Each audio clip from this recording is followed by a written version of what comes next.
Who the heck is PepTalks? I'm not gay, but I fantasize about Marco Rubio.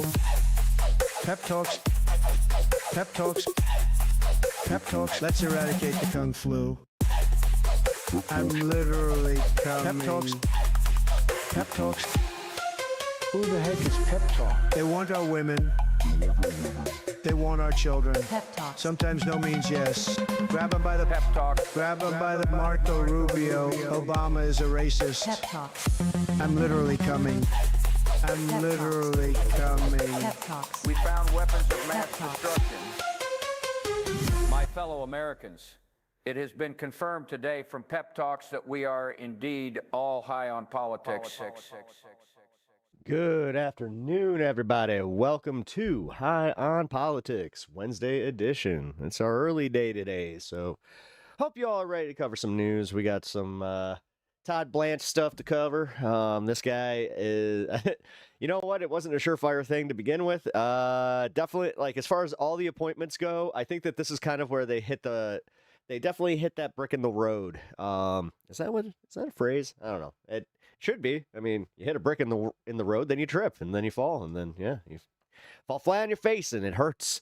So, yeah, we're going to be covering that. We're also going to be covering some of the ICE updates. We also have some updates on the war, and then just some stuff, some pep stuff. So, alternative title: The Empire Strikes Back. I was thinking about it. That's crazy that you said that, Anna, because I was thinking about saying The Empire Strikes Back, but yeah, figured why not be kind of on the nose with it.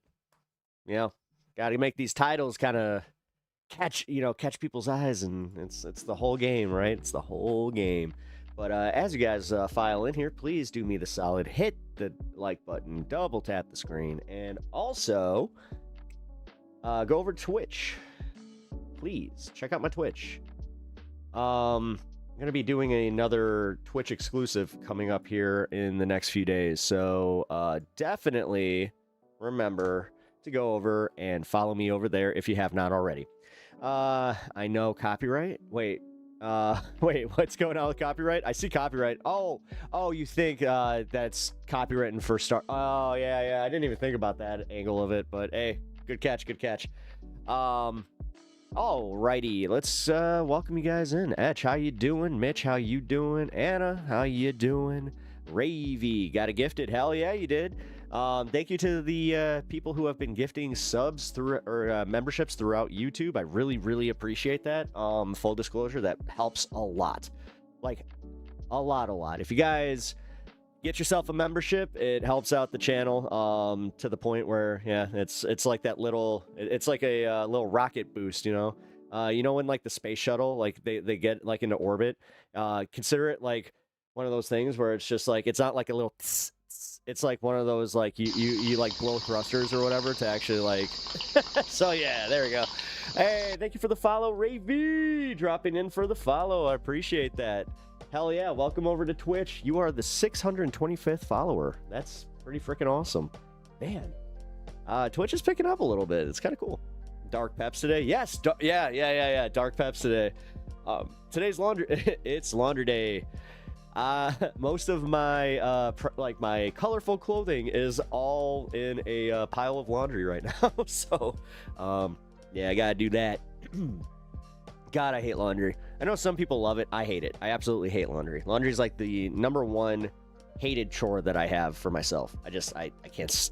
I would rather do dishes and mow the lawn and just take out the trash, all that shit all day over doing laundry. I need a gold chain. What do you mean I need gold chain? Hey, I came here from buying my sports car. Hey, come on! I was just at the pool hall with my cousin. Hey, we were getting some Daenerys sauce for later. Hey, and someone's gonna be mad at me. They're just like, we do not all sound like that. I mean, dude, Family Guy nailed it with that one. Hey, you want to get the sports car? Come on, I got no tracksuit. Get the sports car. Oh man, isn't that bad? The stripes, that like really the I thought that I thought that this was a pretty tight fit. Like, really? This is the most shit that I've actually taken for like an outfit in a long time. So now I'm second guessing everything. Thanks, guys. Ugh, my confidence is shot. My cat is now meowing, being a pain in the ass. I don't even know what to do anymore. Michael Brooks wore it too. Yeah. Oh, that's right. He wore the. That's right. I remember. He did. He rocked those Adidas. You know what? I don't know. It's the 90s thing, I guess. It's the one thing that I've kind of noticed that, like, the trend, like, as far as, like, Adidas, didn't really pick back up. Adidas kind of, like, I don't know. They really are, like, the redheaded stepchild of, like, shoes. I've seen Reebok actually, like, pick back up. They got some exclusives. I actually got my first pair of Reeboks from a few years ago. I got the Young Bucks ones that actually have the pump. Yeah, the pumps. God. Yeah, that's where the nostalgia gets me, is when it was like, oh, it was actually something good. Because, like, dude, those pumps, I don't know if you guys, like, value ankle support on shoes. I do. Ironically, like, my Reebok pumps used to be, like, my favorite skating shoe. You remember Heelys? Oh, yeah, I had a pair of Heelys. Come on now. I had soaps. I had 2 pairs of soaps while those were pretty hot. You can catch Pep grinding on everything. And for anybody that doesn't know skateboard terminology, I'll let it stick. I'll let you just have that mental image of me just fucking going up to a bunch of curbs and poles and just doing like, yeah. Ooh, dude, soaps are the shit. I loved soaps. We used to have a mall that had like a lower bar. It was like a ramp it was like a wheelchair ramp that actually had a bar that wrapped all the way around it. That was my favorite thing to do, was go and just fucking grind that thing. I grinded it all day. I grinded it until I wanted to go home and I was tired. Oh, man. Oh, skateboarding. Fun times. I miss it. I miss that. I miss hockey. I miss all the dangerous stuff that now I'm like, I'm hitting 40 and now I'm too scared to do. Skating wasn't popular in Florida?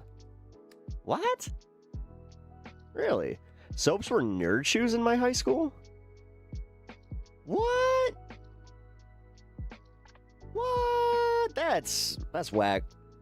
I'm not okay with that. That's insane. Yeah, you want your Airwalks. Yeah, no, that's when I met Uni, her style was baggy corduroy pants, tight like tank tops, and yeah, Airwalks. I mean, we really did kind of dress like your average Midwestern skater stoner couple, and we still do. Dude, we really have not changed our style. She still wears baggy pants, graphic tees. I get made fun of for my graphic tees a lot, but whatever. I'm a sucker for that look. Me too. I'm telling you right now. Oh man, yeah. I'm quite taken with it, and quite taken with my wife as well. So, shout out Uni.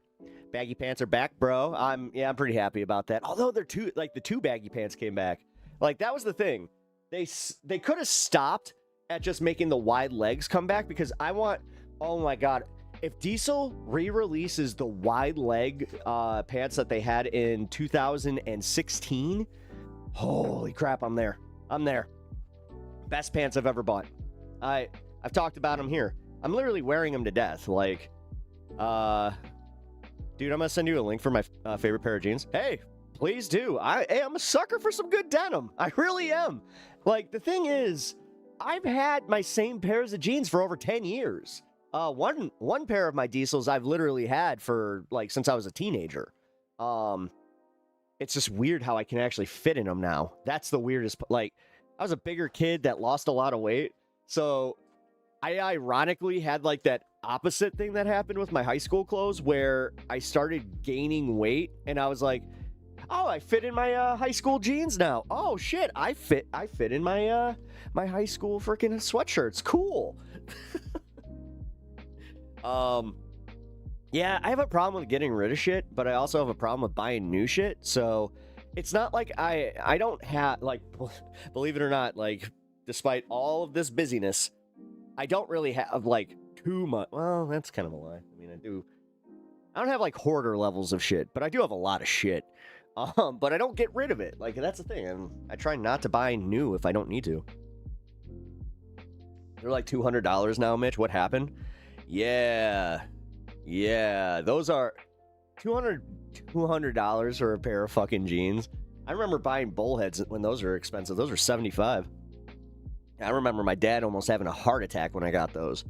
He was just like, do you really need these? I'm like, Dad, I can't keep wearing Levi's. You're going to make fun of me this year. I have to have bullheads. Because that was the thing. And yeah. I had to go, I had to quit skating, though. I was really going to fuck myself. Yeah, no, that's the thing that happened to me. I took a pretty bad sprain on my ankle. And I just kind of, it hit me where I was like, ooh, I should probably just give it up. Because I still wanted to skate. Like, I still wanted to play hockey. So I was like, I'm going to make a choice here. It's either skateboarding or hockey. I chose hockey.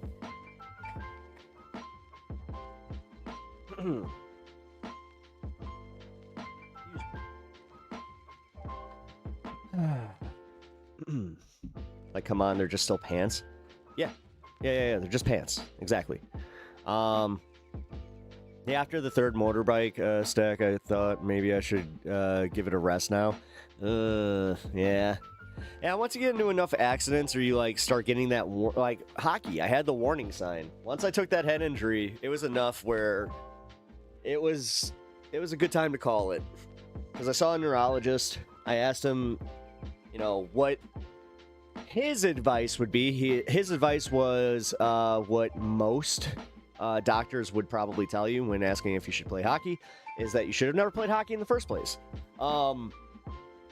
He even says, like, I love hockey. I love the Blackhawks. It's just, as a neurologist, watching contact sports and knowing what's happening every time that somebody takes those hits, he's like, it's very hard for me. It's difficult for me to actually watch and enjoy. I was like, that kind of makes sense. And he told me, he was just like, you know, my advice is you are going, like, because I was in my 30s. I think I was like just about to hit my mid 30s. Yeah, I was like 34 or something. And he was just like, you're in your 30s now. You kind of have this, like, you have this choice.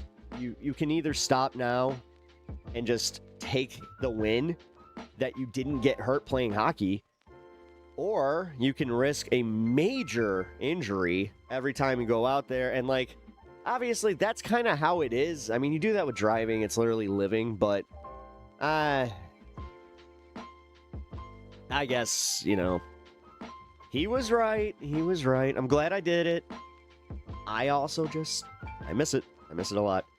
Like, if you accidentally get hurt, not even doing anything wrong, maybe it's worth a second look. Well, that's the thing. Like, ironically, when I quit playing hockey, that's when I started getting hurt. I'll make Pep show me. Oh, yeah. It's in the Discord. Yeah, Uni. You figured out how to use the Discord. You could just go check out the Discord, right? Oh, no, she sent it to me. Ooh. Those look nice. Athena wide legs? Oh, God. Am I doing a Vosh segment here? Ooh. Ooh, I like them. But they're sold out of my size. Ah, ball sack. 34 year US. Oh, no, 32. Well, wait, is it? Okay, so it's not long in waist. Yeah, I'm a 32 waist. I'm like 32, 34.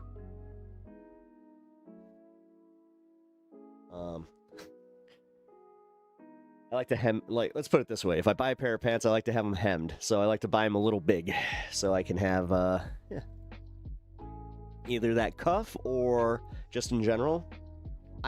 I hate the fact that I got that thing. Like, I got that thing where one of my legs is longer than the other. One of my feet is bigger than the other. I hate it.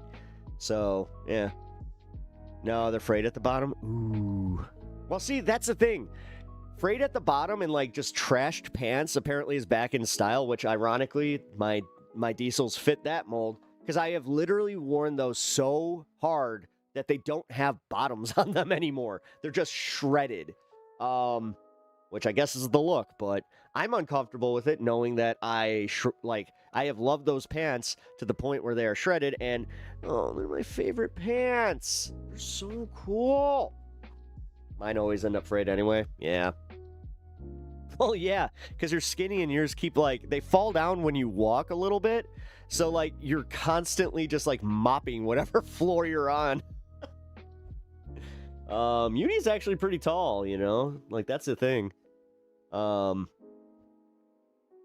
think that you've always had the problem where it's just, like, you can't buy clothes that would, you know, that are your size because they've always been too short. So she has to, like, actually... You just found that place that's like for big and tall, like for big and tall girls, where you finally found a pair of like leggings and sweatpants where it was just like they actually fit.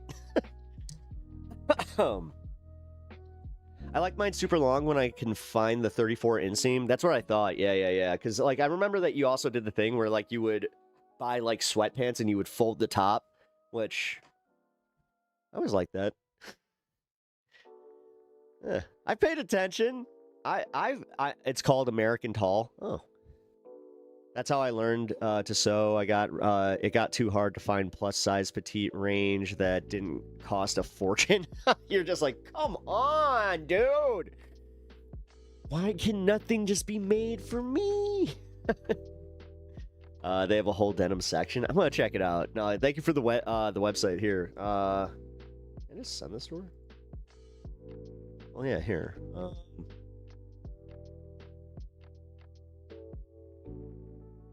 Give me a sec. Okay, never mind. I'll figure that out later. It's not my fault. I'm dummy thick. Okay. Yeah, I'm not thick. I'm tall. Like I got that weird tall, lanky body that also, like I said, for some reason, I was made just all weird. Like for some reason, my legs and like I have a noticeably bigger foot than the other foot. I have done the test. My right foot is about 9.5 to 9 3/4. If I had to actually buy like a fitted shoe, or get a custom shoe made, I'd be like 9 3/4. And then I'm just a 10 on my left foot. It's fucking weird. I've never enjoyed it. I've always had that like little bit of trouble where it's just like my left foot, like sometimes the shoe will fit a little too tight. If I get the 9.5s, Converse are the ones I have a major problem with that one, where it's just like I have to wear the 9.5s because the 10s, that's where it's just like I look like I have clown fucking feet when I wear the 10s. No, for real. Australian sizing's different. An American 12 is like an Australian 16. I do know that. My wife actually, she's really into Wild Fox. Is that the one that's from Australia? Uni. Which one is that one that you like from Australia that you've been buying their clothes? Not Wild Fox. Black Milk. They all sound like fucking K-pop bands to me. Black Milk. Fucking Wild Fox. Hey, I'm going to see Black Milk and Wild Fox this weekend. Kind of actually works. Black Milk is great. Yeah. Even I have to say, yeah, she got like this dress and she got like this yeah, it's like the spandexy, but oh my god, like the dress that she had on. I'm just sitting there like doing the weird thing where I'm giving her a hug, but I'm also going like, ooh, silky smooth. 420.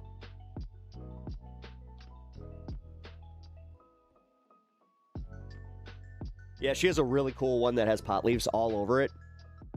It's one of my favorite things that she's ever bought. She actually went viral in a post for a festival we were at, because she had this giant J that was getting passed around the concert. Actually, you know what? Fuck it. I'll show you guys a pic. It's a side profile anyway, so.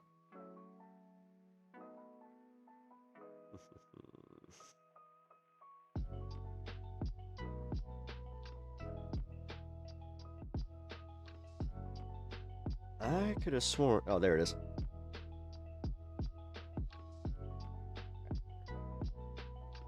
Check that out. That's the dress I was talking about. It's really, really cool. But yeah, dude, check that out. It was, dude, that was legendary because that was being passed around a Revolution set. So, oh man, that was so cool. That was one of the best days of my life. Nice, yeah, dude, that was sick. Highly recommend going to festivals. Like, if you can go to an open consumption festival, holy crap, it's the best time you'll ever have. Consistently, it's been the best like days of my life. God, I can literally say, like, because what day was that?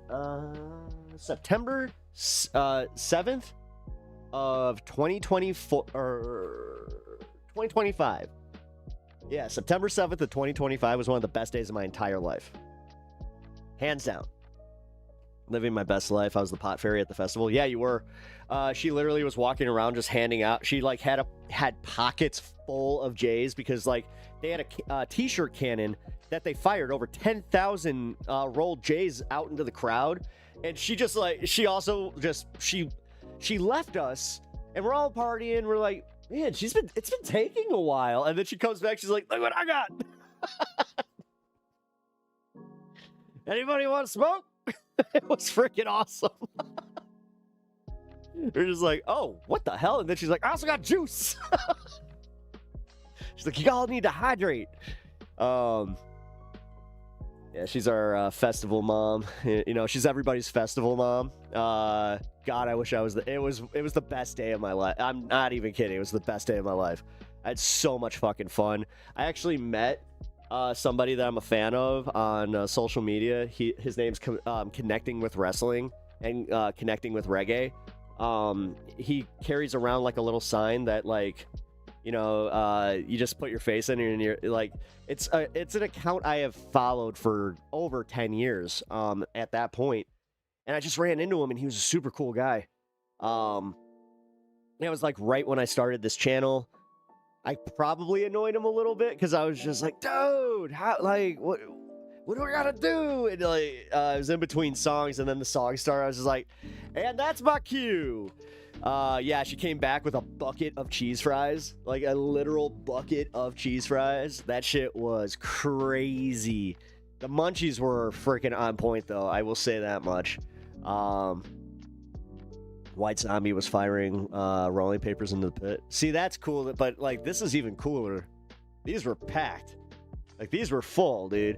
Because like what they did is they did a rolling contest, and it was like they were taking all the rolled ones and they were just putting them into this cannon. I mean, dude, the thing was huge. I didn't know what it was at first because I was like, is that like a big cement drum or something? Like, what the fuck?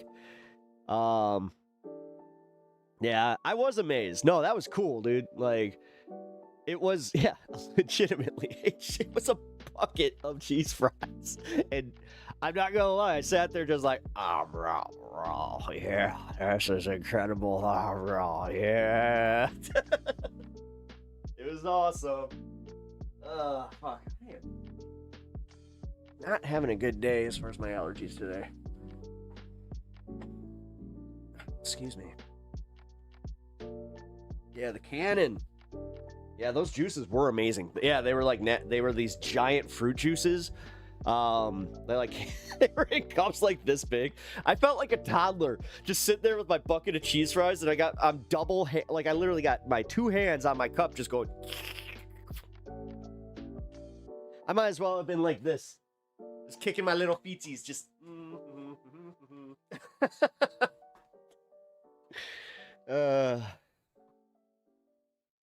Cannon sounds like some CIA MK Ultra something. Yeah. Super weapon. I mean, that is a super weapon because if you want me, like, if you want to distract me, like, where I'm just like, fuck ice. Hey, you want this? It's just like, yes. Yes, I do. Hey guys, intermission. And then we're all just sitting there like, oh man, this is like some really good shit. Revolution played. Yeah, that was cool. We got an extra hour. It was like an extra hour and 20 minutes set from Revolution. Dude, and that was tight because Slightly Stupid's flight was late. So they were rushing to the venue and Revolution stepped up, man. They did an entire, they did an entire set and it was cool because it wasn't just Revolution that they were doing. They were doing, like their side project that they have, like they were doing songs from that. It was freaking awesome. Yeah, it's one of her favorites. If not her, I think it is your favorite. I think that's your favorite band. I would say that comfortably, that they're your favorite band. I mean, I would say they're my favorite band comfortably too. What's their side project called? I keep forgetting. Let's see. This is Revolution. Unified Highway, which I would argue that the Unified Highway songs are some of my favorites. So check it out. Honestly, like, go check that out. Also, if you guys have not already hit the like button on your way in, please do so. We need to get this ratio up a little higher. Also, if you guys are hanging over in the horizontal, welcome, welcome. Appreciate you hanging there. You are not forgotten today. I got my chat completely fixed. You want to know what the culprit was? Windows. It was 10,000% Windows' fault. Because now that I have done everything I needed to do, it is running just fine. So, check out Prizefighter Inferno. Ooh, I'll check that out. Actually, I gotta say, Johnny Walker Dread, for all like the disagreements we had, my man's got some fucking fire reggae tastes, I will say. Like, dude, Dub Syndicate, I'm a fan now. I've been listening to them for the last 2 weeks, like, and when I listen to shit and like when I get into stuff, I just kind of like put it on like a playlist on my Spotify. It's kind of like the This Is Revolution or like, but then I mix those where I just like will go favorite all the songs and then just put that in one playlist. So that's been my playlist for like the last 2 weeks. Is I have like 4 of their albums on there. I got Toots and the Maytals, which if you guys don't know, that's the song from The Majority Report is by them. That was written in 1969, by the way. I'm not sure if you guys knew that, but yes, it is it's a reggae song that was actually arguably the birth of ska. I know that there's a few people that have actually said that that's the song that birthed like modern ska. So yeah, no, it's pretty cool. So every time that the Majority Report, I mean, it is a cover, obviously, but it's a fire cover. Wait, what? Yeah. The Majority Report song, When the Pressure Drops, All the Pressure Gone. Yeah. That. It's literally a reggae song. Like, it's a very famous reggae song by Toots and the Maytals. Yeah, it was weird. I thought that everybody knew that, and I kind of figured out yesterday that, like, I don't think anybody outside of like MIDI doctors knew that. Because there was one person that literally was just like, yes, thank you for informing everybody, Pep. And then everybody was just like, wait, what? I didn't know that was a real song. God, I wish I could just play it. Like, dude, I wish that... Today's one of those days where I wish I had, like, just regular radio kind of access where I could just be like, nah, you know what? Let's play this song. And coming up, Toots and the Maytals.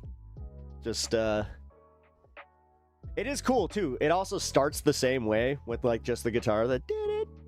But it's more of... It literally is more of a heavy reggae beat to it. Where, like, you can tell immediately where you're just like, oh, shit. And it, like, there's a little bop. Like, it's so good. Please don't say toot. I have toot. Dude, alright. Full disclosure time. Story time. Everybody, grab your mat. Like I said, juice boxes are in the cooler. Alright, everybody gather around. Pep's got a story to tell. So yesterday, hey Rockstar, welcome to the show. Appreciate you being here. I think you've been here before, but if you have not been here before, just do me the solid, hit the like button and sub to the channel if you're enjoying yourself. I hate asking so many times, but I really am at that point where I have to. So, but story time. We got story time with Pep. All right. So yesterday's stream was going great. You know, I had a great stream on Pepaganda, and also I think that we had a good stream to follow. I was pretty proud of it. But if you guys noticed at the back end there, and I did kind of inform you guys what happened. Yeah, I was like, ooh, I got pee. Hey, yeah, that was not the case, because what ended up happening is I think I got the psychoplasmosis thing, or whatever what's it called? Psychoplasmosis? Wait. Cyclospora. There we go. Yeah, I got the cyclospora. I got it from Jimmy John's. I definitely got it from Jimmy John's because my wife was okay. She did not get lettuce nor tomato because she can't actually have that. So this saved her from what I experienced.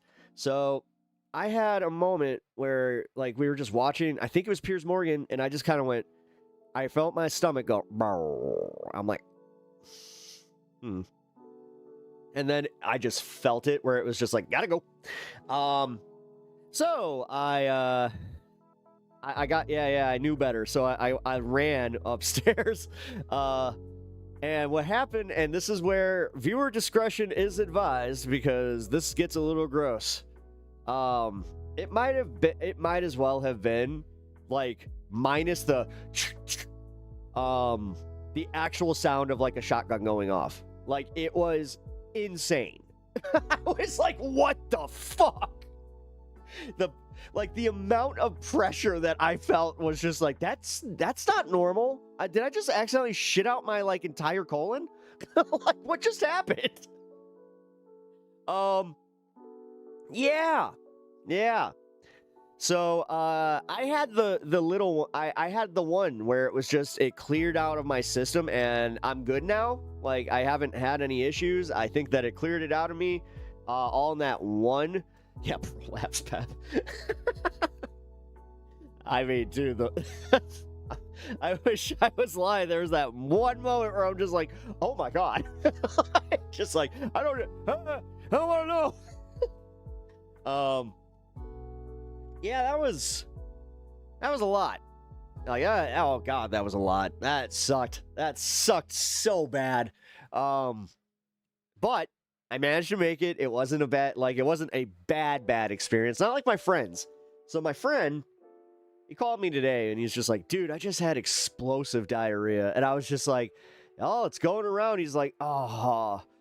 He's like, I just spent the last hour and a half having to clean up my shower. I was like, wait, what?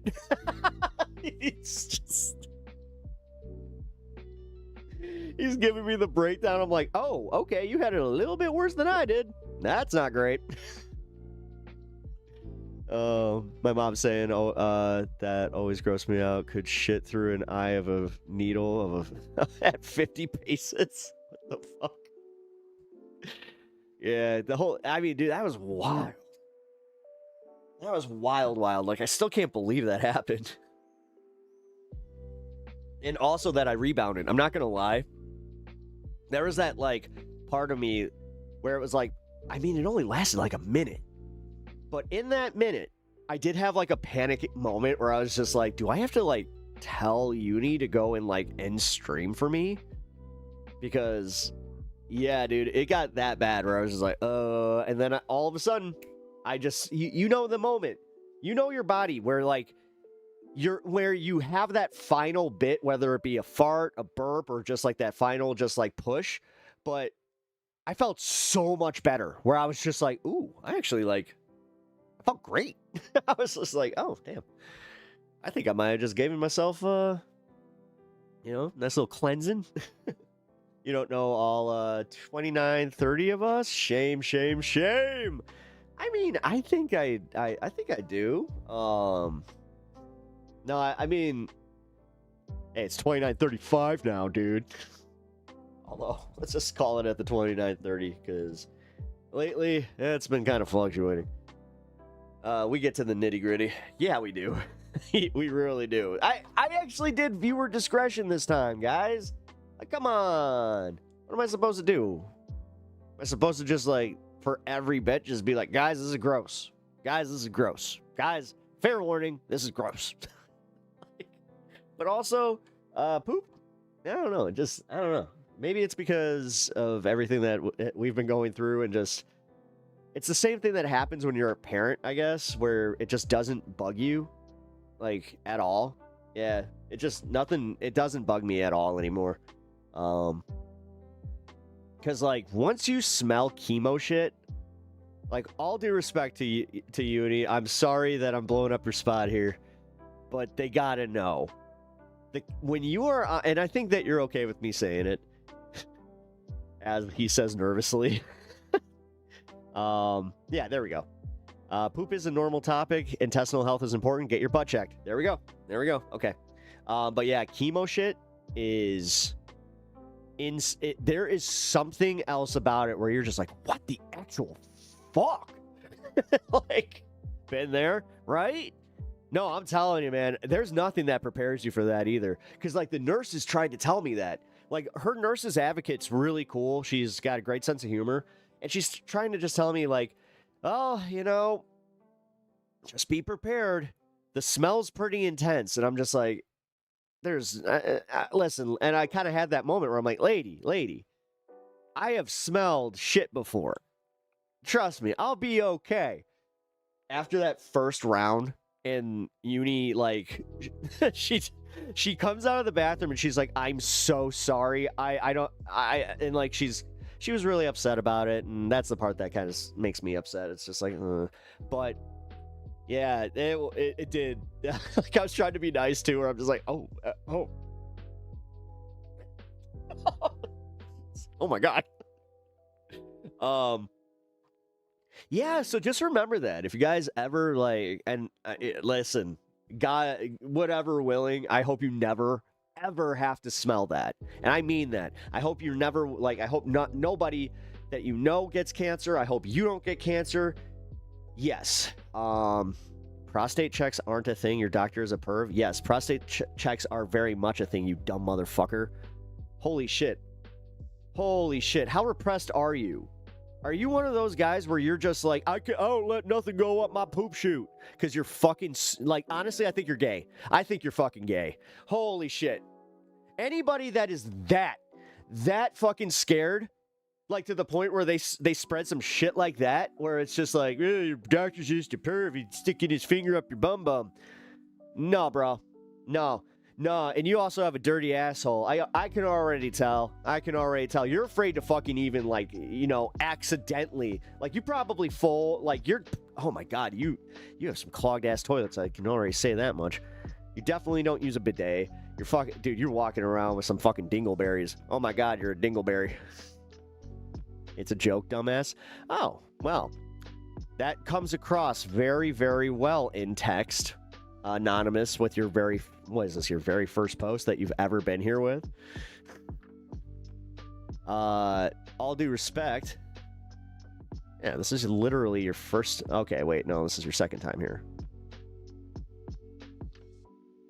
All right, Space Quest. You were that guy.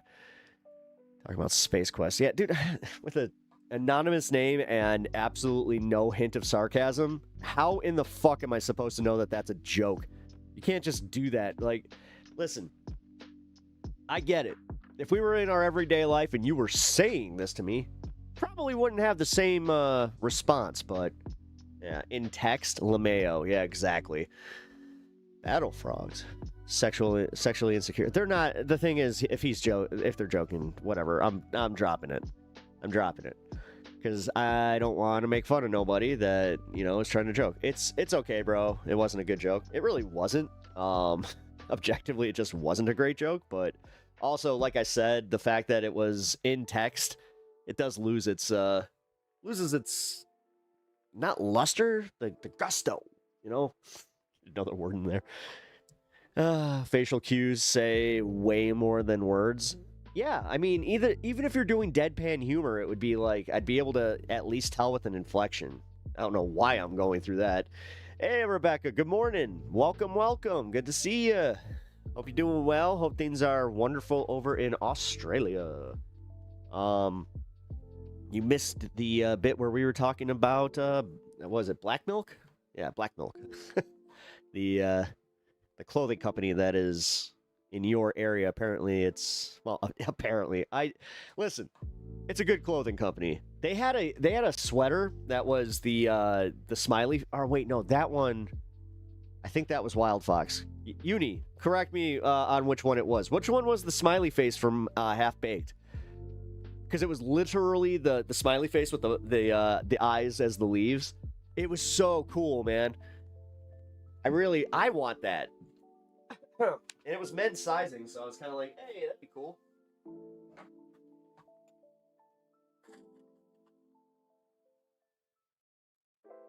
That was Wild Fox? Okay, cool. Thank you. Black Milk, never heard of it. Yeah, it's a clothing company in your neck of the woods there. And my wife orders stuff from. Black Milk did the Stranger Things unisex stuff I showed. Oh yeah, that's right.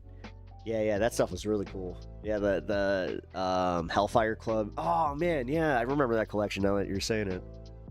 Pep, I hope your wife, she has neuropathy. She actually has it right now, Amazing Nation. Thank you, but no, thank you for your concern. Yeah, she has neuropathy in her feet right now. It sucks. She can, like, not walk around without socks, and she's very uncomfortable. They do a lot of collabs. They got the Tokidoki collection. That's right. Yeah, I remember that. It's like a little bit over your generation. Yeah, I could see that. Battletoads is a retro video game that became a meme. It became a meme? Why did it become a meme? Battletoads is actually a pretty fucking good game. I had Battletoads.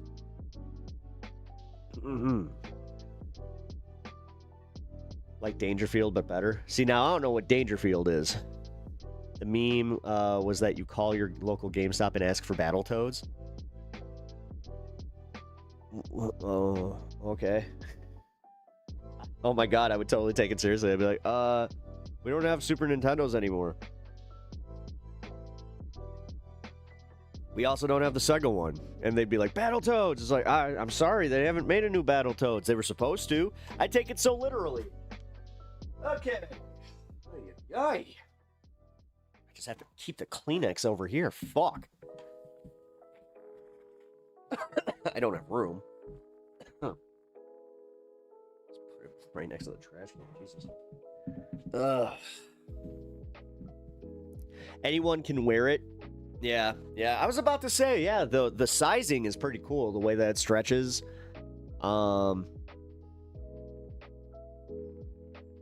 Yeah, bothering people at work isn't a meme. No, it's not. No, and that's the thing. Like, that goes back to, like, when I was a kid and we used to prank phone call places. I'll be honest, like, being a shithead kid has not changed that much. It's just the way they do it.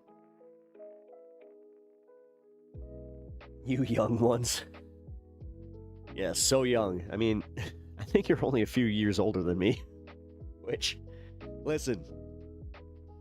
The 4-year rule, let's do that.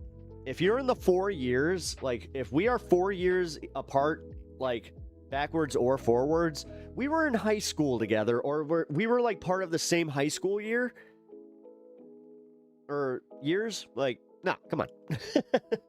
We're pretty much the same generation. Let's not mince words there.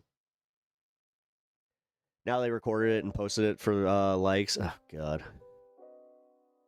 I've loved their stuff for a while. I'm a sucker for the cufflay. Uni's going off. She's just like, ooh, I get to do fashion talks. Thank you. How old am I? Take a guess, Coheed and Cannabis. How old do you think I am? Actually, it's kind of wild. I think that most people know, like, here know how old I am. No one ruin it. No one ruin it. I want to see what he guesses. I'm dead serious. You know. If you had to, it's the gumball game. Guess how many gumballs are in this machine? 65. I am not a fan of you right now. 28. Do you actually mean that? You think I'm 28? Really? No shit. Damn. 11 years. Damn. No, I am 39 years old. I'm an old man, dude. I'm literally about to end. I am literally walking into my 40s this year. It's tricky because he looks young but is wise. Hey, well, thank you. Hey, feeling pretty good about myself right now, not gonna lie. Thank you for the compliment. No, this wisdom came with the time, my friend. Damn, Pep, I would have to fail 3 years to haze you as a freshman. Yep, guess so. Yeah, actually, yeah, that's pretty much how that would have gone. Dude, even in Christian school, we got hazed. That sucked. You're 43, so 4 years. Yep, there you go. Hey, you would have been a senior. Random aches and pains, decade coming up. Oh, I already got it. I'm starting to hit it, dude. Like, whenever it rains, all of my old hockey injuries, like, I've never broken a bone, so I have, like, a bunch of sprains. I've sprained my left wrist so many times that it goes stiff. It's also why I got this problem with my fingers.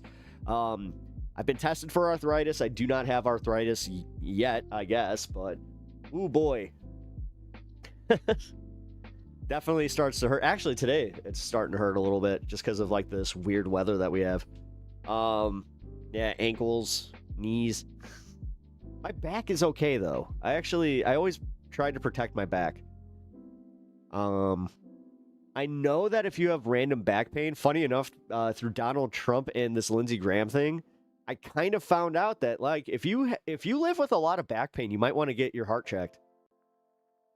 I mean, 40 literally punched me in the face or shoot or whatever. I mean, Uni's favorite thing that she's been saying right now is that she doesn't get sick, she just gets cancer. Because it's true. No joke, guys. I think that I've seen my wife sick one time. She went through COVID. I think that she also has the thing. I think she has the gene because she was around so much COVID and never got it. Not once. And I'm just saying, like, statistically, it doesn't make sense. And yeah, she never got sick. There's, as I said, one time where she got strep throat really bad. And then nothing. Pep says protect your back protect your back from a heart attack. Listen, we're workshopping it. I was like, sweet. Someone guessed that I was 45 the other day, and I took that as a compliment. Really? I mean,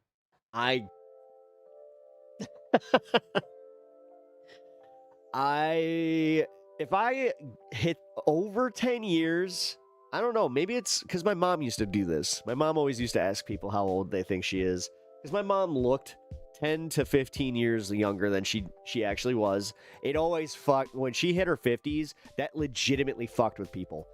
Like, people would guess 39 all the time. They'd just be like, 39, like 38, 39. My mom's just like, I'm 50. They'd be like, what? Definitely have a little bit of her genes here. So, cheers, Mom. Thank you for that. I appreciate that. I know you would love this conversation. My mom would absolutely love this conversation. She would just be like so proud of herself too. She'd be like, "Well, it's because I always made sure that because you and your sister have that fair skin, that you never got really bad sunburns. You don't have any you don't have bad sun damage. You know, you she's always made me value, you know, moisturizing, where it's just like, although I didn't really so here's the funny part. I remember the first time that, like, when I was working at Radio Shack, I've told the story before, where one of my coworkers was just like, dude, you're so ashy, like, you need to moisturize. I was like, oh shit, that makes sense. And then I went and I asked my mom, I was just like, yeah, do you have any, like, you know, lotion for, like, fair skin? And, like, she just opens this cabinet and she's just like, what do you want? I'm 36, but feel 65. Yeah, I mean, there are days, man, that I feel like I'm 80. But realistically, I'm trying to stay healthy. I've actually been eating healthy. I don't know, I'm feeling pretty good. I hope that my energy levels have kind of been showing on stream here this last even week, because lots of chicken. Like, I have ate so much chicken breast and green beans that, holy crap. Jimmy John's again. That's like me kind of going out of my way, but I'm probably gonna end up, you know, I'm going to Ren Fair, so I'm going to definitely break. But I'm also not one of those diet guys that, like, I fixate on it where I'm like counting calories and shit like that. I just it puts the lotion on its skin, or else it gets the hose again. Actually, hold on. That's a horrible impression. It puts the lotion on its skin, or it gets the hose again. Gotta sound like Mitch McConnell when you say it. My mom and I are like that too. Yeah. Yeah, it's funny. My sister, she got my dad's skin. You could tell. Like, you could definitely tell. My dad has eczema, and my sister has psoriasis, but I have none of that. I have fair skin, and unfortunately, I am susceptible to, like, so if, like, you have mold, like, we talked about mold yesterday, right? More mold talk on Pep Talks. But I have this thing where I'm super sensitive to mold. Like, I can smell when somebody has mold. Like, I think most of us can. Like, once you smell that musty, you're just like, that's not great. But no, like, I get a really bad allergy, like, attack, and then all of a sudden, I'm just like, ooh, okay, oh shit. And, like, my skin starts breaking out. I'm like, you have mold. I meant with looking 10 to 15 years younger. Yeah, no, Hermit's awesome. I mean, I like it. I'll be eating a fresh garlic pickle and candied pecans. Ren Fair food. I cannot. Oh, shit. I forgot to go get my tickets. Well, I know what I'm doing tomorrow. Oops. The mold hour. I'm not going to do an hour on it. Listen. No, come on now. I bet you can pick up mold smell and taste weed easily. Tasting. Yeah, oh, yeah. No, I've had moldy stuff before where I'm just like, God damn it. I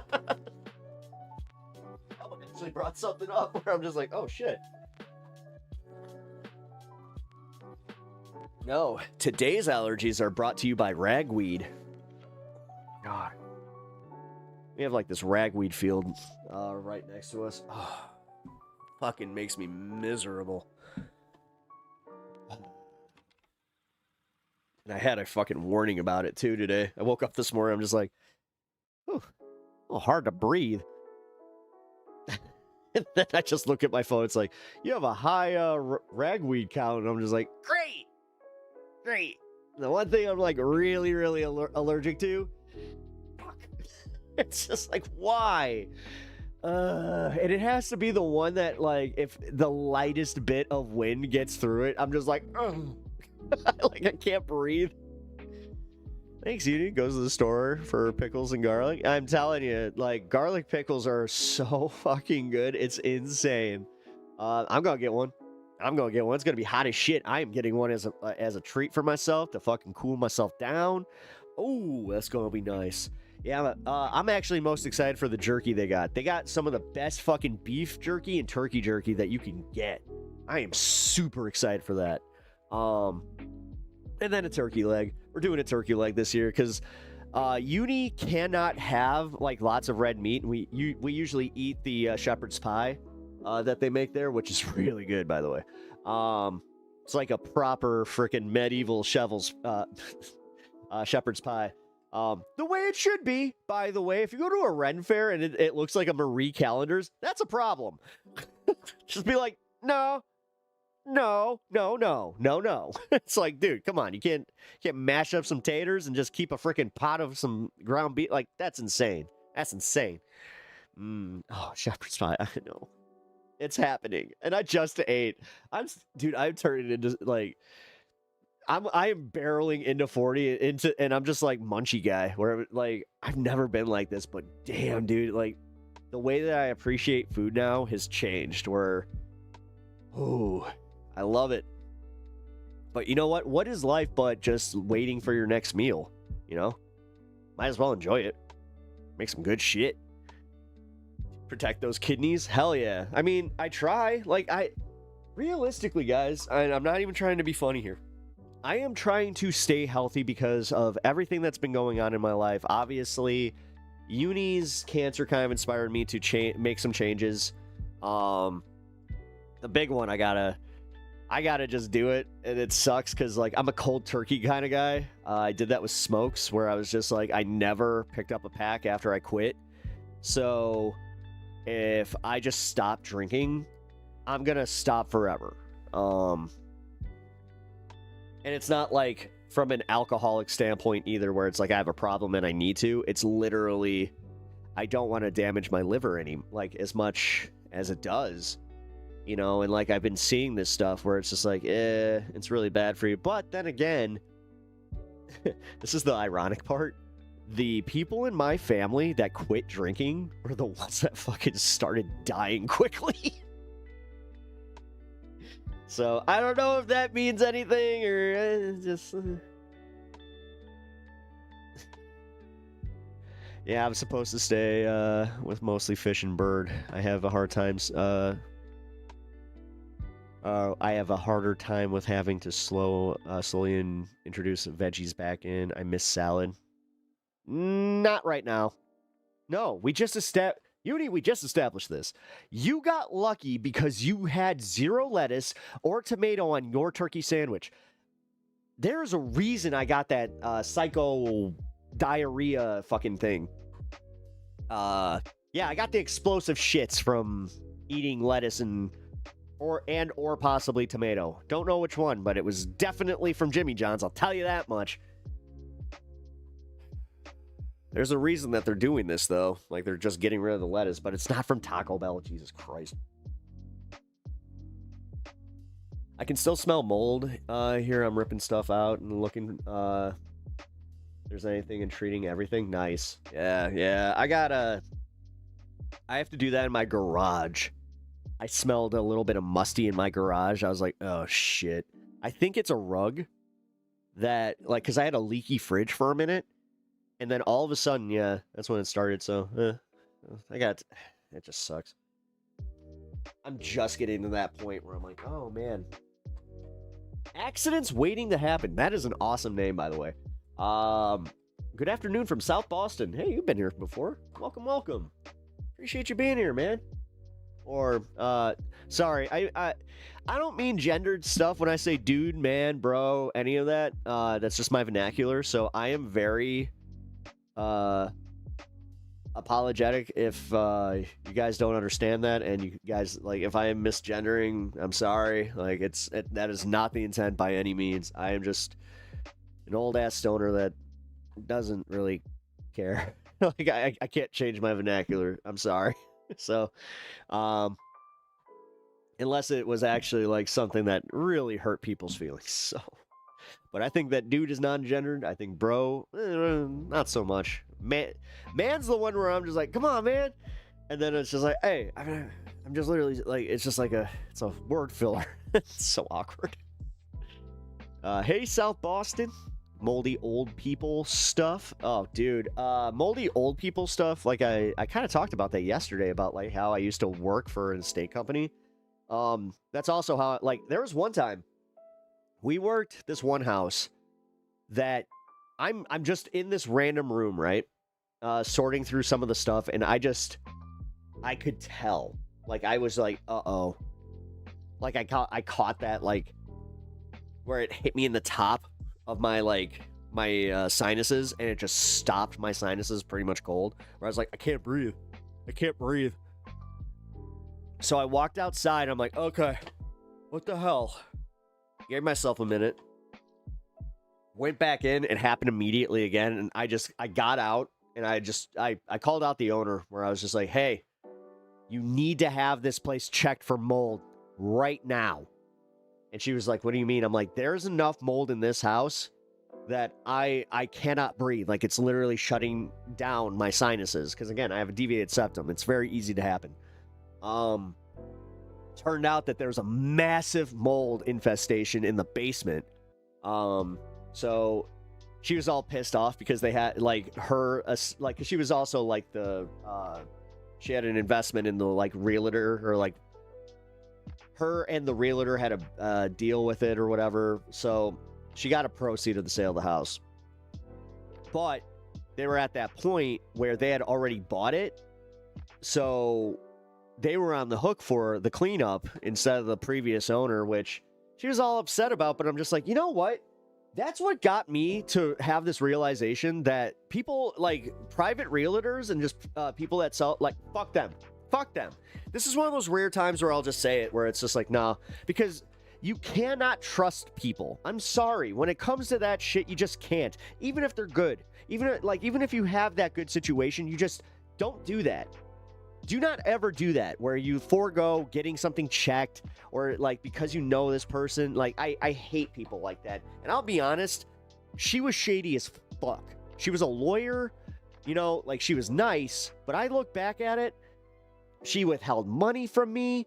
She and, like, I used to think it was just absent-mindedness. No. It was legitimately intentional, in her, like, cutting corners, and it was making people sick.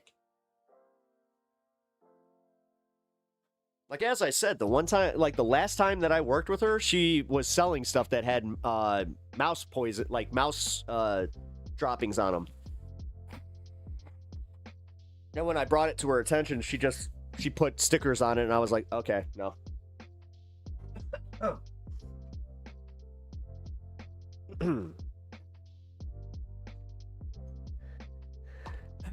Regulation is the only way. Always keeps it I mean, you need to regulate that kind of stuff specifically because shit like that. You understand that right now, that's what we're fighting for. Or, like, that's what we're fighting against as far as our political system is. You have people that are fighting for her and the way that she does business. Where we can't stifle her. Why would you? That's anti-American. Come on. Aren't you like for capital and free markets and blah, blah, blah. Never thinking about the other side of it. Being like, hey, why are you cutting corners? Wait a minute, this is disgusting. Like, you're literally making people sick. At Pep, if nothing else, this diarrhea situation puts the talks about. Oh yeah. No, it does. It does. It's we're figuring that stuff out here. Much love, Uni. Thank you. Oh, Rebecca, so kind. Thank you. At Rebecca Green 1827.20 Australian dollars. Much love, Uni. Aw. 2 hearts emoji. Uni, I hope you heard that. Hey, Latino Mafune, what's up? Welcome to the stream. Everybody else is in the vertical if you want to chat there, but you can hang here. I've been keeping the chats integrated on the screen here. It just might take them a second to get back to you. Same with everybody over on Twitch. I have integrated the chats, so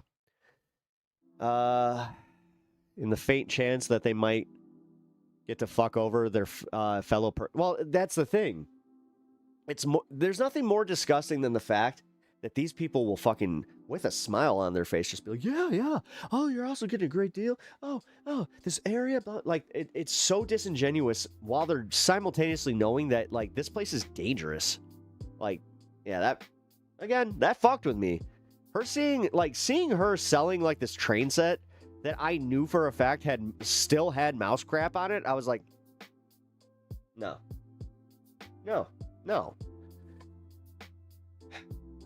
Absolutely disgusting. Absolute disgusting behavior. The thing is, she was also like a shithead rich, like, as I said, shithead rich lawyer. She always had a one-up story. Like, if I had mentioned, like, interviewing somebody, she'd just be like, well, I was the lawyer for Michael Jordan's estate. Or, like, his, not his estate. I guess it technically is his estate, but no, because that's, like, you have to be dead. She handled the legal shit for Michael Jordan, which, Yeah, trust me. I went to her house one time and like she's showing me all this like science shit. Unk alert. Oh, rude. Cassandra, thank you. Thank you for the unk alert. How you doing, Cassandra? It's been a minute. How you been? Welcome to the show. Also, thank you for spending the jewels. Really appreciate that. So I got a ban for debating a MAGA on his live stream. Wasn't rude, wasn't unkind, just kind of came back with facts and figures. And why are they so sensitive to those? I don't know. Oh, they gave me some free ones for a reason. Oh, cool. That's awesome. Oh, thank you for spending them here with me. I really do appreciate that. Stuart Little was a dirty freaking train engineer. Okay, what is it with Stuart Little? Like, I literally just, I got recommended a Facebook group that was like fuck Stuart Little, and like, it was just like, it's all posts about how they hate, or I hate Stuart Little, and it's just literally just Stuart Little, like, me. What's up with that? What the hell is going on? Huh, what did Stuart Little do? And Michael J. Fox, wasn't he the voice of Stuart Little? I remember liking those movies. They were all right. Like, I watched those with my little brother, and I remember like watching, I think it was the second one even, where I was just like, that was actually a pretty good movie. I hate Stuart Little so much. They could have adopted an actual orphan, but chose a stupid rat. Oh my god, is that what it is? I never thought of it that way. Okay, so there's an actual reasoning behind this, or they're just like, fuck that stupid mouse. More childhood memories getting trashed. Yep. Winnie the Pooh, and now this. Yeah, what's up? All right, guys. Well, here, I know that we're having fun and we're just chilling, but here we're gonna go through this Todd Blanche thing. Please, don't be afraid to chime in through this one. I would like to have like more back and forth, like making fun of this guy, because holy shit, dude.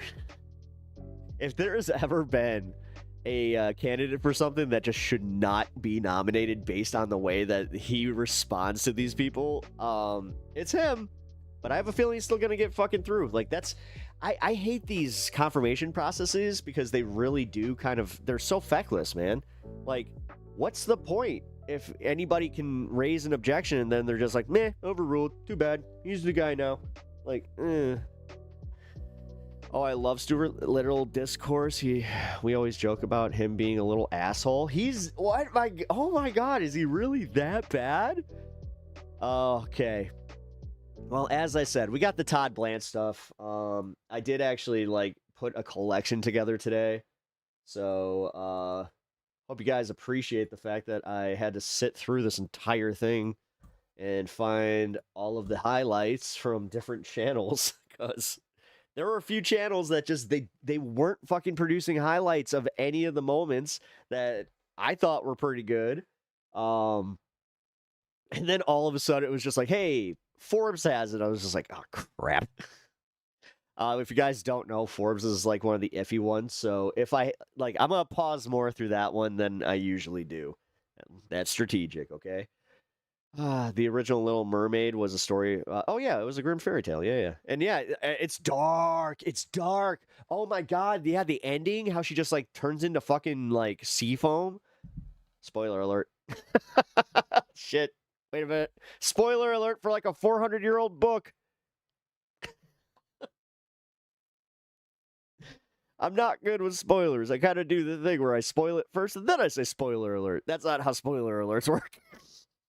Just so you guys know. Oh, fuck. Dude, I've been so bad with that my entire life. I have ruined movies for my friends where they're just like, dude. I'm like, what? Oh, no. I did it again. The Prestige. That was the one. I will never recover from that. And it was totally by accident, where I was just like, the hats.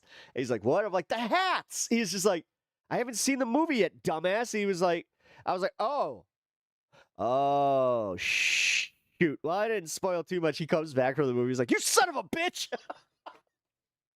He's like, I fucking knew it. I knew the ending right from the beginning because you fucking said the hats. I was like,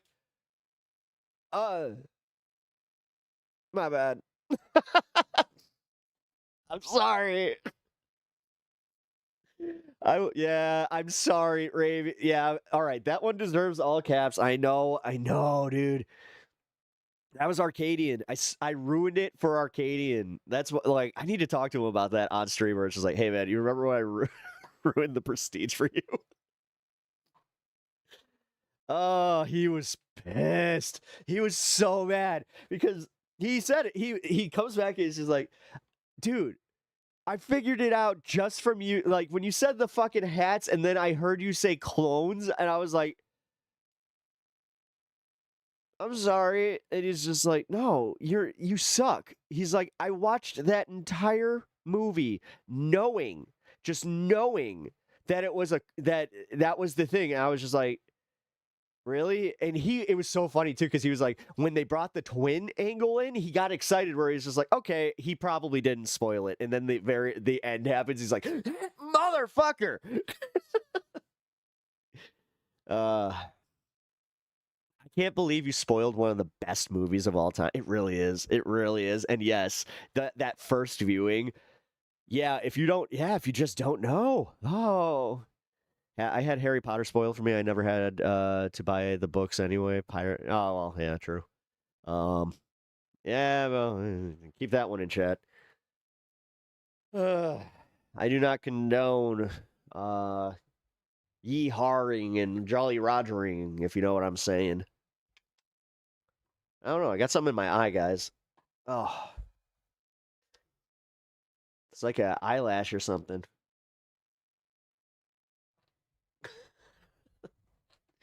Aggressive. All right, let's get to this Todd Blanche thing. Thank you very much, Mr. Chairman. Thank you very much, Deputy Attorney Christ, I'm going to need captions. My bad, guys. General. I want to talk to you a little bit about the turn your phone off. The Anti-Weaponization Fund.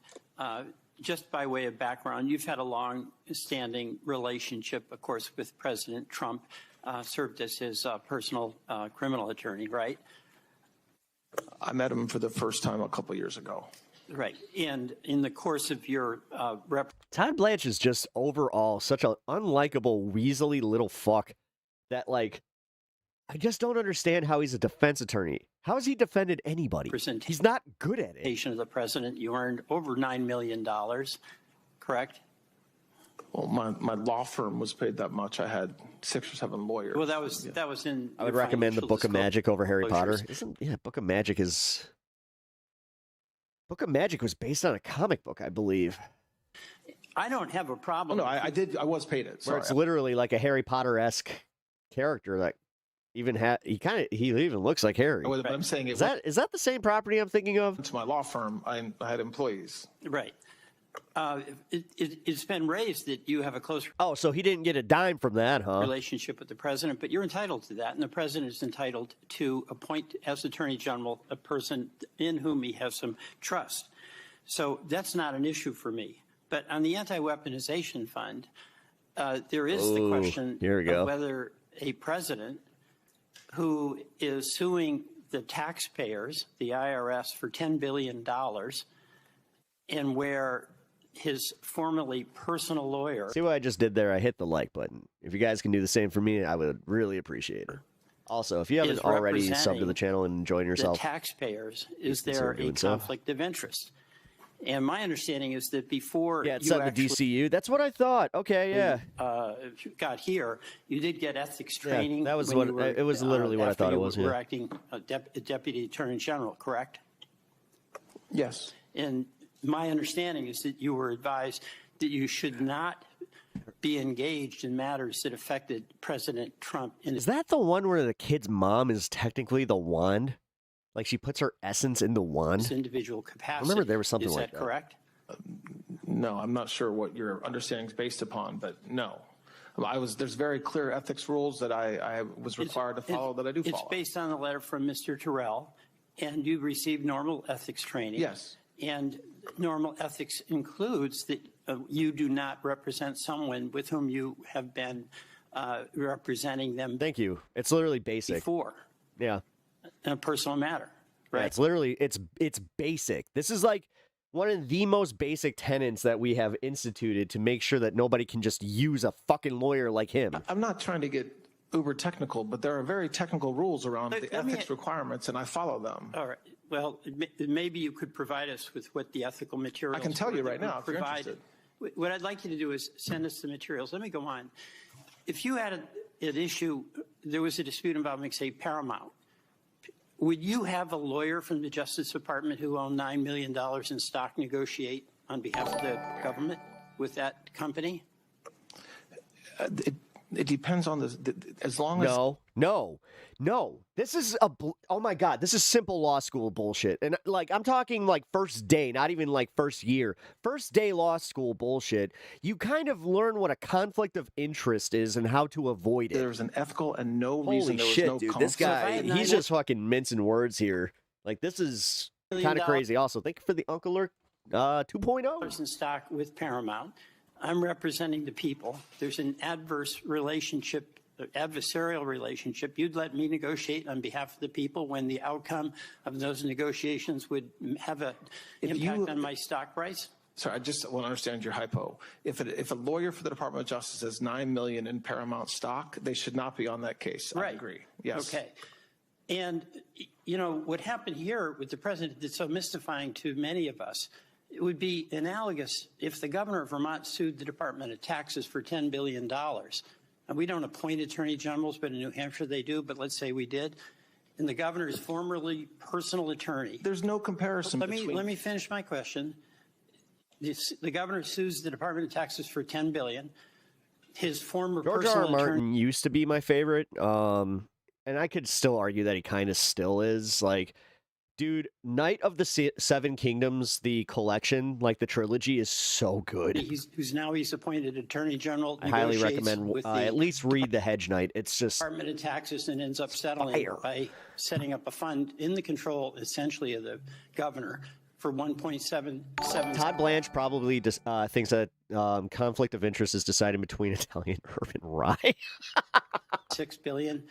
That doesn't sound fishy to you? Well, the hypo you just described. Marshmallow High. That's a weird one where it's a marshmallow hand. But also, thank you for the party hat, too. I don't think it's appropriate to use the word fishy. It's either ethical or not ethical. Well, and there's you know no. what? Vermonters would just say it stinks. Yeah. I mean, that is truly bizarre. Yeah. That the chief executive gets his appointed person, who was formerly his personal attorney, to negotiate on his behalf. I really hope that they don't appoint him, and I hope that like they constantly fucking just he essentially defaults out of the role. Where at the end of the day, taxpayers are going to pay. So I'll just leave it at that. Yeah, because they have absolutely no like they don't need to appoint this guy. They could fucking just be like, nah, this is too much. This is too blatantly fucking corrupt. The thing I'll correct, though, is you use the word as if I negotiated. I wasn't part of the negotiation. But this is what's disgusting is the fact that it's always the Democrats that need to fucking have the fucking principled stances, and then everybody sucks his ass and goes, well, I just love how you did this, this, and this. Realistically, guys, like these bipartisan commissions are supposed to be bipartisan, and they're supposed to kind of follow a line where it's like, okay, so we're supposed to be talking about these investigations that you had, and we're supposed to like kind of scrutinize you, like just it doesn't matter what your party is, but these people are literally sucking up to Trump so much where they're just like, isn't Trump so great? We're just so happy that he brought you here, and you know what, we just love everything that you've done. Here, rubber stamp. Said before, Your department is. You had to sign off on it. That's true. That is your signature. Yes, that is my signature. I mean, look, you're at the top of the pile here. Yes. So you don't get involved in all the phone calls and all the details. But at the end of the day, you have to do due diligence and satisfy yourself that you in good faith can sign off on the agreement. Correct. And you did. So Yes. that is your responsibility, and I'm sure you accept Oh, I do have responsibility for it. That's I agree right. with that. Yes. All right. And, you know, let's talk about the pardons. I understand the president, any president, has total authority to pardon anyone he or she wants. And that includes commuting sentences and His poker face sucks. of gun rights. I know I say that a lot, but it really does. Just You know who Liz Oyer is, Yes. and you know who Mel Gibson is. Yes. All right, Mel Gibson was convicted of domestic violence. What he did was he punched his then girlfriend in the teeth, threatened her with a gun, while she had their infant in her arms. Now, it's the president's decision. He can restore Mr. Gibson's gun rights. That's not your decision. But my understanding is you had a pardon attorney who, when requests were made to restore gun rights to Good on you for fucking bringing the receipts. domestic abusers, they'd be vetted. Mental health issues, other issues, and that's because 500% increase in homicide rates of domestic abusers who have guns. You asked, or one of your people asked, Liz Oyer, to provide a letter that basically said, okay, we can restore his gun rights. Is that correct? That happened the day I was starting. I know Ms. Oyer has claimed that it was 2 days after. I know that Ms. Oyer has claimed that that had anything to do with her firing. I didn't even know of that. I had known nothing about Mel Gibson or that letter when I fired her. Nothing. So why did you fire her? For a number of reasons. For one, You were there 2 days? Yes, for a number of reasons. It had nothing to do with Mel Gibson. The decisions that she had made as pardon attorney in the weeks and months leading up to the end of President Biden's term were completely inconsistent with President Trump's authority, including recommending commuting every single individual on death row, which even President Biden didn't do. Right. I'll let the Americans be the jury of whether that sounds right. But 2 days after you were there, she got fired. She was told to do a letter that was basically going to validate the decision the president had made to restore gun rights to a man who smashed his girlfriend's mouth, threatened her with a gun, and did it with her holding their infant. And had nothing to do with why she was fired, by the way. Nothing. Now, what also is documented is that she was going to testify here in Congress before a roundtable. And people were dispatched, federal marshals, to go to her home at night. It turns out she was not there. Her 11-year-old son was there alone. And fortunately, at the very last minute, that access to her house, or that the trip to her house, was canceled. That's not true. I mean, if you want me to answer with the truth, I can. What part of it is not true? When we learned that she was going to testify about privileged communications, like we do anytime a former employee is going to violate their ethical duties, we drafted a letter. We tried to serve that letter on her via email. We tried to contact her. She would not answer her phone. Okay. So the way the Department of Justice serves that, and then she accepted service. Thank you. I'll go on. Kash Patel, I do want to go back to my colleague, Senator White, has some concern. I have concerns about him because of the reports about his drinking, about the incredibly bad morale there. But I'm not going to ask you on that. You are a supervisor, so obviously you have some responsibility to be reviewing this behavior. I don't think he has any issues drinking. He has no issues with morale. All right, but here's what is very clear. He was at the White House for 8 hours, and this is after a report came out in the New York Times that talked about the $400 million Qatari plane that was Air Force One not having certain deceptive defensive capabilities, and issued subpoenas to reporters demanding that they turn over their news sources. I happen to believe it's extremely important to protect the right of the press to have confidential sources in order to get out information that is absolutely in the public interest. Do you support Mr.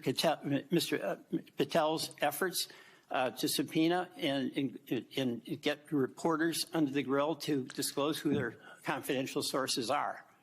The Department of Justice requires that I authorize it, which I did.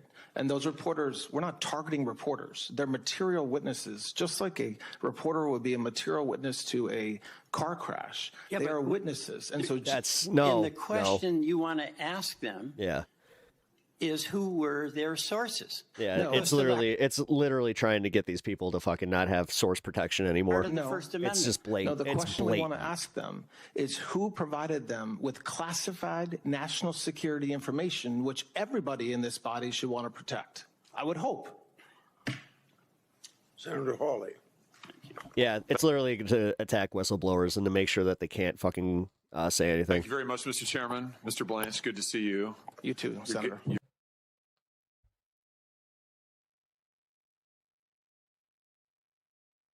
Senator Whitehouse.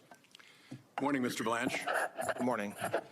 Why won't you tell us what became of the $50,000 in confidential money that the FBI reported that it gave to Tom Homan? I'm not aware of what you're speaking about. Oh, shit. Nice. Coming in, and he's going to try and place it on Pam Bondi. I guarantee it, because this happened under Bondi. To the extent that there have been public reporting about an investigation, I know nothing about it. Well, the public reporting is that the FBI reported giving $50,000 in the nature of a bribe to Tom Homan, and there's been no It's report literally on video, bro. that came of that $50,000. Will you answer that Oh, question? no, let's go. No, dude, White House is bringing the fucking heat. Good for him, man. I think that these people are done with their bullshit. Like, I don't know, man. I'm starting to think that some of the Washington lobbyists are starting to lose their power. Oh, but will you? Because now that we are kind of coming up to the midterms, they are, like, Democrats are starting to panic a little, where it's just like, ah, shit, we kind of waited a little too long. You answer that question, because we've been asking for a long time now. Your department certainly knows what's happening. I'm not aware that that's true. Well, take a look at it, and it's publicly reported, and the FBI reported it, and you should answer the question. Yeah. That's not the only one. Here's a list of unanswered questions that I have just asked. I don't know how it is that... God, why do they always look so fucking guilty? Oh, yeah, it's because they are. It's because they're fucking slime. Jesus Christ, the amount of people that fucking believe that Republicans are the principled party, and they're just sitting here like, oh, leftists just want transit sports. They want to have criminals everywhere. They want to have illegals everywhere. You fucking disingenuous assholes. Thinks that you've... I fucking can't stand it anymore. And realistically, no, what you guys want is a white ethno state. You guys want a fucking Christian white ethno state, you fucking white supremacist fucks. Cooperated with the committee, or that you've been transparent with the committee. That is not my experience. You said earlier that you welcome our questions. Great. Answer our questions. That's the real point. Where we've failed to get answers to our oversight questions, we've actually had to revert to the Freedom of Information Act, the general law of government transparency, to try to get answers from the Department of Justice. Here's how we did. Not well. We have this stack of questions that you haven't answered in the nature of oversight. We have this stack of FOIA requests that you haven't answered. And I think it's important for us to believe that you actually take seriously your constitutional oversight responsibilities in order to confirm you, that you actually take... They want white Christian Sharia law. Yeah. Seriously your obligation. No, just call it fucking holy law. Just call it holy law. All right. This is the thing. They use the term Sharia law like because it's big scary Muslim words. Like seriously. They love this is why like Trump does the Allah Akbar, like because they're fucking disingenuous assholes that also are dumb. They're just fucking stupid motherfuckers. Low IQ motherfuckers that don't understand culture and they don't understand mutual respect or any of it. Like fuck these guys. Honestly, the fact that these weak feckless leaders of these fucking nations can't ever call out Trump because realistically they don't want to upset him. But he could sit there fucking literally talking about, look at this little fucker. Look at Macron. He's got the trans wife. Even though I don't think she's trans, but maybe she is. I don't know. Candace is just asking questions. Like, it's always the same shit. Look at the way that fucking the chick from Italy got exactly what she deserved. To this committee, irrespective of party, majority or minority, in order to confirm you. So you know that Muslims want to convert people just like Christians do? The horror. I'll ask before we get to a vote on this that you take a look at these and get us answers. Where we have had answers, Mr. Blanche. Holy shit, Senator Clegane, I've not seen you in chat in a minute. Not been informative. They have been blow-offs. So let's move on to Trump No, I understand that. versus I understand that. IRS. I wasn't trying to chastise you at all. Our I was research more so just adding to it. indicates that senior DOJ officials have never in the history of the department before faced a judicial inquiry into a fraud on the court participated in by the Department of Justice. That was the inquiry opened in Florida. The question about fraud on the court committed by the Department of Justice remains open in the judge's Been around, decision. man of mystery. Here's what she did find. She found that the Department of Justice colluded with the Trump plaintiffs, that the Department of Justice violated DOJ policies in that collusion, that department attorneys were derelict in their responsibilities as DOJ attorneys, that the department failed to zealously advocate on behalf of the United States of America, its true client. And as I said, the fraud on the court question remains open, an unprecedented allegation about the department. As a result of that, the order was transmitted to the New York State Bar for potential disciplinary proceedings. I would like to ask, in addition, since this is new news, the decision was, 2 days ago? I would like to ask that you say to us that you will be willing to provide all of the documents and communications between the Department of Justice and the Trump plaintiffs in that matter. I'm not aware of any communications. I didn't have any. So if you put a request in, we'll look at it. I mean, obviously that's active, continued litigation in the Southern District of Florida. So it depends on. Explain how it is active, continued litigation in the District of Florida. Well, there's been several indications that the parties of, I never entered notice of appearance, but that the parties intend to appeal the judge's Monday 56-page decision. Well, it'll be interesting. Do you intend to appeal the Department of Justice? We weren't really even part of that decision. So to the extent there's something that we can appeal, I very vigorously will encourage the department to do so. Well, here's the tell. In that case. Yeah, I was about to say, it's the same bullshit. Well, I don't know anything about that. I don't know anything about that. You'll just have to send a request to our department to have that answered. You'll just have to send a request for that to be answered. Then he literally pulls out a stack, 2 stacks of paper, like literally this thick each, just fucking slaps those down. Well, here's the fucking request that we had that you didn't answer, so maybe you'll answer it now. Like, this is the thing. Like, White House is kind of coming at this the way that I am, where it's like, he's got the fire. Yeah, but this weaselly little fuck, this is what's really bothering me again. The fact that we are even in this, where it's just like, we're just accepting that he's going to get confirmed. The Department of Justice filed no answer, filed no agreement with respect to the extension of time, filed no response to the case or controversy. Also, everybody over on the horizontal stream, how you guys doing? Thank you for hanging out today. Related to the withdrawal of the complaint. Why are they all wearing Trump's suit?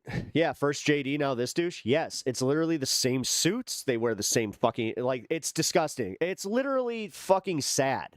It's disgustingly sad that these people are so weak, feckless, fucking weak-minded assholes that can just be fucking just told what to do by Trump. Like, and they have no agency. Like, no settlement.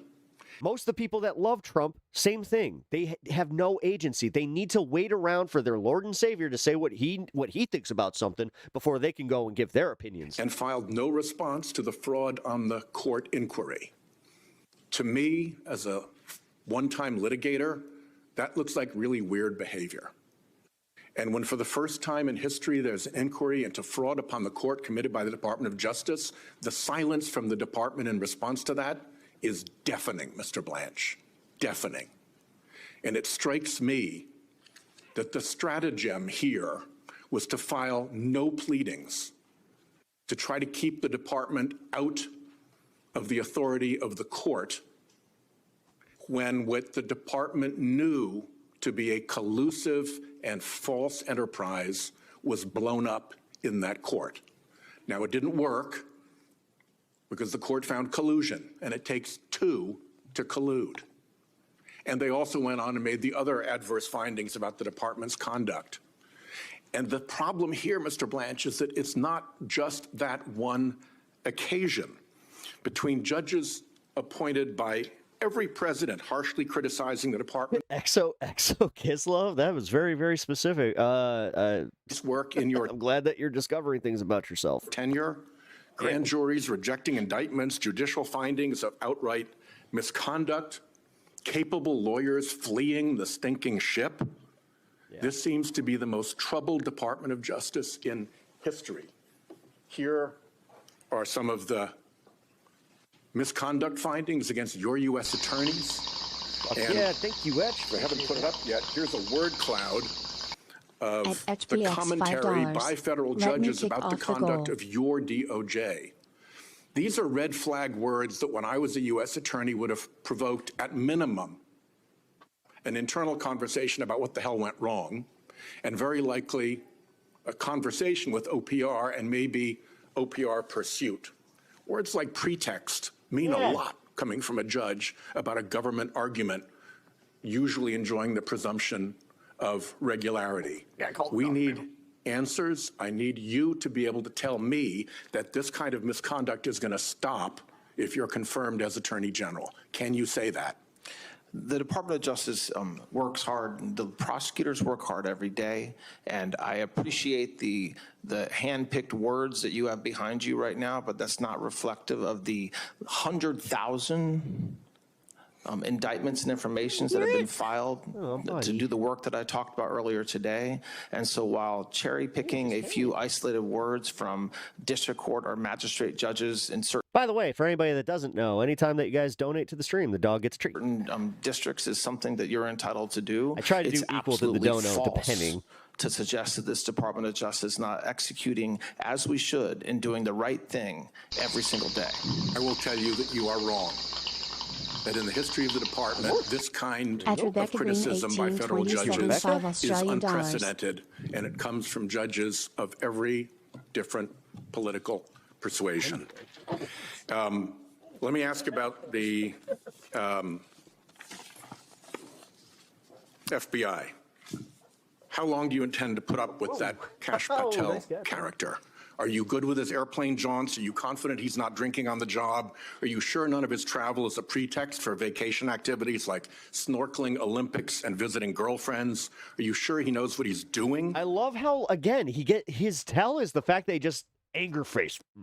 Do you vouch for him? Are you willing to look at whether he lied to this committee? That's an extraordinarily obnoxious question, Senator, and I have full faith. He's asking a legitimate question about misconduct. This is why I never, ever want to be fucking lectured about waste, fraud, and abuse from a Republican ever again. I will literally face mush them. I will just go. I'm not just. That's what it's gonna look like. It's literally. Oh yeah, well, what about the waste, fraud, abuse in Minnesota? Nick Shirley in Director Patel and the work that he's doing every day. Great, you get to own that. One last thing, if I may. You have refused to exclude January 6 rioters from your anti-weaponization fund. You have refused to put in writing that the slush fund is dead. Indeed, you signal to allies that payouts are still on track. You have vacated seditious conspiracy convictions against members of the Proud Boys and Oath Keepers. Yep. You hired January while also going after people who are part of Antifa. 6 rider Jared Wise, who had urged the mob to kill police officers. You scrubbed press releases about January 6th. Just remember, guys, if we lose and we do not gain any if we don't gain the House at least, it's Jova. Prosecutions. Like, it's cute that we think that we're actually, like, at that point, yeah, hope might actually be lost. And then we can start screaming to everybody, just like, no, fuck you. Like, I hope the one thing that comes from this is most people get a little more hardened in their, like, attitudes about this shit, because this is deadly serious. And called the releases partisan propaganda. You denied that Trump encouraged any violence. Honestly, they should indict him right there. I mean, it would be so funny to serve him while he's on the commit, like while he's in the middle of fucking testifying. 6. It's like, and now we have served you. Have fun. You've cleaned house of every attorney who worked on a case related to Trump, and you've bragged that bringing justice for violent rioters meant that every one of them was either pardoned or had their sentence commuted. I hope that our colleagues who are concerned about what happened on January 6th take that into account. Yep. Thank you. Would you like to respond? I would. Almost everything the senator just said, and he's protected. He's allowed to lie. But almost everything he just said was absolutely false. Okay, starting with the fact that I have never said that any sort of violence against law enforcement is appropriate. I have never said that publicly.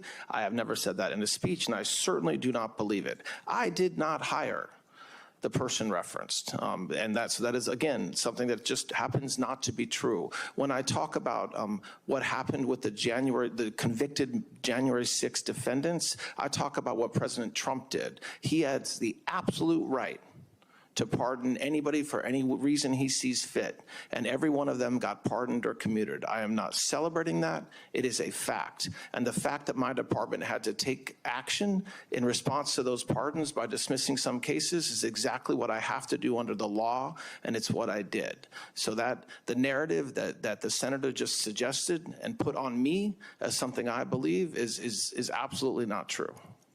Since he accused me of lying personally, Mr. Chairman, let me ask that I put this series of concerns into a question for the record, and that you, under oath, one by one, tell me where there's a lie. I'm happy to do that. We'll get that to you. I'm happy to do that. Absolutely. He's not going to. I hope White House holds him to that. Senator Booker. Finally, got closed caption back. That last one didn't even have it.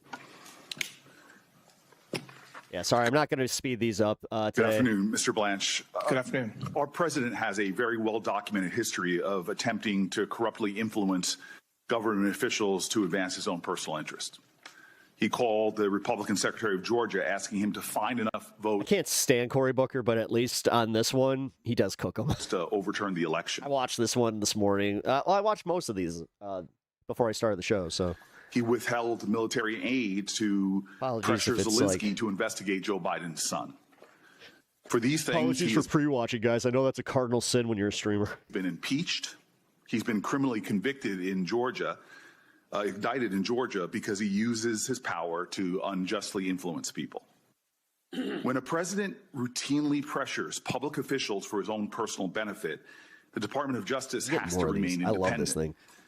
This brings me really to you, and I think what has you at the center of so much concern is that you seek to lead the Department of Justice after being the president's personal lawyer. Hey, Yumi, if you're listening. The American people are really entitled to know whether your allegiance to the rule of law is your focus or your allegiance to one man who clearly has an insatiable appetite for revenge, self-enrichment, and the abuse of power. So I want to talk about your record. Under you, the department has prosecuted He's actually doing something helpful for once. On both sides of the political aisle by surprise. Jim Comey, Letitia James, my colleague Adam Schiff, Federal Reserve Governor Lisa Cook. This casts a shadow over your ideas, any ideas of independence. You directed the arrest of Mayor Ras Baraka of my city of Newark. You weren't at Delaney Hall on May 9th, 2025. When he was arrested, but yes or no, did you have a conversation with Special Agent in Charge Ricky Patel ordering him to arrest Mayor Baraka? Oh my God, he does have mini-me energy. You come here and mini-me. You come here, mini-me. You complete me. Come here, daddy. My little daddy. I call him my hottie toddy. I had a conversation. I didn't order him to arrest. I authorized the arrest, which is my job. So you were not there, and we have body camera footage of him then moving and saying, we are arresting the mayor right now per, this is his quote, the Deputy Attorney General of the United States. I want to... Dude, again, arresting elected officials is not going to have the outcome that they think it is going to have. This idea that they're going to intimidate people into silence isn't working. If anything, it's emboldening people. Like, this is what they don't understand, is most people are complacent when they get paid and you don't disrupt anything. This is why status quo politics is such a thing, and that's why nobody has risen up. That's why nobody's done anything. But if they keep pushing, it's going to cause a boiling point, and it's not going to be it's not going to be like the Black Lives Matter shit. It's not going to be like any of that, because they're pissing off everyone. Got into the record your comments there, and the district court assessing all of your. I'm sorry, but 37% of a fucking country that even theoretically, if that is his actual support right now, that 37% of the country is still with Trump, that ain't enough to fucking do nothing. Conduct. Admonish the Department of Justice. This is the quote of the judge, the federal judge. Your role is not to advance political agendas. Your allegiance is to the impartial application of the law and to uphold due process for all. But this is just one example. No, as I said this yesterday, rolling blackouts, high gas prices, if the inflation keeps rising and everything is getting more expensive, example cited by it's going to boil over.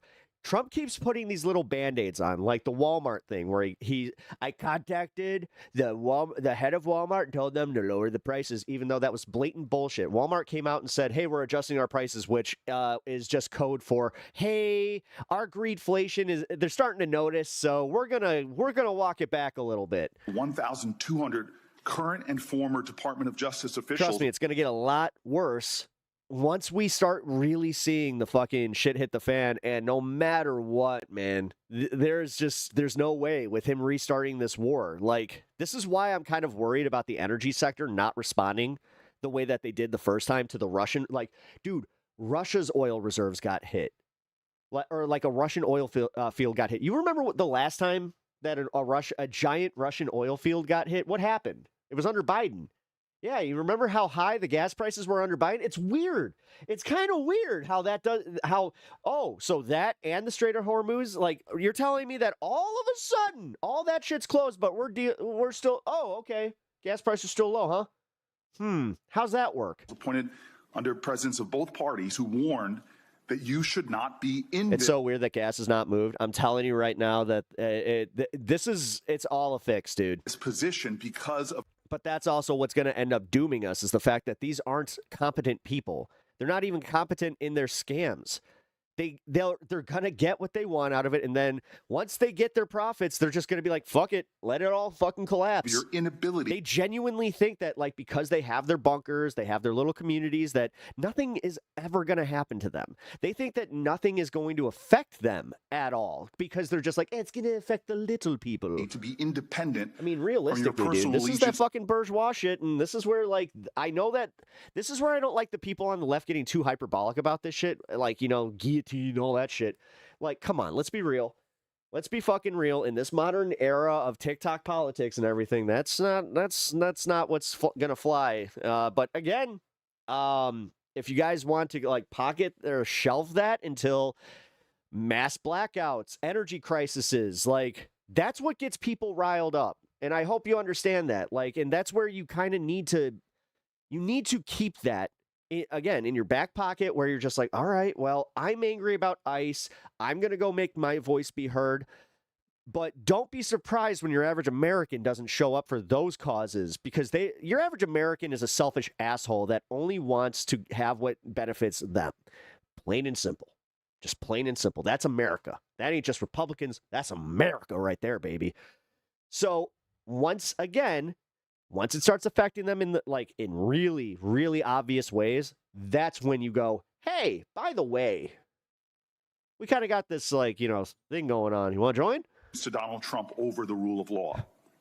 I met yesterday with Epstein survivors. Some of them are here in the room today. Congress, in a bipartisan fashion, passed the Epstein Files Transparency Act. Oh, by the way, the Epstein victims are in the audience today. I thought that was a pretty baller move. American people were demanding justice. Yet you failed to abide by that law and release the files by the deadline established by the law. And when the files were finally released, you failed to protect the survivors that law was intended to protect. Survivors Personal information, including names, phone numbers, home addresses, and images were released. Powerful people. You know what I also think is kind of hilarious? The fact that their sexism was so blatant with Pam Bondi and Kristi Noem, but now, same type of incompetence, not a word. Were redacted. Not a fucking Survivors word. Were they love this little Weasley shit. More than 1,200 victims, yet only 2 people have ever been prosecuted, Jeffrey Epstein and Ghislaine Maxwell. Now, I was stunned earlier by your conversation with one of my colleagues that you wouldn't even commit to meeting with the survivors. Nope. But you did meet with Ghislaine Maxwell. Yep. Yeah, he's meeting with the perps, making sweetheart deals, but not the... See, this is the thing. Now's the time. You know that outrage that we had for Graham Plattner? Now's the time to fucking start pointing that somewhere. Your claim that you can't meet with these victims. Because this guy is literally fucking making victims' lives that much fucking more difficult. He is literally he is throwing them into the fire. Victims. And all we are doing is just like, well, crackle, crackle. Because they're represented by counsel. How fucked up is that? Counsel is utter nonsense. Counsel can be present or a client can waive their right to have counsel, but you're a lawyer. You know this. That was not truthful, what you said to my colleague. You said that they should meet with the FBI. All of these women have reported their crimes decades ago. Yes. But yet you won't meet with them. Yep. Some of them have had multiple investigations prove that their fucking their accusations had merit. What you'll do is meet with Ghislaine Maxwell. Over a year ago, you sat with her, and you publicly said you were seeking the truth. So let's talk about what that 2-day meeting produced. Did your interview with Ms. Maxwell lead to a single additional person being charged, yes or no? No. Did it lead to a single new investigation, yes or no? I can't talk about whether there's any investigation. I'm not asking you about an ongoing or closed investigation. I'm just asking you about this unusual... your question, yes or no. Did you or anyone else from the DOJ or associated with the president discuss a presidential pardon with Ghislaine Maxwell and or her attorneys? No. Did you discuss clemency, yes or no? No. Did you discuss... freeze there. Uh-oh. Now it's time to fight. Now it is time. Guys, what's this under oath shit if you ain't gonna fucking hold him in contempt for lying? Did you discuss her transfer to another institution, yes or no? No. Well, just 1 week after your meeting, Ms. Maxwell was transferred from a low-security federal institution to a minimum-security prison camp. Were you involved with that transfer? Wow, he's lying under oath? Yes, very comfortably. As I've talked about before, in the time leading up to me going down to meet with her, we learned that she was receiving threats. It turned out... I'm going to interrupt you for a matter of time because... Okay, well, it's not a question I can Ashley Johnson, how's it going? This is so wild. Yes, it is. Apparently in the... Sir, how you doing, Ashley? I'm going to tell you this because I deal with issues of criminal justice. When people are under threats in a Bureau of Prison facility, they're put into solitary confinement or protective. They're not moved to a camp. That's not always true. It is. You're well, just what wrong. is what is true is someone that is accused of child sex trafficking under the Bureau of Prison's own policies is not put in a facility like this that seems clearly like a reward. This asshole's lying his ass off. Oh, it's blatant. Dude, it's so fucking blatant and obvious, too. This is where I was saying I would never hire him because he's an awful liar. He literally lies like your average little kid. Just, nuh-uh. You're just mad because you don't like me. The Department of Justice is also responsible. You don't like powerful Trump. corporations TDS, like play by the same rules. He would just literally say, "I plead TDS." Let's take a proposed merger between Paramount, Warner Brothers, and Discovery. This is no ordinary transaction. It was a proposed 100... Man, he don't look good at all. I think that Republicans even are looking at him just being like, how do we solve the... $11 billion merger involving 2 of the last remaining legacy Hollywood studios. As Deputy Attorney General and later Acting Attorney General, you exercise oversight of the Antitrust Division. You approved the decision to close the department's investigation into that merger, yes or no? I was part of the decision. I yes, don't know you were involved in that. You That don't is even a yes. let me answer, man. Did the career attorneys who investigated... So it was yes. That deal I mean, the thing is, you don't know. You don't get to fucking lie your ass off, dude. Yes or no. This is why you keep saying yes or no. Yes or no. Yes or no. Recommend closing that investigation. I didn't have a conversation with the career, but as I was saying I didn't earlier, ask you that. I asked you, did the That's how you handle that shit. That's how you handle that. You say, that wasn't the fucking question, dude. career attorneys who investigated the deal recommend closing the investigation? I have no idea what they You were in charge of that department, yet you have no idea. Well, I didn't say I had no idea. I had no idea about the question you asked about what the career attorney's view was. You do not know what the career attorney's view was. I'm not sure what the view was with respect to closing it or not closing it. Let me tell you why ethics glasses off. Glasses off. Laws that bind you about the appearance of Broad impropriety Blanche. Ooh, that's a good one. Are so damning in this case. On the same day that Paramount shareholders voted to approve the merger, David Ellison, the head of the acquiring company, hosted a dinner that you attended honoring the President of the United States. While you were at that dinner, the DOJ was still investigating The a merger. Yeah. This is a blatant fucking, again, conflict of interest. I'm also glad that there's at least 12 states that are trying to block the merger. And it seems like they're having a lot of success because it does actually violate a bunch of the antitrust laws within the states. So, yeah, okay. Bet, bitch. Let's go. Let's go. Make that merger. So then all of a sudden you cannot stream in the 12 states that have the biggest cities and the most amount of people. Bet, bitch. Speak with Mr. Fucking let's see if that landmass that you guys constantly fucking parade around, look at all the red, look at all the red. Let's do it. Fucking bet. All of your fucking money can be made from them, right? Let's go. Let's see. Mr. Ellison on that evening? No. Did you discuss with anyone involved in that organization that evening the department's ongoing investigations? No. Well, 6 weeks later, after that dinner, that investigation was closed, that you're stating you have no idea if the attorneys in charge even finished their investigation. That's not what I said. What did you say? You asked me a question about whether the attorneys recommended that the investigation be closed, and I said I wasn't sure. That's different than what you just threw back at me.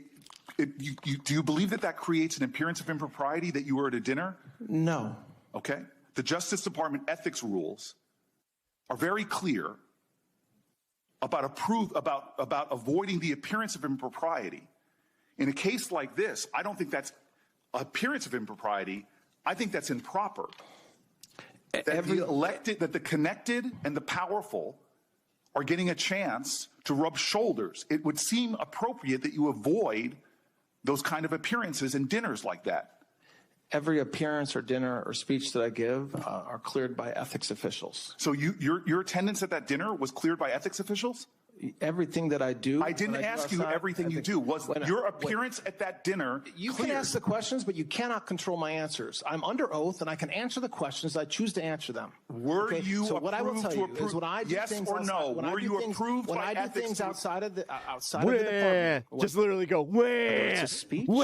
Answer the fucking question, dude. whether it's a dinner, whether it's an event, they are approved by ethics officials.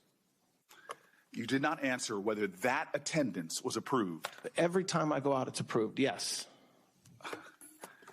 You know, Lincoln, it was said about him that if you want to see the true character of a man, don't view him in adversity, give him power. Give him power. Yep. I believe you've had a lot of power. Yep. And he And has so we don't have to misused it. speculate about Blatantly. what has been revealed with your time in I that mean, the office. Ghislaine Maxwell thing should fucking literally, not only should disqualify him from this, but dude, he should be disbarred. We don't need to worry about what kind of attorney general. You've already had that power. This isn't a job interview like usually. You've sat before this committee before. You've made promises time and time again before. You got the job, actually, to be the number 2 and the acting director. So this isn't a confirmation hearing. This is more of a performance review. And clearly, when it comes to the treatment of Epstein victims, when it comes to politically motivated prosecutions, when it comes from avoiding appearance of impropriety with corporations, you failed. You're asking this body for a promotion. And you've spent today making a lot of promises to follow the law, promises to be independent, promises to serve the American people and not the president. But We don't need your promises. We have your your record. Oh my God, he's cooking. He's cooking. Listen, I do not like this guy, but holy fuck, he is on point here. We have watched you exercise. Hey, thank you, P Salty, or PT Salty. Also, thank you for the 5 watch streak. Hell yeah. It's one of the greatest powers entrusted to any public servant. And what have you shown us? 1,200 victims waiting for justice. What have you shown us? There's 2 prosecutions. While the people involved, the victims, scared the crap out of me, are waiting for action, one of the people prosecuted gets the most cushy arrangement possible after you visit with her. Again and again, you seem to be favoring the interest. We need Dems to step up before it's too late. The thing is, this is what we needed to happen. Of a president and the powerful. You've chosen Trump. Yes, I hope this isn't too little, too late, but this is good. This is good. I like this. Over truth. Yeah, you can dude, I don't believe in body language entirely, but holy fuck. You've chosen corporations. Oh my God. Juice. Jesus over the Christ, he is so fucked. Constitution. And you failed to meet the test. I'll say this in closing.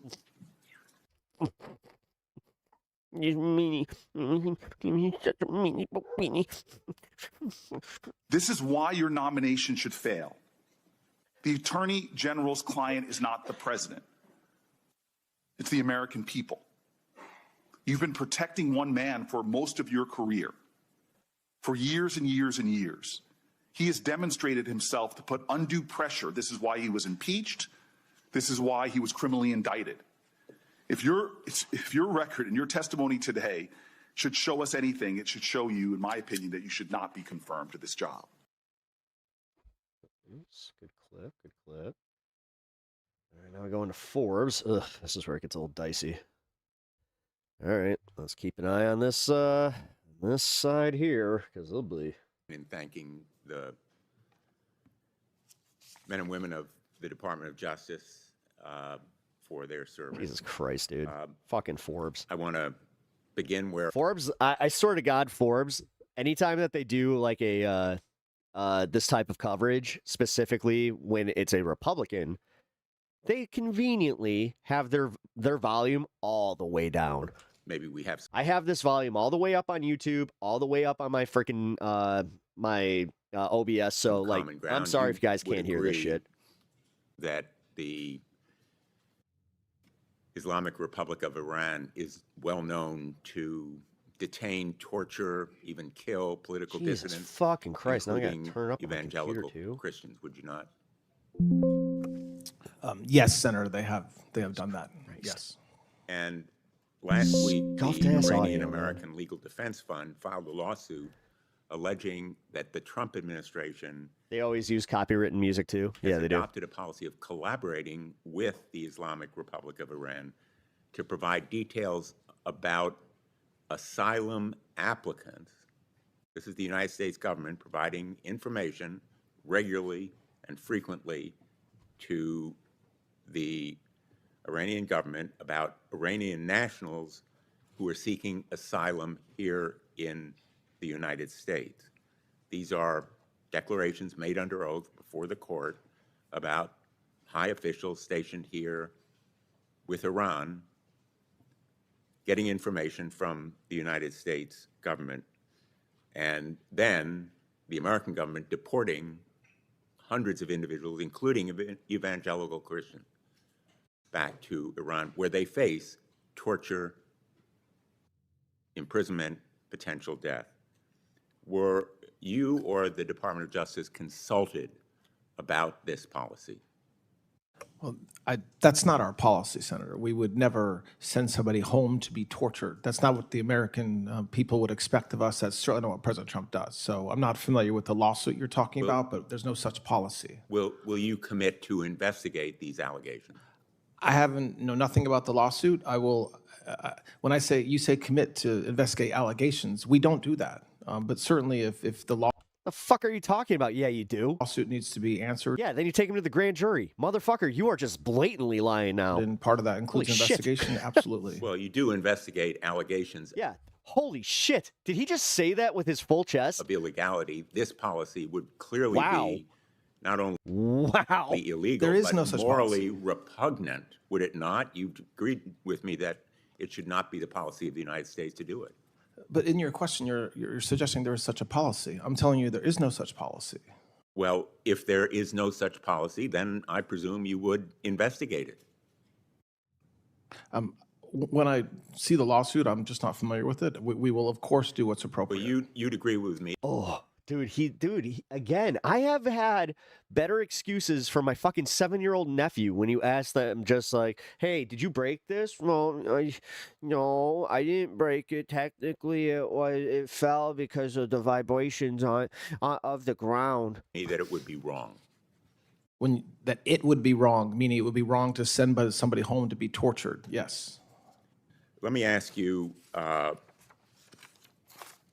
Yes, because that's a dicey question for him, because that also, then he'll just be like, oh, okay, so you mean asylum. about allegations. You mean legal asylum. That's what asylum is, and that's why we've actually had laws on the books about this for years. David Gentili. I think we talked about these allegations when you visited me. Thank you for coming to my office. In May of 2025, David Gentili was sentenced to 7 years in prison for his role in an almost $1.8 billion Ponzi-like scheme that defrauded over 10,000 investors, many of them middle-class retirees, of their hard-earned savings, and he was imprisoned. He boasted to fellow inmates and others that he was going to be released because he paid $2.5 By the way, two Republicans suck butt is supposed to be yes. million for clemency. But yeah, I figured why not? Whatever. Evidence collected by today. the Eastern District of New York supported those allegations and reportedly also included statements by Father Frank Mann that he spoke to the president about David It's all right. The Eastern District of New York was investigating these allegations and reportedly received a call from one of your top deputies instructing them about the concerns of the Department of Justice. The investigation was stopped by the Eastern District of New York. I wrote to you on June 23rd and United States Attorney Joseph Nacella about these allegations that an investigation into this impropriety was shut down at the request of your office. Did you have any involvement or knowledge about the commutation of Mr. Gentili's sentence? President Trump, as I've said a couple times today, has full authority to pardon or commute anybody convicted of federal crime. That's not my question. So I'm answering your question. That's not. No, it's not. Did you I'm answering know your about question. No, you're not. What my communications with President Trump, I will not talk about. He does not, nor should he. He has no obligation. Actually, this is you're actually proving the point why you are not fit for this job just right there. You still view the president as your client. That's the biggest conflict of interest I've ever fucking seen. This hearing's over. New appointee needed. To discuss appointee denied or appointment denied. Next. Pardon or commutations decisions with me, and he has not. As far as the what you just suggested about an investigation, I believe you're referring to a news article that was the result of apparent leaks, and I would caution that there's falsehoods in those news articles. I'm asking you whether you had any involvement in commuting that sentence or in stopping the investigation into the allegations of impropriety, possibly payment to Father Frank Mann. And I answered the first question, but when you say stopping an investigation, there's an assumption built into your question that I will not concede. We will not talk about whether investigations exist or don't exist, and certainly some leak about something that we supposedly did doesn't warrant an answer either. There was an investigation, correct? That's my whole point in saying is that there's an assumption baked into your question that I don't think is true, meaning that we cannot comment on even the existence of investigations You've like that. commented this morning to Republican colleagues about several investigations. No, I haven't. Well, you commented in response to the chairman about the FISA investigation, About the what? Excuse me? the investigation that he asked you about. So, Senator, my point is that you're asking me questions about a news article, the source of which was apparently leaks. It would be inappropriate for me as the acting attorney general to comment on such leaks or news articles that you're referencing. Yeah. But I accept that you're not going to answer my question, but I think there is a need for the Inspector General to look into the investigation that was apparently, according to these articles and other Mr. Blanche, you are the witness, not the examiner. Please answer the question. Easy. information Yep. stopped as a result of your intervention. Let me move on.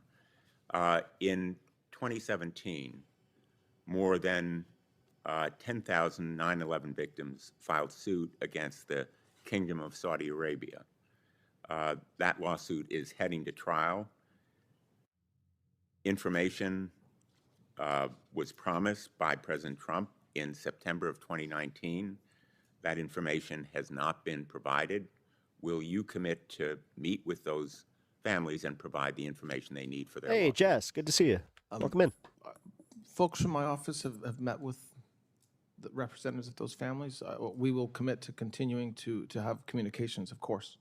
And provide the information they're seeking? Well, you're saying, I don't know what the information is you're talking about, so obviously I can't just commit to providing the information. Well, let's talk about other information. Information about the Epstein abuses.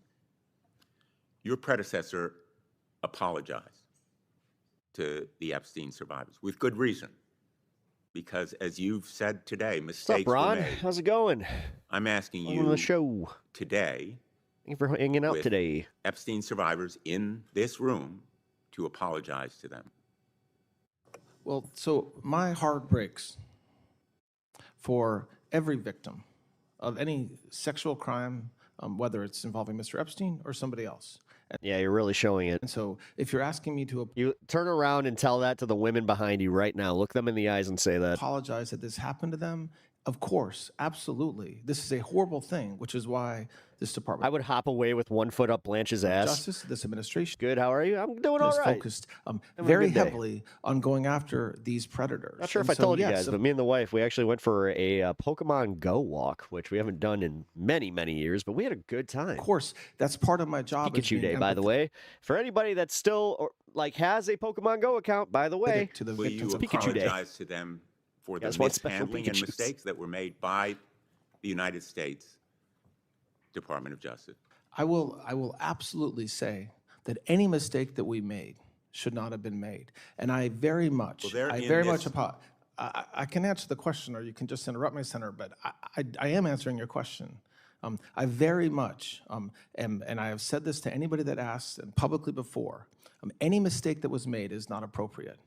And so, yes, I am sorry that in about 1% of the documents, mistakes were made. But what I will say on top of that is we put tons of resources to rectifying those mistakes immediately, including pulling down documents within minutes of being informed that there were mistakes, potential mistakes made, and working 24/7 to rectify any mistakes. And that's what I would expect the victims would yeah, want it us sucks. to We do. had to miss Community Day in Chicago because my wife was getting Our surgery. council and this body as well.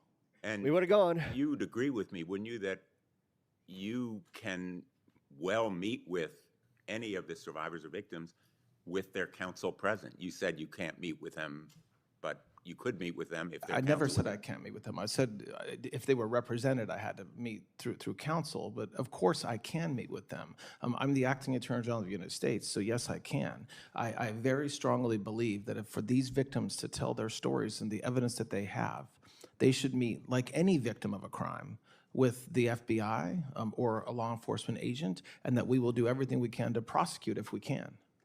The judge in Florida referred your misconduct. She concluded Oh, that damn. there Hope was everything went well with her surgery. That's actually. misconduct and She is doing well, but it didn't go exactly how we wanted it to. misrepresentation, So, an improper purpose. but she is cancer free, and yes, we are in the recovery stage. Hence, why any little bit of a donation does it goes right to the recovery fund because it all goes a very long way right now. that legal action We are to the bar of New York. balls deep in the for American potential healthcare discipline, system. including losing your law license. I know you disagree with the result of the ruling. Has that kind of referral ever happened by a federal judge for Damn, dude. an attorney general of the United States? Damn, dude. Can you I get don't know, but I'll tell you something. That judge never asked us to respond. She never gave us an opportunity to respond to anything. And she didn't refer me. She just asked that a copy of the order be provided to the New York bar because there's several activist groups that have filed complaints against me. So listen, as I've said earlier, I think anybody on this committee, especially the lawyers that have practiced, can read that opinion and reach their own conclusions. But I very much disagree with the judge's insinuations about me. And we're going to do what we can to make She that didn't right. need to. One last question. Would you agree with me that agents of the United States should not fire into cars unless fire their weapons into cars unless there is an imminent threat? give a short answer to that? There's a well-established standard as to when an agent can discharge their firearm. Give and I a think short answer to that. Who the fuck was that? Was that Chuck Grassley? That's something that Damn, should be sounded a followed in little every rough case. there, Chuck. And that includes not firing weapons into cars. It's definitely Chuck Grassley. Oh man, Thor's hammer with that gavel. All right, Todd Blanche. All right, let's have a brutal back and Thank you, Mr. Chairman. Welcome, Mr. Blanche. To ensure that another Forbes. Oh God, pins and needles with Forbes, fitness guys. to serve God, their coverage. It's just of like all nominees who come before all of a sudden I'll just see like a little like warning where it's just like, hey, any of my you're using committees. copywritten I ask the content. following two initial No. questions. Which ironically is all on C-SPAN. Since you became a legal adult, have you ever made unwanted requests for sexual favors or committed any verbal or physical Ooh, she coming in with the harassment spice. or assault of a sexual nature? No, Senator. Have you ever faced discipline or entered into a settlement relating to this kind of conduct? No, Senator. Mr. Blanche, over the course of the past 5 months, the New Mexico Department of Justice Oh, dude, has she's got talked to receipts. She's got receipts. your Ooh, this is staff gonna be good. about getting Damn it, I gotta access pee to so bad. information for its right, investigation give me a second, guys. into an alleged crime at Jeffrey Epstein's Zorro Ranch. Will you and your team continue to Can't though. cooperate Oh my God, this with is the so New good. Mexico Department of Justice Damn, this hearing has actually been fire. and help it get the information it needs? Yes, we're continuing to work with them, and yes. Thank yes, you. Senator. Mr. Blanche, at an April 8th press conference, a reporter asked you a question about go after President this. Trump's desire I'll go after to this see one. I haven't seen his this one. perceived political enemies prosecuted. You answered, quote, "That is his right, and indeed it is his duty to do that." To clarify, Mr. Blanche, do you believe it is the president's right and duty to order the investigation or prosecution of his perceived enemies? Yes or no? I can't answer that yes or no. That wasn't the question, and my answer was that as the president of the United States under Article 2, he's in charge of the Department of Justice, and so my answer reflects that idea, not No, that he I has. think- no, because that's also like, dude, it's either an independent body or it's not. You can't just fucking like do this thing where you're like, well, technically he's the boss. right to go after his Fucking Christ. political enemies. Reclaiming my time. This elementary school bullshit. Again, that I do get mad at Democrats for not meeting it, like just meeting them on their level, just being like, okay, asshole. I think that what the president meant was pretty clear, and I just wanted to know whether you thought that that is indeed his right and duty to prosecute his perceived enemies. So let me get to that. Investigations of the president's perceived enemies aren't theoretical. They are happening. For example, last August, President Trump Nice. posted on social media that George Soros should be charged with RICO. Weeks later, one of your deputies directed several U.S. attorneys' offices to investigate Soros's charitable foundations for violating the RICO statute. Mr. Blanche, to confirm, were the U.S. attorneys' offices asked to launch these investigations because of the president's post? Yes or no? I'm not even confirming that they were asked to, but most certainly not because of any truth Well, the from president President Trump. definitely, excuse me, the president definitely posted that Mr. Soros should be charged. I always love when they use the president's words against like them because it's just like, okay, so he's him. What do you guys say about With this? RICO, and lo and behold, several weeks later, that is exactly what your office I like your tactic here. sought to have done. Since last year, DOJ has sued 421 30 states shit. seeking their voter lists. 14 of those lawsuits have been resolved by federal judges. Mr. Blanche, did any of those 14 federal court judges from across the country agree with DOJ's legal position? Again, yes or no? With some of the legal positions, yes. Pardon? The answer to the question is yes. Some of the judges So agreed 14 with some. judges? Agreed with some of our legal positions. How long is this? Most 10 of those minutes? cases are still under appeal. Actually, that's not correct. The answer is actually no. These 14 federal judges, some of them were Trump appointees, disagreed with DOJ's position in terms of getting access to these voter rolls. Well, I think It's all part of DOJ's attempt and with the president's attempt at election interference. We know that federal judges are a problem for you, certainly a problem for President Trump, because they actually care about facts and evidence. Yep. And that's why last fall Yep. at a Federalist Society event, you called for young lawyers at that event to join you in fighting a war. And you said, I mean, dude, the Federalist Agency this is the thing that I will say, and I know that some people will probably get mad at me about this, but this is the problem with the left. And I know that I shouldn't lead with it, but it is very true, is the fact that we want everything that we want now, and we can't conceptualize a decade's worth of progress and institutionally putting people where we need to and being strategic with it. The Federalist Society, they played the long game. I watched them do this since before Trump was even a thing. The Federalist Society has been wanting to pack the courts with Republican judges, which is exactly what they did. They've been wanting this exact scenario where somebody was willing to weaponize the DOJ. That's exactly what they got. And now they have somebody that technically headed the Federalist Society. So this is one of those things where it's like, we can learn from this one. We really can. But this is what also sucks, is that unless there has been somebody that's already been spearheading these projects for the past decade, which I haven't seen much of. Most of our stuff, as far as even the DSA, yes, the DSA has been around for a while, but realistically, only within the last even 4 to 5 years have they actually gained enough traction to become something of a political force. So, that's great, but this is where I'm saying it again. This was 20 plus years of them planning this shit. We need you. And just taking the small wins and just being like, all right. And then readjusting any time that they didn't get their way. Because it's a war, and it's something we will not win unless we keep on fighting. See? The war that you were talking about was against federal judges. Federal judges, who were ruling against the administration, correct? No. Well, then do you believe that judges should be impeached based on their rulings against this administration and the president? All right, hold on to this one. Yes or no? No. No, I don't believe that. On that, you disagree with the president because he believes judges should be impeached for disagreeing with them.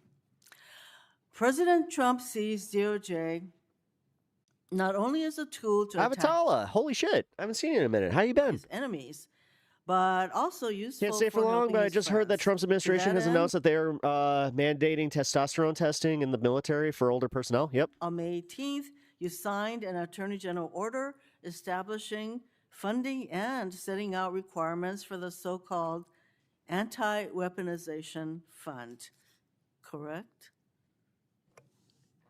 You signed Yes, such a... No, he did. He did. I saw that before I started stream. Order? It went Yes. Have pretty you rescinded viral. that order?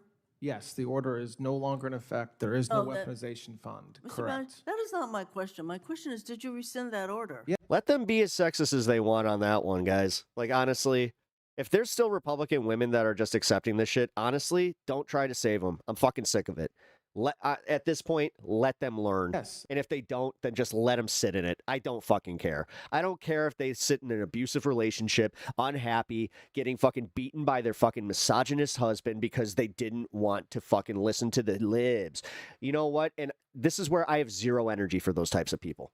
Zero. I'm doing it under oath right now. Absolute zero. No, the It does fact not that exist. when you answer that, I've seen too many people that like they engage in this thing where they act like they want to be Batman in that situation. They also like have this thing where they're like, then we're gonna save them, and then they're gonna come to the left. Then immediately they're just like, Batman. Like no, it's never like that. Fun. That is not rescinding the Unlisted order. World, good to see you. Missed you the last few streams, but hope you're doing well.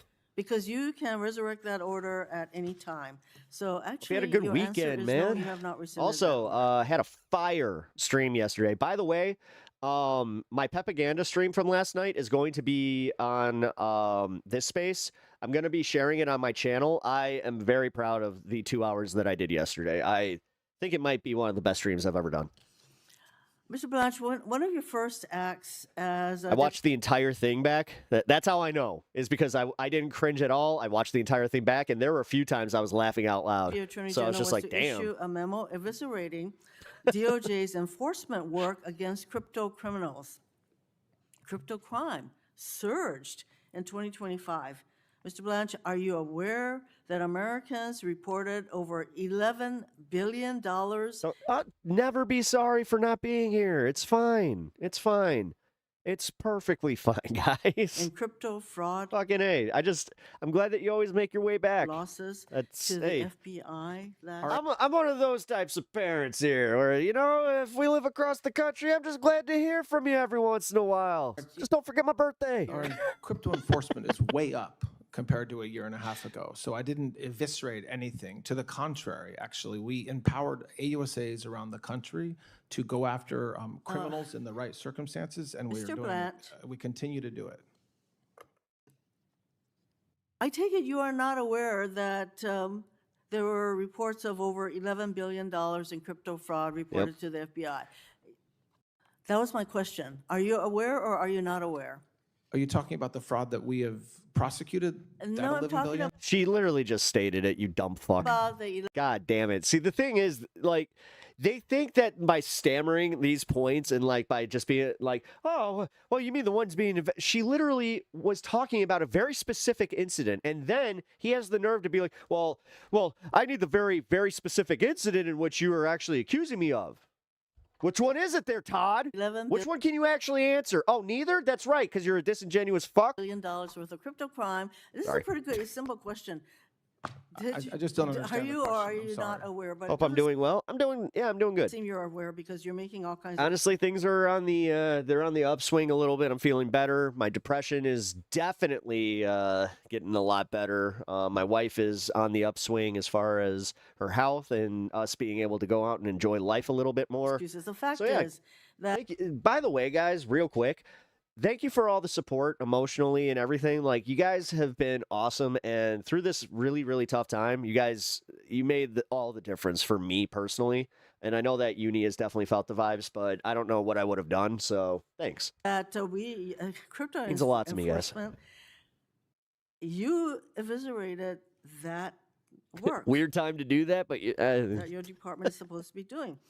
And so anyway, Mr. Blanche, when you issued your memo ending crypto crime enforcement, you held significant amounts of cryptocurrency yourself, and I sent you several really letters glad to hear that. Thank you. asking you about it, and I am still awaiting your answer. Mr. Blanche, it is clear to me that your leadership is going to be a continuation of what we have seen so far at the Trump Department of Justice, or more likely to be called the Department of Retribution and Corruption. Yep. You see nothing wrong with the Oh, man, Department of Retribution and Corruption. Let's keep that one. president treating Department of DOJ as Justice, his my own ass. personal law firm to use as a weapon against his perceived enemies and as a way of helping his friends, and as a tool to interfere tough, with the Pep. You would've upcoming gotten- elections. I don't know about the that. states run really elections in this country, but you want to insert DOJ at every step of the process, suing the states with frivolous claims and sending threatening letters to secretaries of state. You want to suppress the votes of American citizens who will have a chance to resoundingly reject the president's corruption at the ballot box this You'll be listening. November. Cool. You signed a memo eviscerating DOJ's cryptocurrency You might lose the #1 spot there, Rebecca. Sorry. enforcement work, leading to a surge in Americans being victimized by guys. cryptocurrency fraud. You also championed a slush fund for the president's allies who attacked Getting police mushy. officers on January 6th. From the beginning, we all knew that that's what this fund was for, but now we have findings of fact from a federal judge concluding that the fund came out of a fake lawsuit filed I solely was kidding. to lend an air of legitimacy to the president's Some dumb attempt beats. Hey, by the way, man, to how you doing? compensate I just his saw you in insurrectionist the other chat allies. here. You played a key role in attempting to perpetuate this fraud Sorry if I on missed your American chats. taxpayers, and you oversaw the botched release of the Epstein files, denying justice once again to survivors who have been waiting so long for it. You have no business being the Attorney General of the United States of America. I certainly urge my colleagues to vote against you. Fucker has blatantly lied and been called on it twice in 5 minutes. Contempt his ass already. That's kind of what's making me upset. Is the what's the point of these committee hearings if you catch him in a lie and then you can't do anything about it? Because again, it's all political. It's literally like if you have an R next to your name, you're not even listening. You're just waiting for the opportunity to just be like, Toddy boy, we love you. We love you, Todd. We love you. We love to speed run this, but these guys, they don't know what they're doing. Come on, Toddy. Like just answer their questions. Let's get through this. We'll get to the procedural vote and you'll be on your way. Confirmation. Thank you, Mr. Chairman.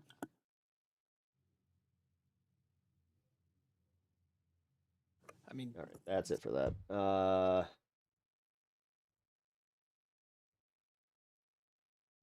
Here we go. Oh, that was it. That was Maisie. Okay. Are you? We'll do this one. Since he mentioned my name, I have previously and will continue.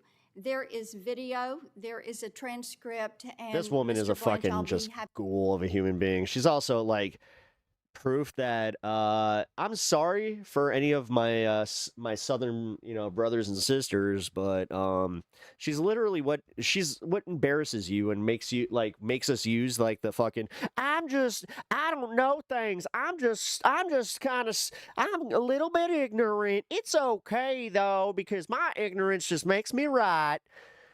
Yeah, that's where you get this from. Is from dipshits like this. So be better about calling that kind of shit out. Just gonna say. All right.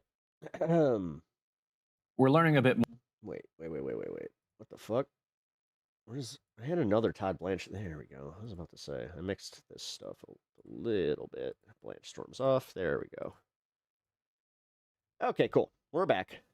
States pardon a convicted narco trafficker.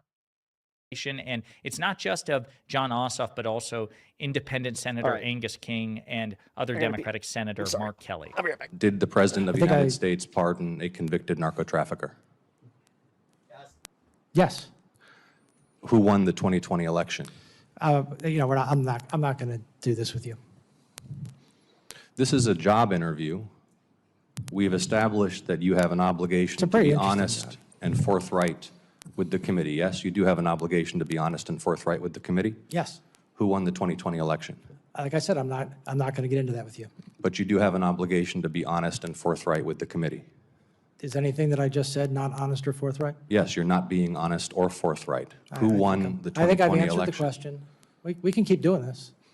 Well, we're going to keep doing it because you're not being honest and forthright. No, I'm not going to engage in the theater. It's a simple question, Mr. Clayton. And I've answered Who it. won the 2020 presidential election? I've answered it. You're here asking for the support of senators to lead America's intelligence community. We've established that you have an obligation to be honest and forthright with this committee and with the American public, but you refuse to answer a simple matter of fact about the 2020 election. Is that right? No, that's not right. Then answer the question. Who won the 2020 election? I have. So as you can see, it's not going well so far. He is visibly sweating, visibly nervous, visibly uncomfortable. And John Ossoff is like a very good-looking android. He is just like merciless. He is taking no prisoners. He is being very calm, very patient, very meticulous. And this is, by the way, a common thread among Trump nominees, particularly Trump judges. When asked by Democratic senators who won the 2020 election, they either refuse to answer or they give a very suspiciously worded, Joe Biden was certified as president of the United States. Nothing so unambiguous as, yes, Joe Biden won the election. That's what John Ossoff is looking for. This guy sucks so much. I'll be honest, man. I'm starting to lose so much respect for him. The way that he's giving into the trends, the way that he still wears his stupid fucking meta glasses. Like, if I see you wearing meta glasses, immediately I do judge you, because it's like, dude, especially if you're on like the left side of causes, how in the fuck do you not see that they're giving your data or they're recording everything that you record? Like, what, you need the little heads-up display that bad? Oh, it's so cool.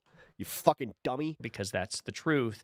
Jay Clayton knows the truth, but he's too afraid to answer. God, he's like the fucking like equivalent of like millennial gray paint. Answer it. What is your... Has absolutely zero like taste for himself, literally sees the joke. I've made this joke so many times, but like my wife actually is the originator of this, where she saw his background. I was like, Jesus, did he just go to Target and say yes to the entire Joanna Gaines collection? Like, holy fuck. I've given you my answer. Oh, shit. Did we just get confirmation that Mitch is actually dead? What is your answer? Did we? You refuse to answer a basic question about who won a presidential election, but you asked to lead America's right here. Intelligence community? Isn't it humiliating to be unable to answer this question, to have to indulge the president's delusions? We know, you know, everybody in this room knows the truthful answer to that question. Why can you not give it? I think I gave you the answer. Are you aware that Director Gabbard was present at the Fulton County raid in Georgia? We'll follow up on that in just a moment. But Ossoff is right. Clayton does know. And we know Clayton knows. Yeah, well, the thing is, we don't. Georgia earlier this year. Every once in a while, there is like too much commentary, like, and this is coming from somebody that does this. Fucking A, dude.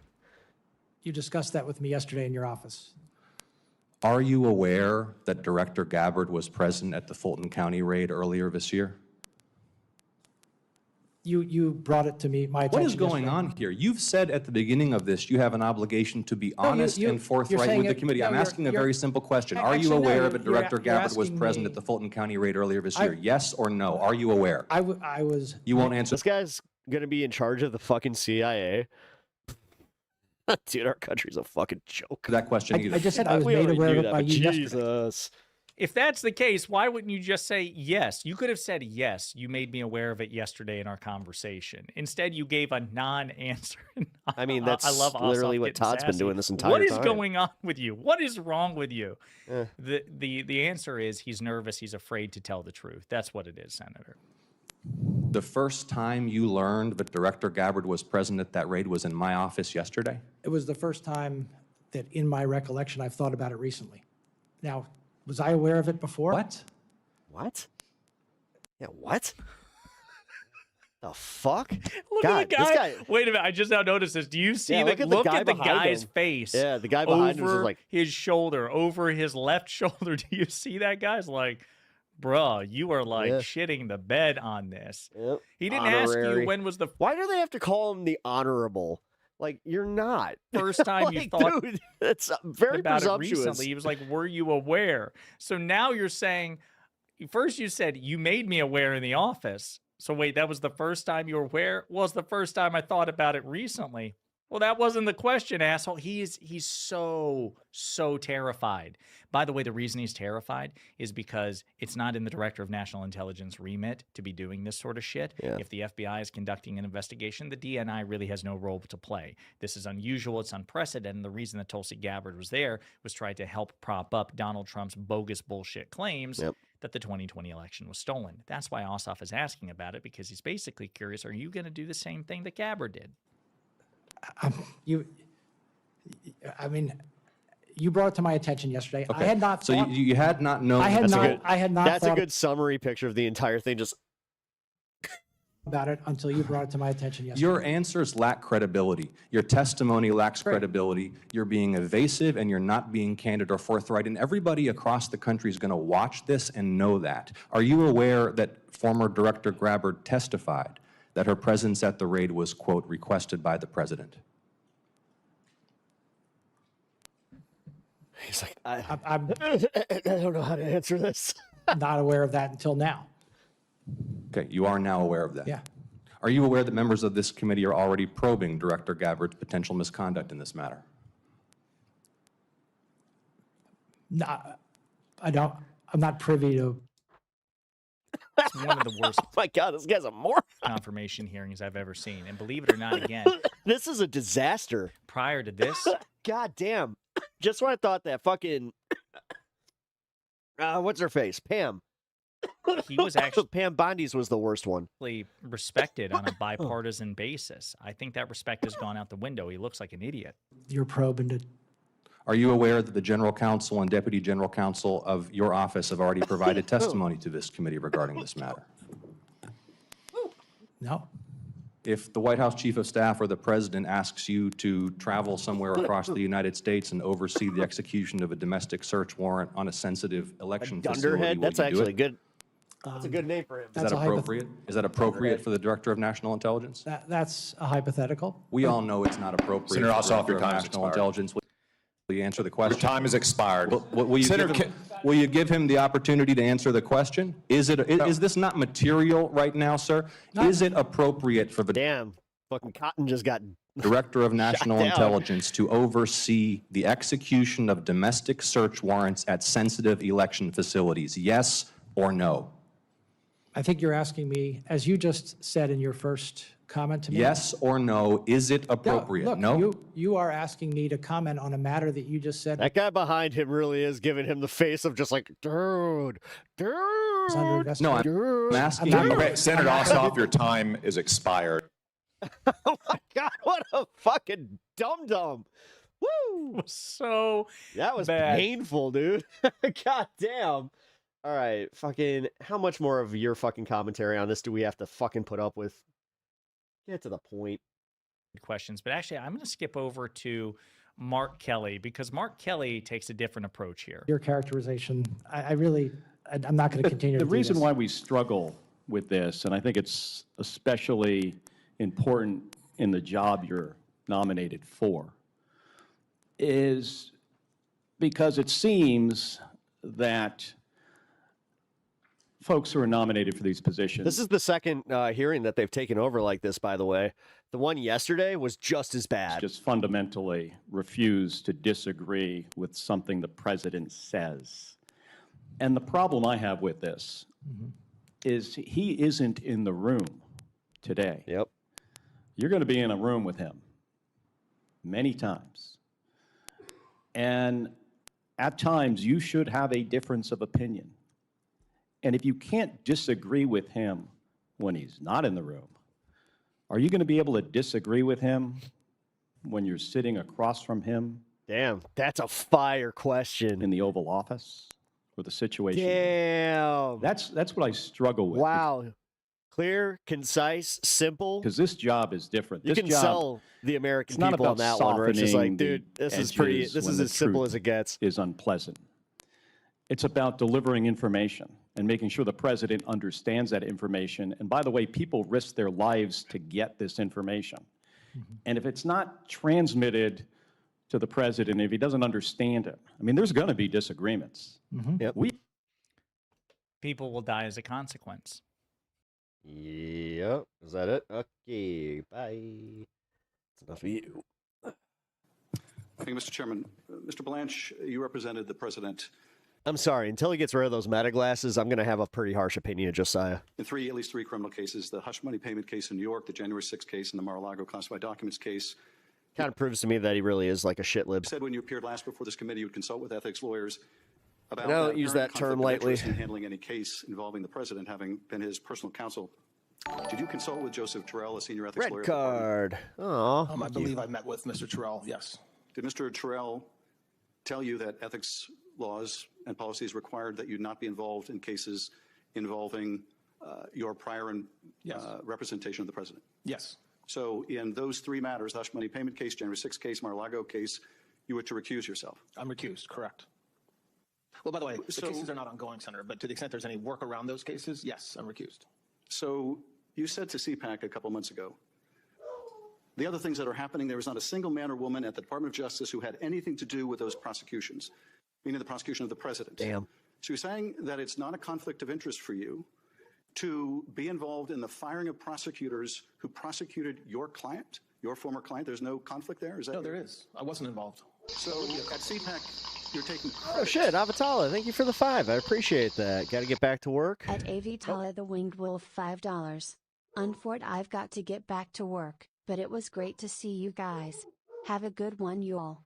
Keep up the good work, Pep. Oh, thank you, Avatala. I really appreciate that. And that's the first time I've ever seen, unfortunately, said as unfort, and I like it.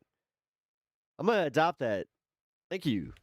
for the firing of these Department of Justice lawyers, but you're not willing to take But thank you for the responsibility before this committee. $5. Is that Come on, the case? Stan. No. Okay. I'm making, there's Well, a you statement I gave were at CPAC. bragging about this at Here, CPAC, bud. the firing of these prosecutors, the firing Free of the FBI time. agents, the getting rid of everyone who Here it comes. investigated your client. He forgot about what he was barking about. Speaking for the Department of Justice, but you don't think that's a conflict of interest.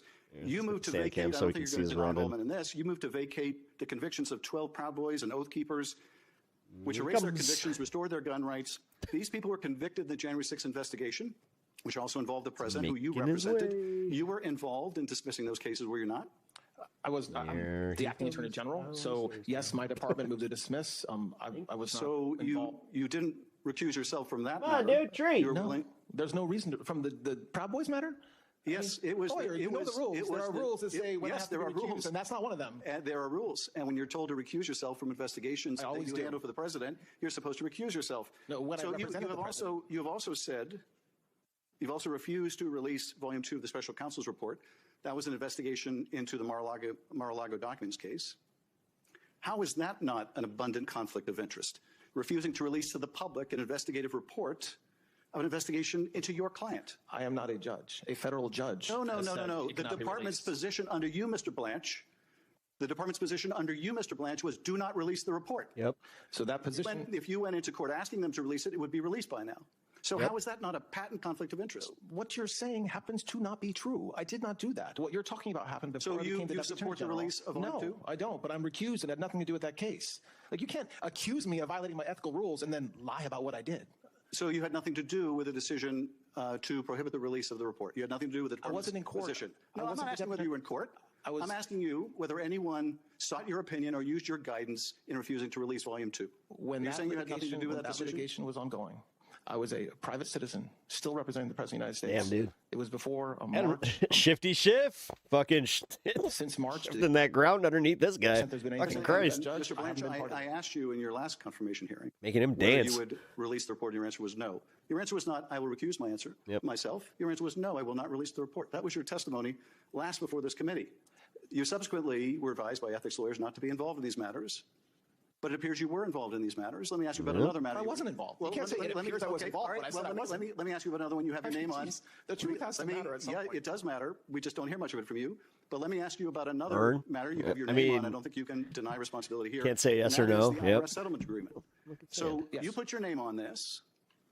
That absolves the president of tax liabilities in the past. The president was convicted in the case you represented him in of falsifying business records in part for tax purposes. Does this settlement not absolve the president of any liability for tax crimes associated with what he's already been convicted of? That's not what he was convicted of. It not having to do with Well, for tax I'm happy to purposes. read the statement of facts. The participants took steps that mischaracterized for tax purposes the true nature of the payments made in furtherance of the scheme. So you know, The Mr. participant Blanche, there was not the president. It was somebody else. This Well, if man the looks president JD, look honest. is cons- He kind of does. Byron, look- I mean, the sad part is, like I was kind of pointing this out earlier. The fact that this guy is a defense attorney is genuinely baffling. Like I have had to hire a defense attorney in my life. I will tell you right now, if this were the guy that was presented to me, I would have gone elsewhere. I would have been like, nah, just based on facial expressions, demeanor, all of it. To falsify business records to help them cheat on taxes. He is also exposed to liability. You know that as well as I do. He can't be audited for that. And of course he can be. Of course he can be. And he can be prosecuted for it. But the agreement you signed on behalf of your former client, on behalf of your He current can't be client, audited for it. and in a staggering yeah, I example can. of self-dealing prohibits that. Let me ask you this. Does this tax agreement, this addendum you signed, also hold him harmless from any audit or tax liability with respect to the billions in crypto money he made in his first year as president? It's not forward-looking. So to the extent there are taxes filed by the president or his sons or the Trump organization after the date of that agreement, there's no protection. Well, but before that agreement. So any He taxes... hasn't filed taxes yet for money he made last year, right? So Yes. no. So if he no protection. if he filed tax returns this year for money he earned last year, that his sons earned, as World Liberty Financial, all those people earned and defrauded taxpayers on it, he faces no liability under this agreement you signed. There's no evidence taxpayers were defrauded, and he is But not there's protected. evidence He in is this not agreement protected. that He's you've not absolved him of any liability over No, it. I just said he's not absolved. So the So question this agreement doesn't apply to a tax return filed last year, or filed this year? To tax returns filed after the date of the agreement? No, No, it does not before the apply. agreement. A tax return filed in this calendar year before this agreement. Before the agreement, it applies, not after. Okay, so for a tax return filed this year for last year, for the billions he made, there's no tax liability even if he cheats on his taxes or his kids do or his business do. He is absolved of that further potential liability. No. Well, it's in the plain language of your agreement. Did you write this language? You by have the to way? use the facts, though, Did that you- he hasn't did filed you- taxes yet. So when he files taxes, there's no protection based on this agreement. Did you write this language? Did I type it up myself? Did you write this language? No. Well, you put your name to it. I did. So Yeah. who wrote this? I don't know the person that actually typed it. I don't know who it is. Jesus Christ! So your paralegals just fucking make shit up, and you sign it, and you're just like, "Yep, that represents exactly what I wanted to say." I have no idea who said it, therefore I can't be tied to it. Wait a minute. Of the president's lawyers, or was it someone Jesus from the fucking Justice Christ! Department? He's an awful attorney. Like, holy shit! No wonder this dude's lost so many fucking cases. This document would have been somebody. Any fucking judge that's worth half a damn listens to him and is just like, all right, buddy. So you have no idea who. Can you, like, I don't know, make a better case? That is. I don't know the name of the person that typed it up. Did you debate with them the statute of limitations, which clearly would preclude the president's claim, this $10 billion lawsuit? We had extensive discussions internally about the underlying litigation. And did you reject the statute of limitations defense? I'm not a judge. I don't reject. But you things. signed an agreement for the there U.S. was discussion around You signed an litigation. agreement for the U.S. basically indicating that the Justice Department's position that the statute of limitations applies doesn't matter. I did. That's not what I said. I didn't say that anywhere. Who rejected the 25 defenses the IRS had to this sham lawsuit? Who rejected them? Who said that these defenses we're not going to accept, we're just going to go with the president's agreement in the slush fund and this immunity? There was a lot of discussion internally. But you made the decision. What's the decision? What do you mean? You made the Oh decision. my God, dude. You're either the fucking, the decision maker in this department or you're not.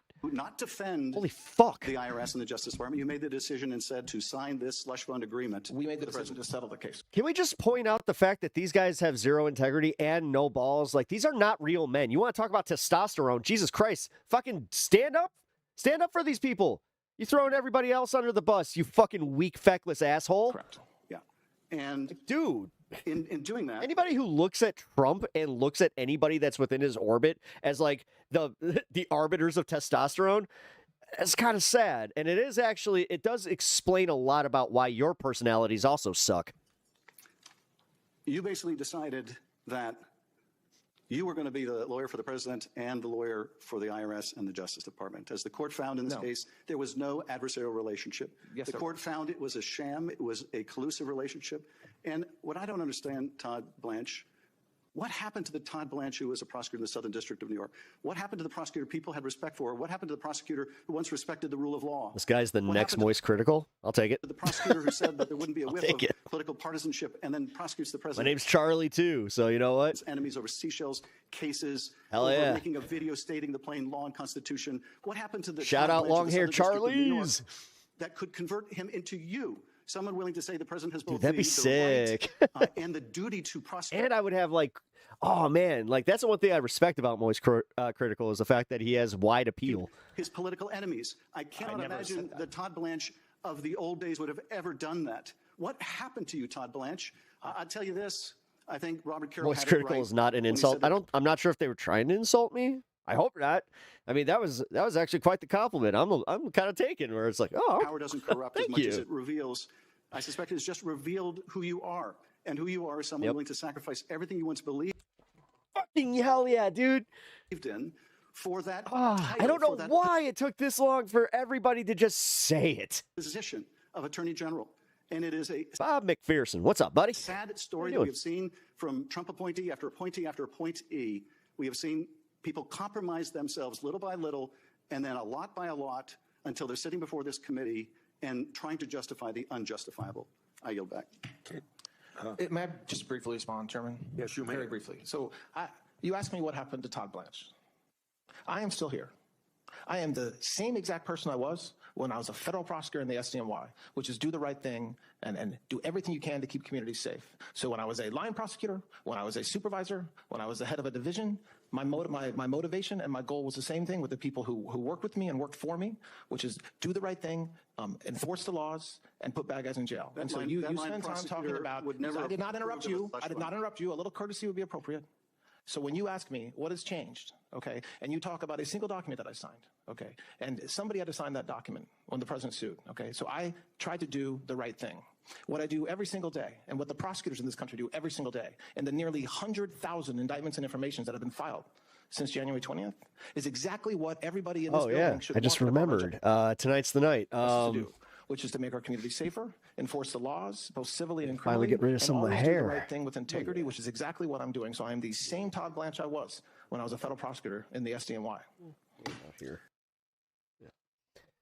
Yeah, tonight's the night, guys. Finally gonna get my hair cut. All right, and then we're gonna be wrapping up our coverage with Todd Blanche here. Because wait a minute, do we got some more? Here, actually, hold on. We'll watch the takeaways because the Senate Judiciary Dems hold presser following Todd Blanche. I actually kind of want to see that, but here, we're just, God, does he look just absolutely miserable? I'm sorry, Ben. Dude. Maybe you should have stuck to just being an attorney. Todd Blanche just wrapped up his confirmation hearing for the Attorney General position. It was an absolute disaster. Let me show you what went down as he stormed out of the hearing. You can see him walk away, Midas touch Washington, D.C. How did these guys get so big with just such a lack of riz? How?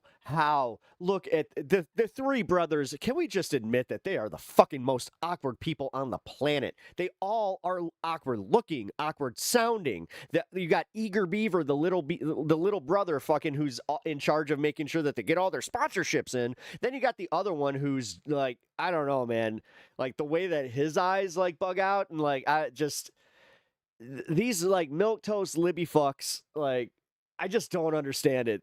Bureau chief. And it kind of pisses me off that like people with this much like of a lack of personality can just grow to this size. Scott McFarland had a question. Maybe because they actually report the news constantly. I think that's what it is. Because even my mom was getting like she liked Midas touch for him as he stormed out. Here, play this clip. Yeah, man. Mr. Attorney General, you going to meet with the Epstein survivors while you're here, sir? Yeah, he was Blanche, pissed. Any interest in meeting with the Epstein survivors down the hall? He was pissed. Yeah, this didn't go the way he thought it was going to.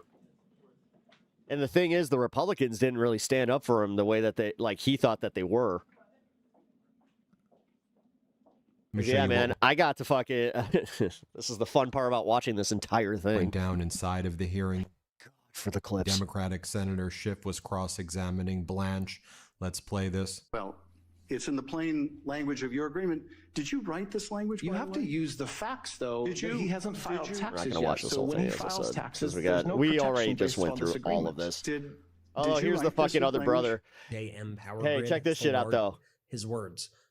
They all moved to the same neighborhood with the same cookie cutter house and the same cookie cutter office. Cookie cutter. They've got that cookie cutter. But yeah, like again, whatever. Whatever, man. All right, let's get the let's do the here we go. With a Virginia Guard that was repeatedly being deployed into Iraq and Afghanistan. And I just had to go to too many funerals and too many homecomings where not all were present and accounted for, and too many wakes. And I just said when I got here, The story that anti-vax groups don't want you asking about. We'll cover that next. We'll move on. And Chuck, we'll seen catch me some anti-vax do this. smoke tonight. No matter who the president is, Democrat or Republican, I'm not going to allow war to be waged by this country. This guy looks like a fucking tired high school teacher.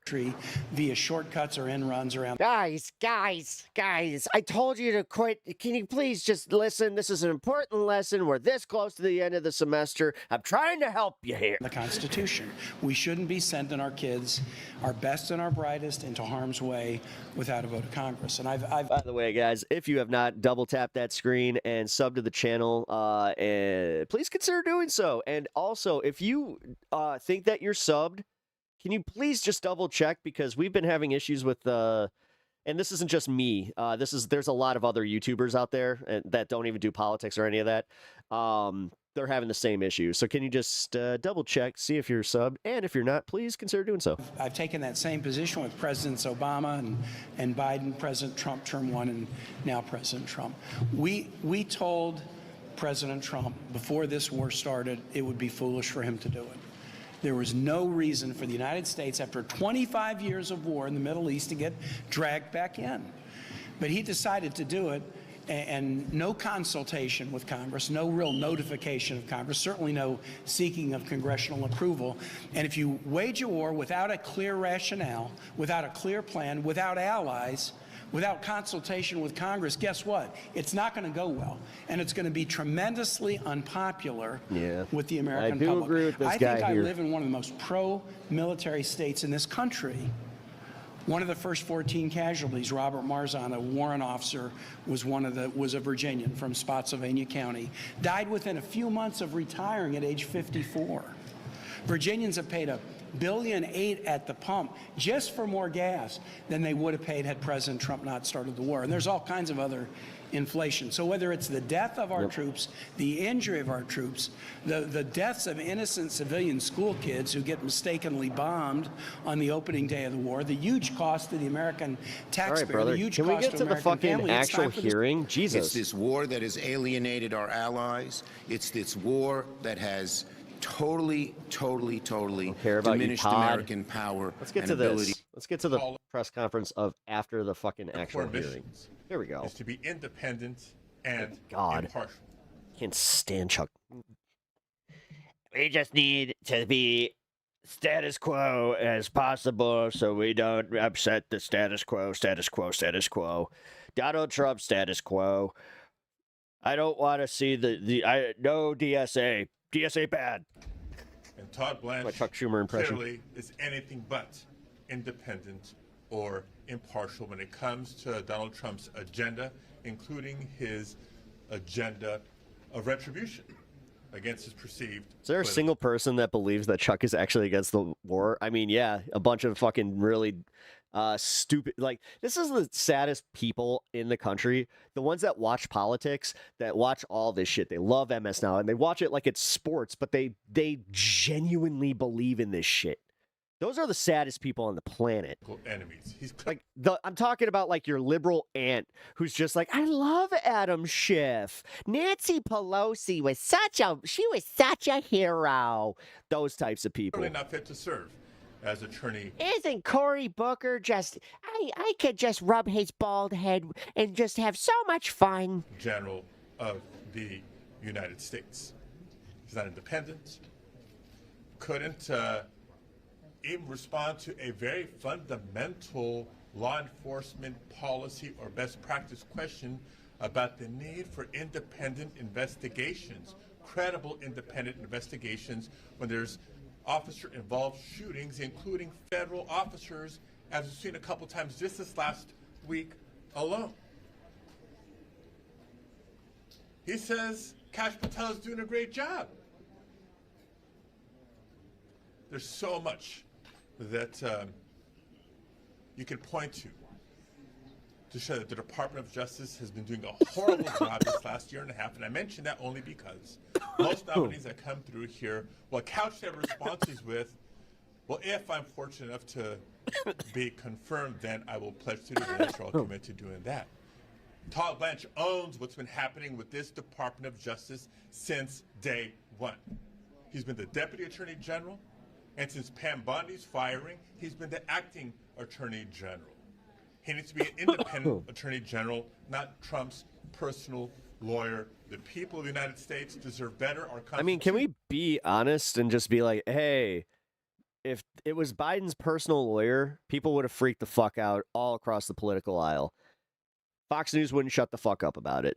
Can we just like break it to the American people where it's like, hey guys, we shouldn't allow the president to use his personal attorney as the acting attorney general. Like, the attorney general is supposed to be independent, which we've seen how this president specifically treats independent agencies.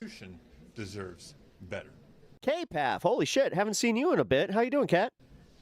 Y brevemente en español. Lo que vimos hoy es lo que ya Welcome sabemos back. de Todd Blanche. Yeah, it's very good to see Una you. persona que es más fiel a los caprichos y los abusos de víctimas fatales. Sorry, guys.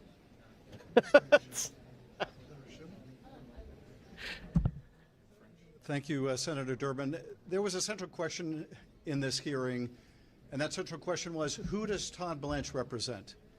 Does he represent the person of the president, or does he represent the American people? And time after time after time, it became clear the answer is he represents Donald Trump, the person of Donald Trump. Indeed, he said as much in what I think we can all describe as a Freudian slip. But we see evidence of that in his entire conduct during the year that he's been in the Justice Department, or more than a year. If you look at some of the most egregious examples, you look at this slush fund agreement, this IRS so-called settlement that a court in Florida recently reviewed and found that there was no adversarial relationship between the parties. Basically, the president was negotiating with the president, and Todd Blanche was the lawyer for both. And we saw this when I asked the Attorney General, who wrote that IRS settlement agreement? Who wrote that one paragraph, broad, expansive, get out of jail free for tax crimes language? Who wrote that? And he acknowledged he didn't write it. And he acknowledged he didn't know who did write it. Now, he thought that it might have been written by the Department of Justice or maybe the IRS, but he didn't know. When you read the language of it, it looked a lot like it was written by the president's lawyers. So you have Todd Blanche signing an agreement of unknown provenance that basically gives his former client, and I would say his current clients, potentially $100 million of taxpayer money in tax liabilities and obligations he may have incurred. Yep. And that he could, in respect to the slush fund, represent in prior testimony and again today, that the slush fund is dead, that he could attribute to himself the power to say that when this is supposed to be what he's argued to be a negotiation between two adversarial parties. How is it that he could speak for the other party if he wasn't on both sides of this transaction? This, too, was raised by the court in Florida when it sent a letter referral to the Bar Association in New York to look at the ethical or lack of ethical conduct by the Attorney General. So time after time, whether it's the IRS agreement, the slush fund, whether it's dismissing cases against insurrectionists, whether it's the department's opposition to the release of the second report on the Mar-a-Lago case, time after time after time, this department under his leadership has taken a position that's not in the public interest. Yeah, it's always in Trump's interest. Like, this is just blatantly obvious. And the problem is this. Who is representing the American people at the top of the Justice Department? And the answer is presently no one. No one. There is simply a lawyer representing the President of the United States and his personal interests. Right, and therein remember that the Attorney General is supposed to be our top representative. Therein lies the danger. Our top prosecutor, but it's not going to be for the people. Like, dude, one of the scariest things that the Supreme Court allowed Trump to do was fire people from independent agencies, and then also have his the immunity fucking decision was one of the dumbest things that they have ever fucking done to the American. And I really hope that the next Democratic president kind of fucking like it does the thing where it's like, hey guys, you gonna fix this or you gonna let me test this? And they should test it and freak people out. I'm sorry, like just bottom line. And I'm talking specifically Republicans.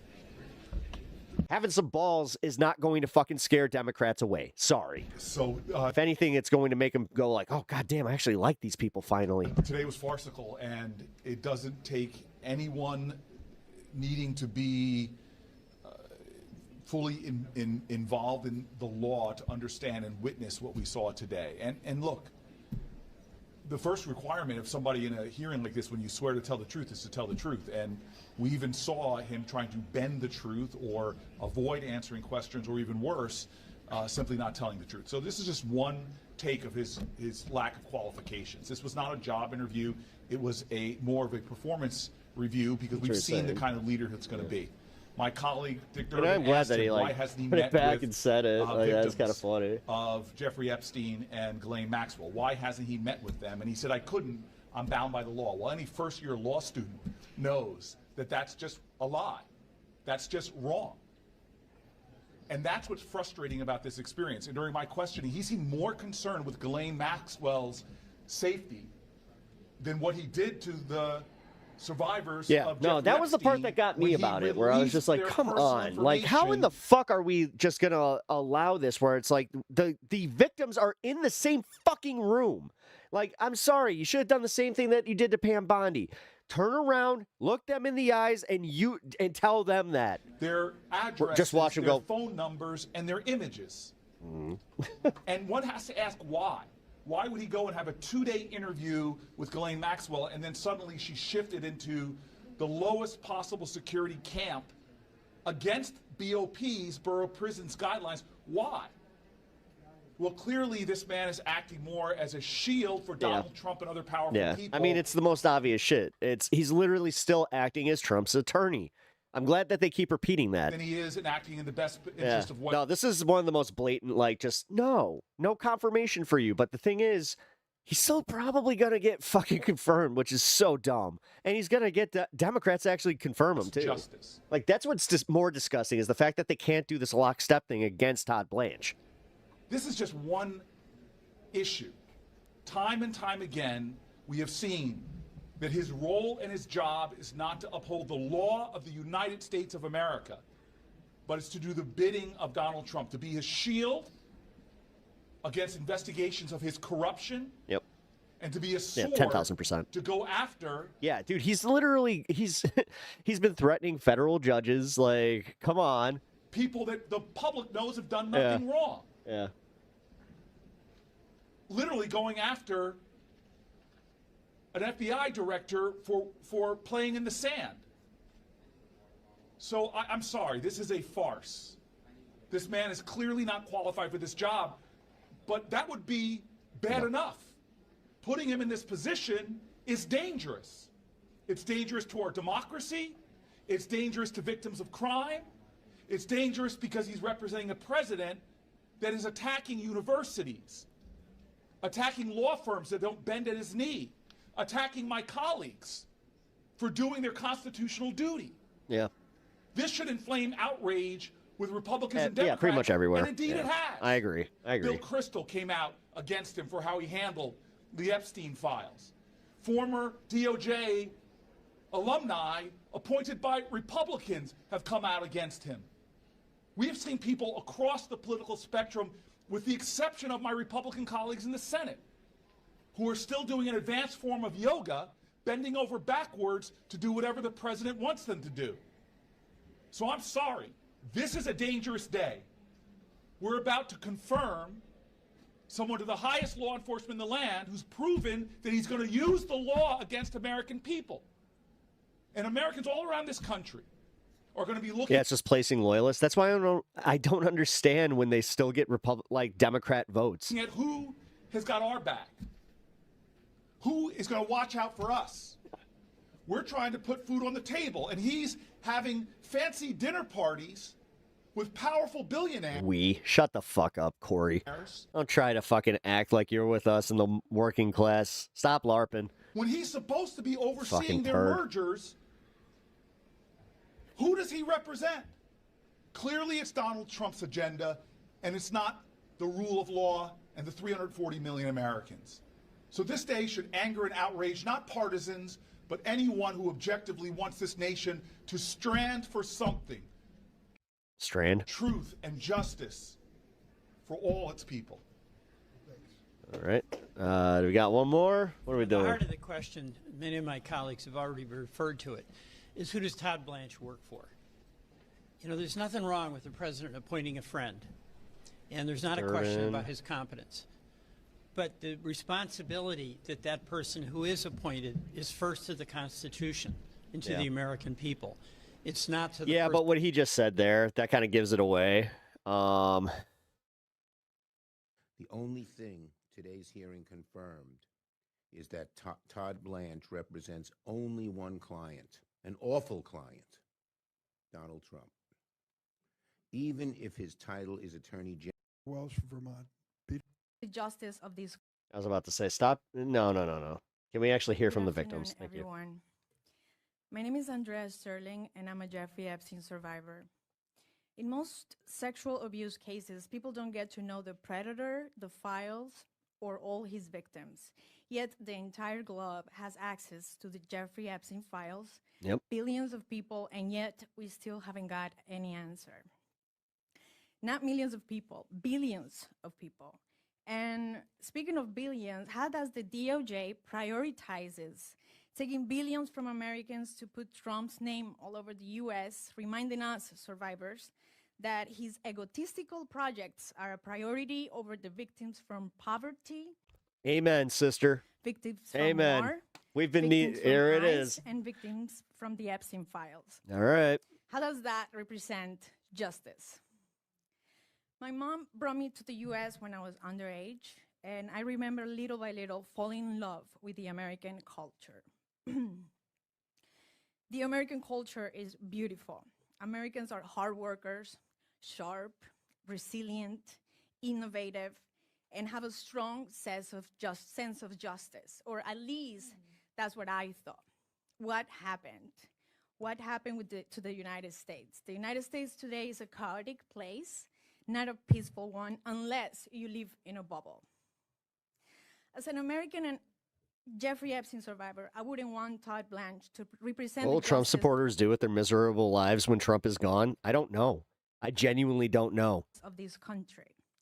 Todd Blanche, this is a message like You're going to see a lot of aimless wandering after that one. directly to Todd Blanche. Todd Blanche, don't take that position as I do kind of find it funny that Joe Biden's still alive, though.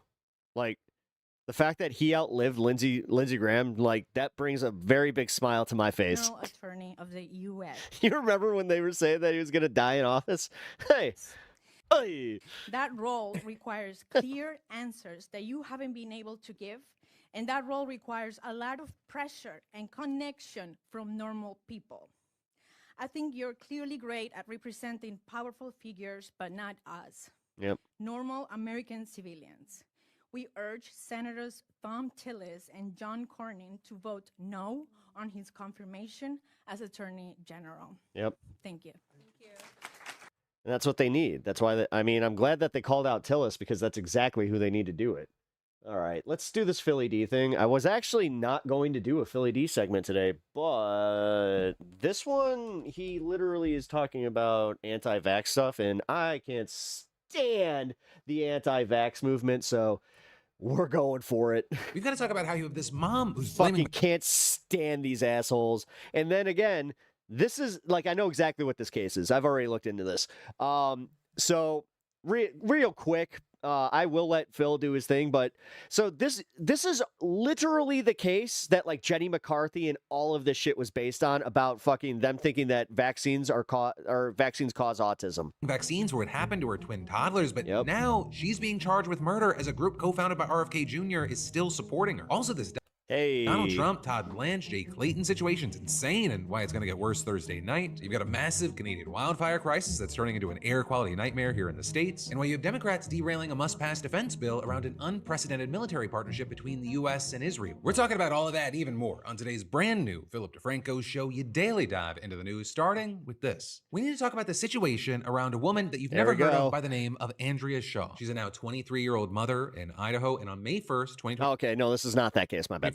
She said that she found her 18-month-old twins, Tyson and Dallas, face down and dead in their shared bed. And then, just a few days later, Shaw and her husband sat down with an interview with the Children's Health Defense, that controversial anti-vaccine nonprofit co-founded by RFK Jr. And during that interview, Shaw said that the vaccines had killed her babies. Because about a week before their deaths, the twins had been given several standard childhood vaccines, including hepatitis A, flu, tetanus, and a few more. And she this is a totally different story. 1000%. Claimed that during that holy shit. Okay, so this woman...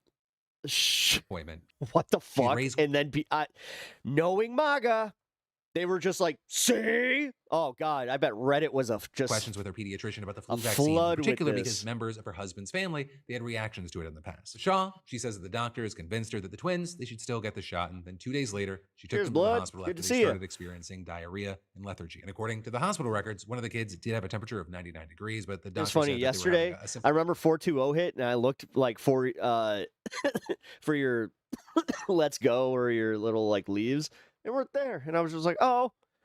And then I also looked down, it was 422. I done fucked up. Post-immunization reaction, which was treated with Tylenol and ice pops. And it was then a few days after that visit that Shaw found her twins dead. And when asked about her stance on vaccines during the interview with Children's Health Defense, she said, I feel that I wish I was anti-vaccine now. So unsurprisingly, this organization embraced Shaw with arms wide open. They heavily pushed that interview, setting up a Give, Send, Go fundraiser that brought in more than $11,000. Oh, I'm so glad that they got to eat crow on this one. In a lawsuit against the American Academy of Pediatrics, which is the top society of pediatricians in the country. And even that lawsuit specifically accusing the AAP of racketeering. They alleged that they falsely claimed that the vaccines were safe and that the deaths of Dallas and Tyson proved that they were wrong. But then, fast forward to last month, over a year after the twins' death, and Andrea Shaw was arrested for murdering her own children. This happened literally just 5 days after giving birth to a new baby. And what you saw specifically... It's literally like, kind of like Lego. ...is the grand jury indictment claims that Shaw yeah, suffocated her... Like, it's just always plural. I guess it's always plural. Yeah, it's always plural, because you're always referring to two people. ...babies in an act that was either... I have twin sisters. No, so twin sisters, but then you go, because like we would refer to them as the twins. ...or taken in the course of aggravated battery. Shaw, she still claims that it was actually the vaccines that killed her kids, and Children's Health Defense, they've stood by her. Right, that first interview they did just days after the twins died, Shaw literally said that the police believed her children were suffocated and, quote, that I had supposedly had a postpartum overwhelming blackout and done it to my children. But you had Children's Health Defense repeatedly dismissing both the criminal investigation into Shaw and the charges that are now levied against her. And you've got the group's chief executive saying that they will continue to back her claims following the arrest and adding, they're messing with the wrong people, and we stand for the truth, and the truth is that vaccines can cause death, and there's zero evidence so far that this woman killed her children. Zero. As far as the actual case here, you have Shaw's lawyers telling multiple media outlets that they plan to argue that it was actually the vaccines that caused the suffocation. But then with that, you have experts saying that's not a thing. One doctor and vaccine expert at Baylor College of Medicine explaining, I'm not aware of any vaccine that would be able to cause suffocation. If that were the case, you'd expect to see other cases appearing in the community. And you also had them adding, in this specific case, it is even more unlikely because both kids died at the same time, right? And it happened a week after they received the vaccination. And then beyond that, Shaw's lawyer failed to provide any evidence to support... This does show you that people will believe anything with any fucking, like, major gaping holes. Hey, ew. In the argument. His claim when asked by reporters. And actually, during a court hearing yesterday, you had the judge overseeing the case noting that the defense has not identified any experts to testify on their behalf. And also during that same hearing, the judge revoked Shaw's bond. But initially, the bond had been set at $2 million. I was listening in, but I just don't feel 100% today. I did some labs today. I was napping for most of the stream. Drop it to $100,000, arguing that she needed to be at home to breastfeed her new baby and wasn't a public safety threat. But state prosecutors, they hit back, arguing that her bond should actually be revoked entirely because this is a case where... Honestly, and I'm not sure. I listen. I'm not trying to do the thing where it's like here's medical advice. But if you're feeling tired, don't know why. At least ask your doctors. Like, hey, can you like test my B12 levels? The death penalty. It's possible, right? And also because Shaw, that's a big one. She could pose a risk to her newborn baby. That child is the most at-risk individual as a result of this case and as a result of the defendant's actions and behavior. And that is the single highest risk factor that the state is looking to protect. We do not think she should be allowed to anywhere near any children, let alone her own children, to take care. And ultimately, what we saw was the judge agreeing, ruling that the prosecution had strong evidence and that Shaw should remain in jail as the case plays out. So we're going to have to wait to see how all this develops, especially because you had Shaw's lawyer declining to enter a plea during yesterday's proceedings, claiming that he needed more time to review the prosecution's discovery. Right, but then also today, we should talk about a very different kind of threat. This is, oh my God, her defense attorneys, they're sitting in there just like, fuck.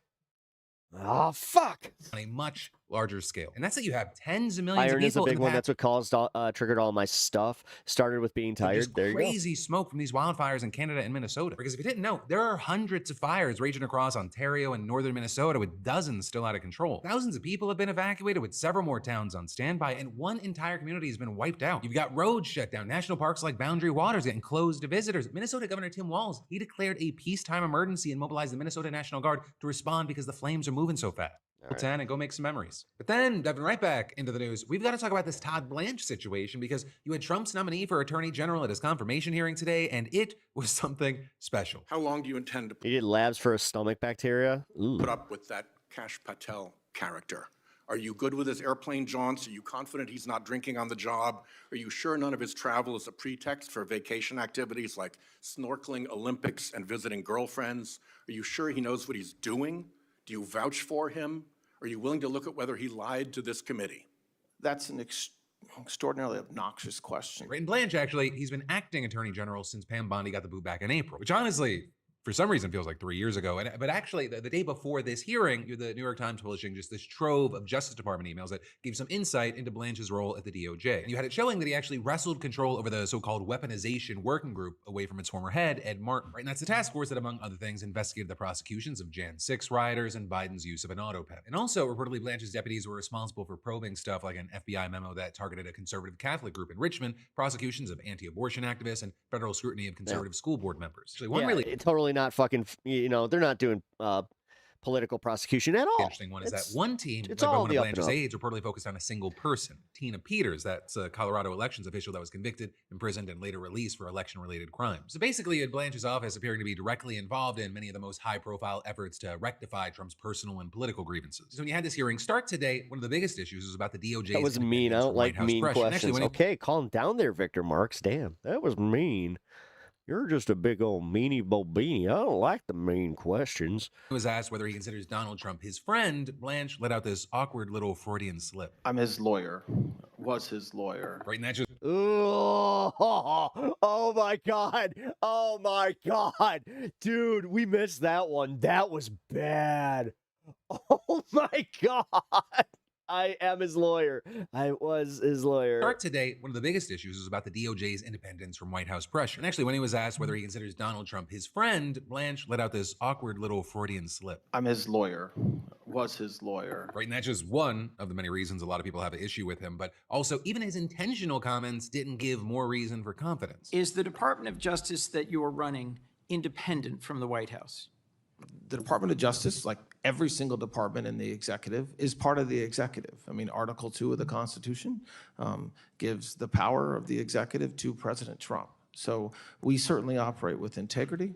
We certainly operate in the single mindset to serve the American people and do the right thing. But I am a member, if confirmed, I will be a member of the cabinet. And then also, when Blanche was given specific questions about what he would do for the president, he still gave these very dodgy, ambiguous answers. Will you commit to following clear federal law and not deploying federal agents to polling locations? I will commit to following the law, Senator, of course. Does that include not deploying federal agents to polling places? I will absolutely follow the law, no matter what it includes. So yes. Also, another point of contention that you had was the infamous anti-weaponization fund, which stemmed from Trump suing his own IRS for failing to protect his tax returns from getting leaked years ago, with the agency then settling. It was this very weird and what many considered corrupt, I'm suing myself. It's corrupt as fuck, because realistically, he's suing because they released something that every president before him has actually done, because there's established precedent. Situation, and as part of that settlement, president. Trust me. Trump, his family, Every and his single time I say it, I'm just like, say the right one. businesses, they're shielded from any IRS audits or past tax returns. And then on top of that, you had the DOJ creating a $1.8 billion anti-weaponization fund that critics really just called a slush fund for Trump's allies. And those allies included Jan 6 defendants. So you then also had a judge the other day ruling that both sides of the IRS case colluded to get this outcome, sanctioning Trump's lawyers and suggesting that Blanche should be disciplined as well. And for his part, Blanche in this hearing, he said, hey, that fund is dead, it's done, it's not moving forward. Basically, just forget about it. But then when Senator John Cornyn pointed out that, hey, the settlement's still on the table, regardless of whether the DOJ is acting on it right now, he seemed to admit that it could come back to life. Is the settlement agreement enforceable as a contract by the parties? Well, yes, it's an enforceable document. So I suppose if President Trump's counsel sought to enforce it, they potentially could. They could potentially say that, I suppose, that we breached by not moving forward. They haven't done that, and I'm not aware that they're planning on doing that. But even if we were litigating it, there's no fund. So the results of such litigation, whatever it would be, wouldn't be a revival of the fund. Now, also a big thing with that is that fund connects to a larger question about Blanche's attitude towards January 6th. Because you have this guy, he keeps insisting, hey, the rule of law is the most important thing. But then but January 6th is a fucking hot topic. Democrats hitting back with the obvious retort. Well, what about the rioters? How many people were convicted of assaulting law enforcement officers on January 6th? I believe around 120 approximately, but I could be off a few more. You are. The answer is more than 200. And how many of those individuals had their sentences commuted or were pardoned by President Trump? President Trump either commuted or pardoned every defendant from the January 6 events. So you saw him multiple times being asked, as Trump's top lawyer, how in the world can you defend this? And his answer kind of more or less was, I don't.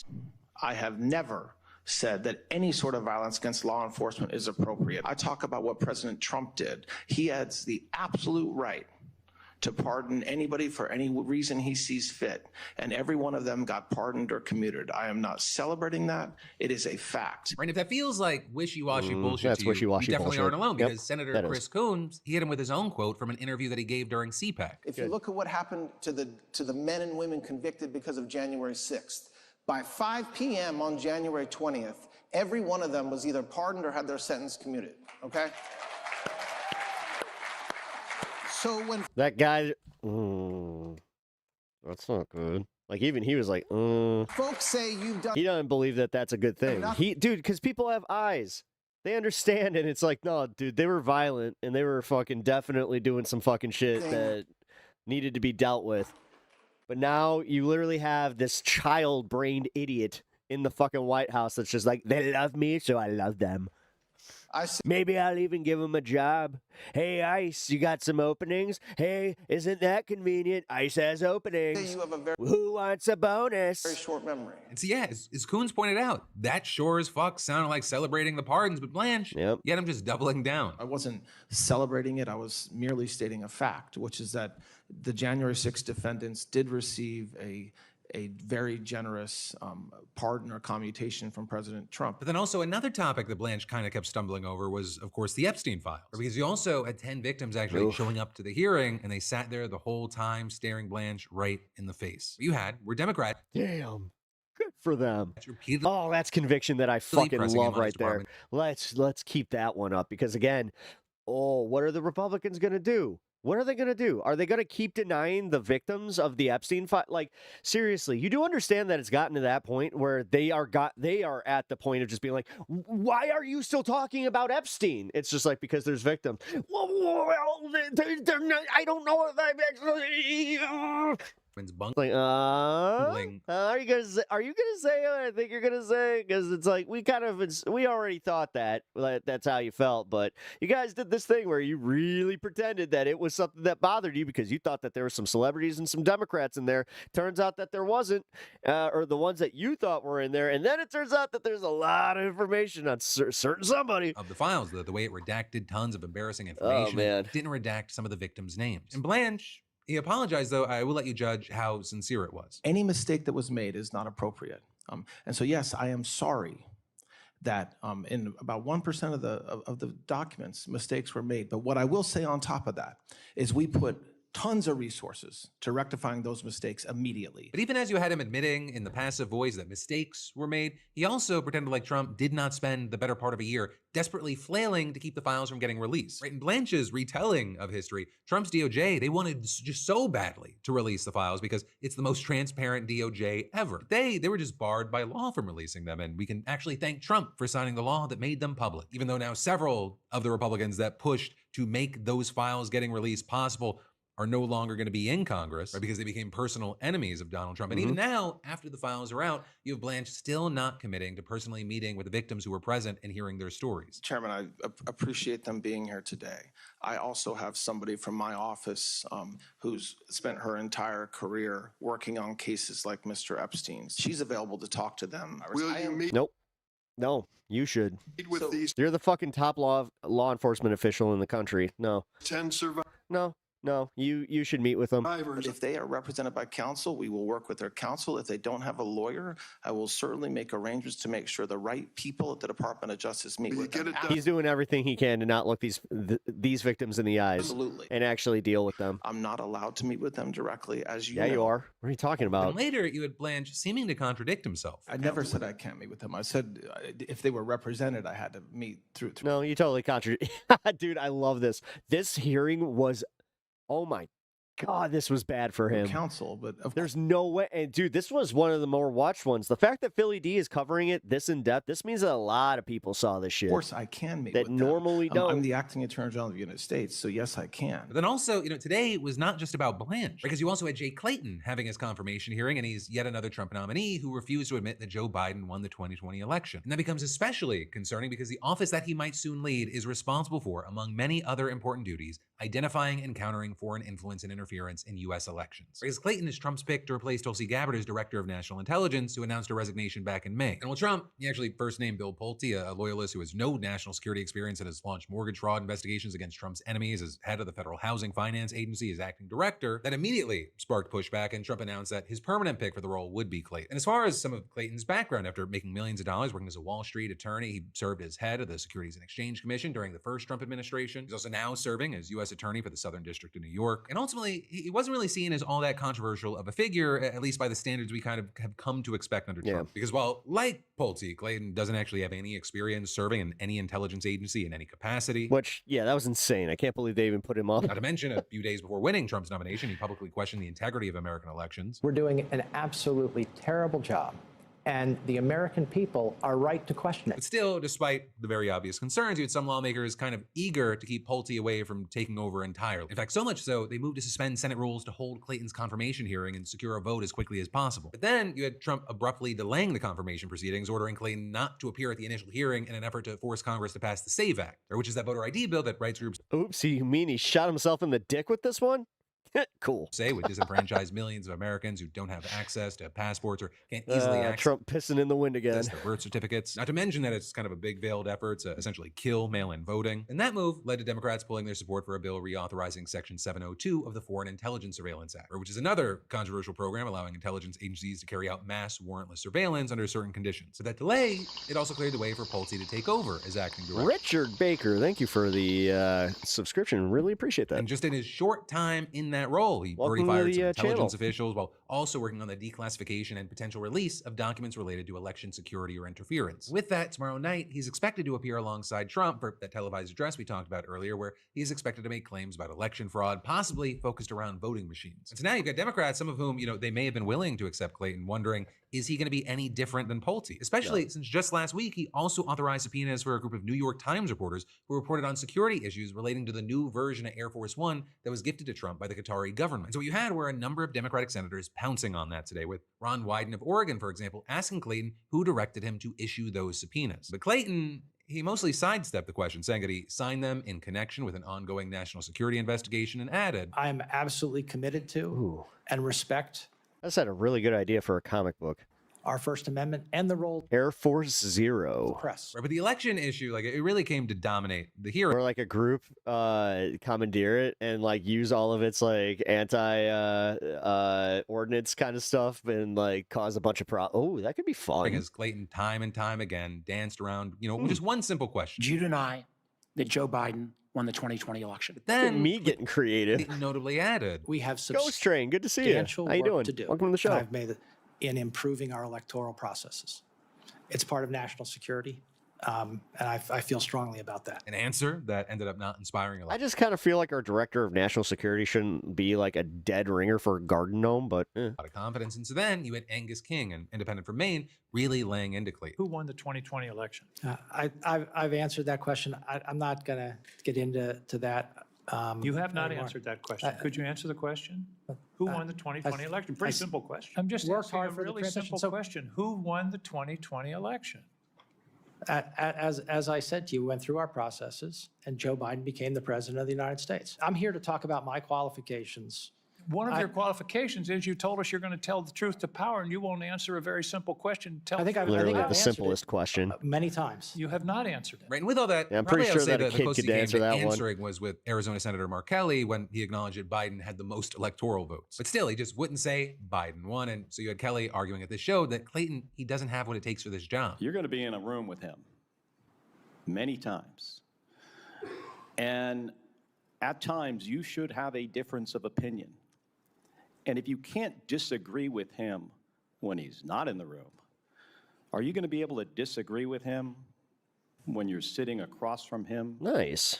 In the Oval Office or the Situation Room? And then finally, you had John Ossoff going through the motions as well, grilling Clayton about the 2020 election and slamming him for his response. And so with all this, if next week all 8 Democrats oppose his nomination, then he's going to need unanimous support from the panel's 9 Republicans, and then there's going to be a full vote in the Senate. But of course, in the meantime, you still have Acting Director Bill Pulte already hard at work exploiting the office to do Trump's bidding. And that speech tomorrow, it's going to be something we have to keep our eyes on because it's not just possibly Trump being a sore loser again. If he does hit on this, if the reporting is true, this is laying the groundwork to challenge any future results that he does not like. And Clayton, he said very little to suggest that he would actually stand in the way. And then there's even more that we get. Yup.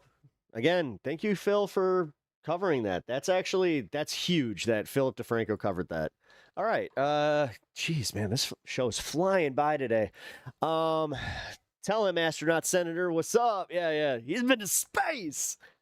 I remember, dude, when him and Kamala were on the campaign trail, I kept saying that where I'm just like, that guy's been to space. That's just crazy. He's been to space, man. He's a spaceman. Man, that's crazy. He's seen the he's seen it. He's seen it. I don't know why I'm so goofy about it. All right, so we have some awesome coverage from Breaking Points today. Ryan Grimm, I don't know, man. I know people are pissed at him, but he's still one of the best reporters that we got out there. So I'm gonna tell I'm gonna just say my piece on this one. Calm down on that shit, especially like going after Grimm for just reporting on shit, because like realistically, he even put his opinion aside on this. Like, people really do conflate what actual journalists are and what like I am. People like that watch Breaking Points and think that he's just presenting the news. No, he actually like breaks the news. He's out there investigating and actually doing things. I watch videos and react to them and read news and react to it with you guys and try to make a funny spin on it. And, there is a level of curation here, but I don't have any fucking more about delusions of grandeur about what I'm doing here. Johann Sebastian Guerrero, who was the Colombian man killed by ICE in Maine, and one of the witnesses. Trump. Oh wait, this isn't it. Here it is.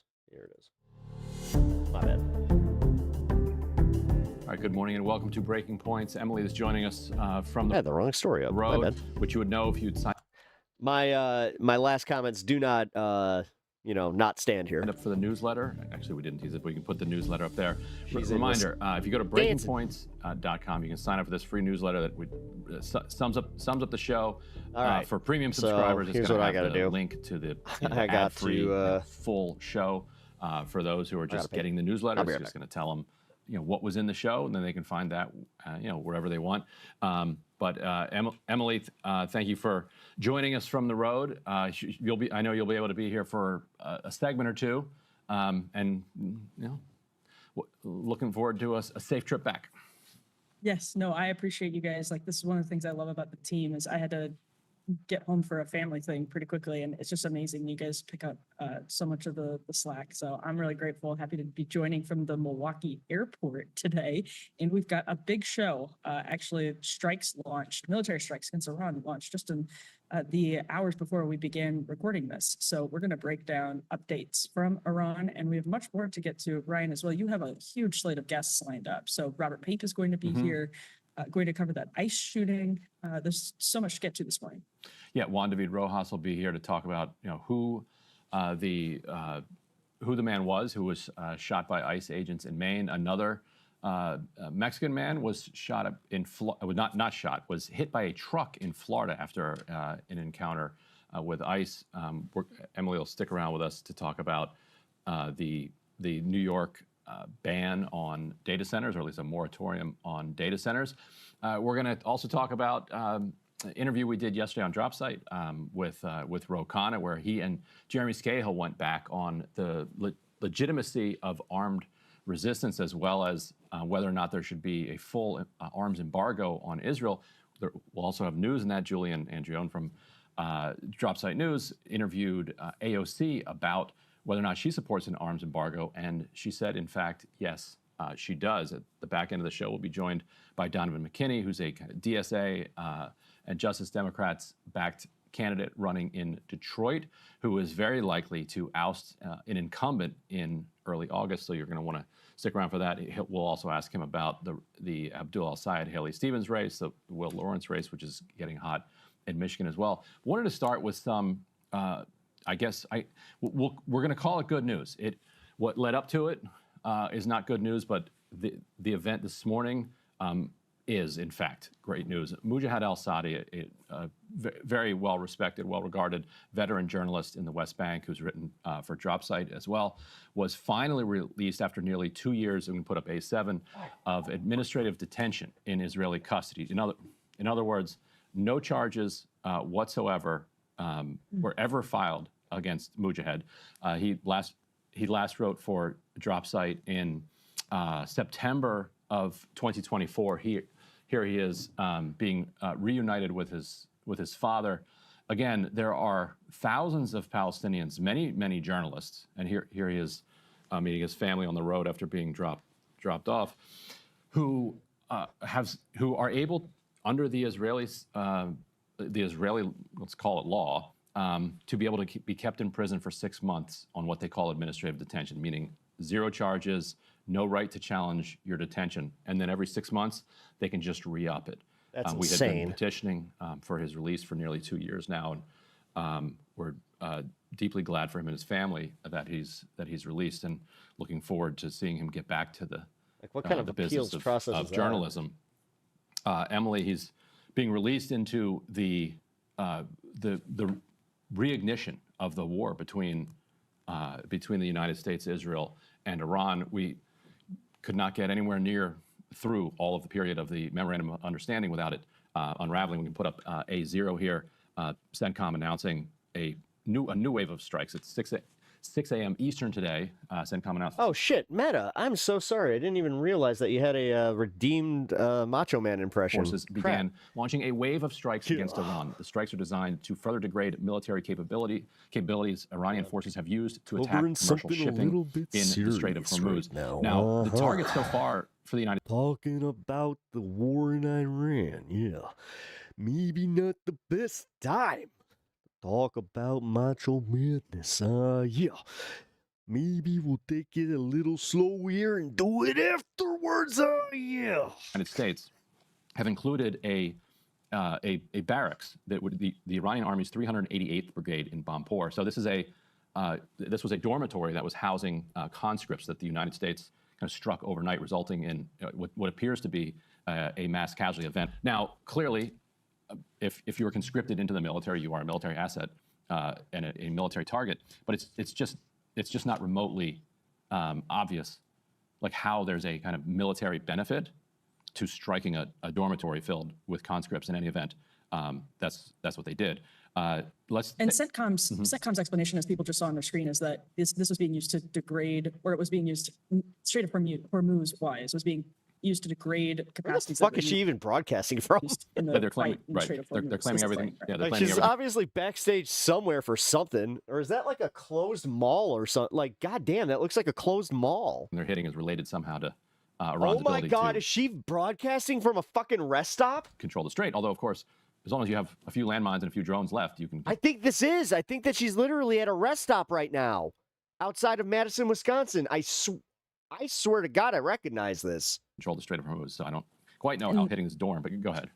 Well, I was going to say more news on that front. We'll get to Trump's toll comments from yesterday in just a second. I do want to just take a moment. I mean, militaryspend.org is a great website. They have the total death count in this war right now. So Actually, that's might be the across all mall. of the different countries. So this includes combined, confirmed, and estimated Madison Street Side deaths Market. across the Yeah, US, hold on. Iranian military, Yeah. Iranian and Israeli civilians, Lebanese civilians, Hezbollah fighters, and Gulf state casualties. Right now, this is 8,966 on the low end and 18,300 on the high end. So in the United States, we've had 14 to 16 deaths across the region.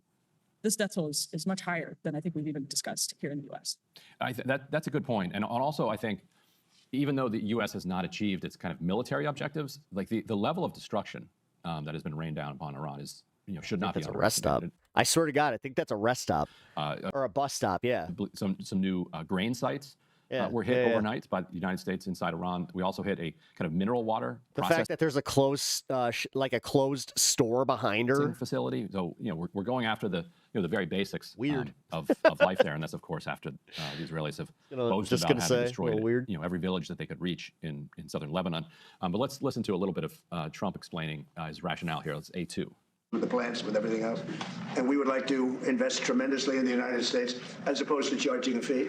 And I like that actually because I don't think anybody should be able to charge a fee for the strait or for any other straight relationship in terms of other sections of the world. I don't think anybody should be really in that position.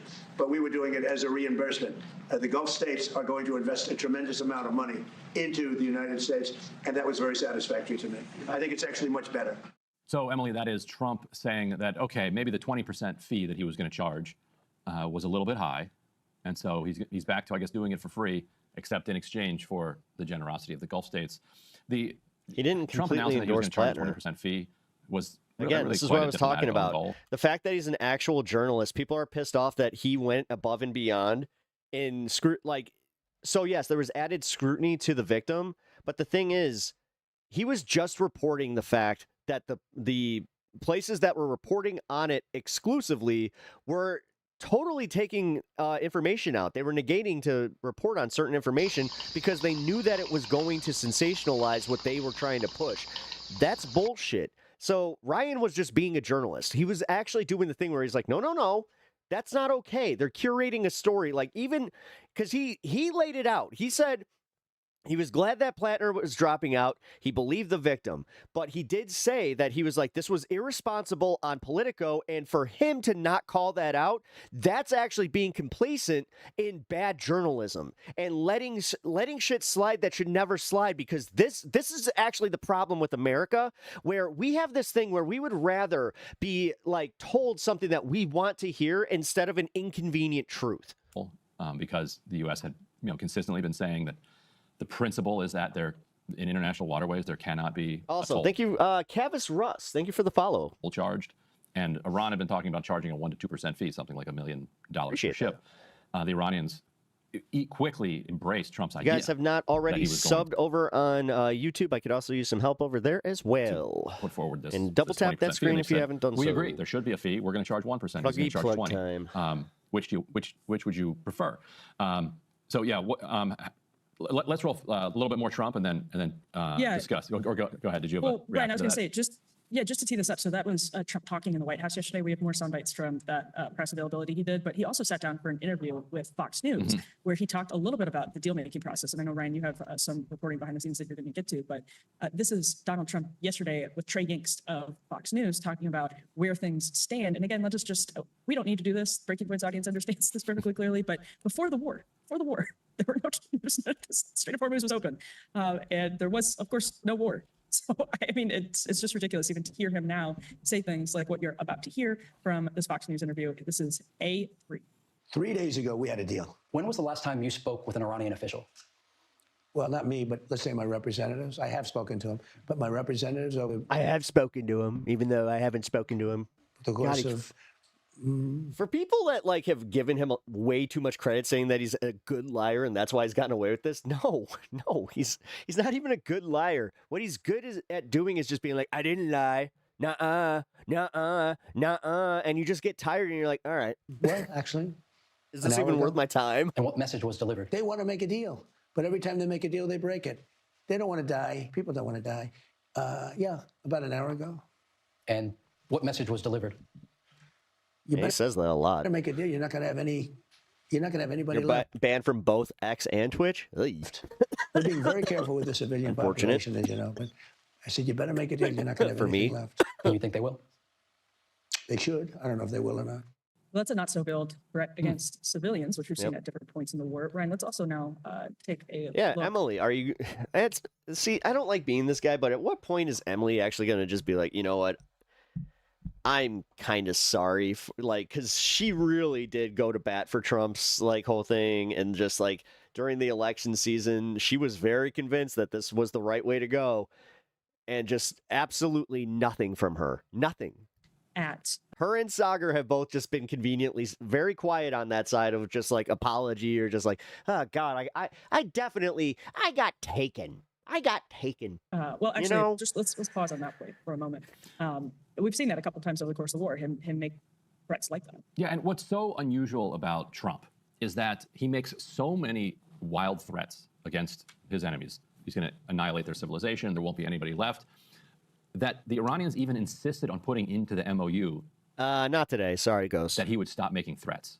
Like that. I got too much to cover and too little time to really do that. That is not the kind of thing that would. Knowing me, I will enjoy it too much. Stun lock, tell stories, and just I gotta stay on point today. Normally go into a set of negotiating talking points, right? Because you reach a ceasefire with the other side, it's just kind of assumed that because you've reached a ceasefire, neither side is going to threaten to annihilate the other side while Save you're it for engaged tomorrow. in the talks produced by the Tomorrow's a fun ceasefire. show. That's not Trump, though. And so the Iranians. Oh, even- yeah. By the way, tomorrow's the debut of our panel show over on this space. I will make sure that I put it out on my YouTube social, my X, and my Discord. That one of the deal points put in the I will MOU was likely be a little you late will to the stop threatening to annihilate the our actual panel, civilization. though. And it's kind of stunning that Trump can't stop threatening to genocide an entire population. Like when you say there will be nobody left, there's only one way to read that. Like that is not like that is nothing other than a threat of complete and total civilizational annihilation. And I think everyone is kind of immune to it, including the Iranians at this point. But it doesn't make it any. I mean, I guess it makes it a little less disturbing because they kind of chuckle it off. But when they're out there attacking, water facilities, attacking grain facilities, attacking a dorm where soldiers are sleeping, where that there's no. I still would love to see some rationale of why they hit that. Meanwhile, let's put up A6, which is what the Iranians are doing, which is attacking military facilities. This is, I believe, a If you're not part of the Discord here. ballistic missile attack in Bahrain, and you see there, and as This is Jordan. A6 is Jordan. A6 is Jordan. So you have these PAC-3 Patriot missile interceptors that are you can see them kind of flying by in the night there. Those are about, I think, $4 million Almost apiece. high. Hell yeah, that's a dope name. There goes one. And as you see, it missed. The ballistic missiles are estimated to be somewhere Thank you for the between chili. $600,000 The apiece. reference So, frame. What's up, TR? Basically an order of magnitude TR. cheaper than RF. the Patriot missiles. TRF. And what some of the kind of OSINT folks were observing as they were watching this, this base in Jordan getting pummeled, was that after a while they stopped shooting the Patriots, which suggested that the radar system, that is used. Wait, your secret alt is pretty high for fun. That's to make sure that the Patriots Nice. can be launched with some By the accuracy. way, in had itself about been, 22 destroyed. minutes, we're going to be And so celebrating they're 420. just kind of left vulnerable. Well, I was going to say, we Your can also ladder's toggle ready through and, A1 your here. So what you're going to apparatuses see are ready. Iranian strikes against Bahrain. You see Iranian strikes against Man, I'm Kuwait, cold. and then more from Jordan, Right, as we that's, just saw. yeah, So that's AC look at all did the this- job a little too well today. Warhead on it. You could Look at all see this- the shape of it. I was going to say, Ryan, look at I all this wore the thin sweater because I thought it was going to be warmer down here. healthcare and education and infrastructure just getting It's like the blown most up. old man shit. Yeah. Yeah, and here that was Iran firing kind of these like cluster bombs to get around the Oh my interceptors. God. Another direct hit. Remember, Jordan has really nothing to do with this. It's a reminder that we still had some kind of military material left behind. Yeah. And Trump, I guess, decided that he wanted to see that get destroyed as well. The Iranians are claiming Where are you going? that they hit ship parts, Going weapons to storage, lay on and the aircraft couch? parts Okay. warehouses in Bahrain, an Taxi's MQ-9 coming over, buddy. drone storage in Kuwait, a warehouse in Kuwait that was a major kind of support center, satellite communication center connected to the MM-104, a Patriot defense system. They also in Kuwait, they also claim in Kuwait they targeted these HIMARS missile launchers, which the guesses can't bearing, which if so is a real coup to have hit that, and also would expose this sort of attempted lie that nobody really takes seriously, that there aren't launches coming from Kuwait, which I think everybody understands that there are. And then they went after hangars where drones and American military jets were stationed as well. In Jordan, we don't know if they were still there. We don't know if they were hit, and as well as the management center and ammunition and fuel storages in Bahrain, where the U.S. Navy 5th support base is. And we're seeing a lot of footage emerge. Anyone here ever been to Yosemite? I've been a few times. My mom has. From these strikes in real time. And this goes back to the point I was making. Curious for your take on this. We covered the buffalo thing yesterday. If you missed it, Coheed. Yeah, we did the bison attack. And for anybody here that doesn't know, my mom went viral for petting a buffalo when she was actually taking a stick off it. And she walked right up to it, took the stick off, and was fine. And people were like, "That lady's crazy." The thing is, they're so far. When Trump first launched this war, he had basically, I love you, Mom, but a full battery of defense. He had a lot of troops in the Gulf and in Iraq. He had 2 aircraft carrier groups. He had the full naval missile defense system at the ready. He's now restarting this war in a much hotter position. And that poor man that got yeeted by the bison, somebody going to need to buy that man a beer. Oh, At the beginning of the war, you did not. Although, dude, I should buy him a beer and I should also apologize. It's like, dude, I laughed way too hard at your expense because the way, dude, you got starfished. Just like he got yeeted 10 feet in the air at fucking head down, foot up, just it was. See this level of penetration of air defenses. And so he failed strategically the first time around with a full magazine. I want to do I want to do it where it's like you clip it from where the buffalo or the bison yeets him, and then you do the classic the cowboy in the sky going of offensive and defensive weapons.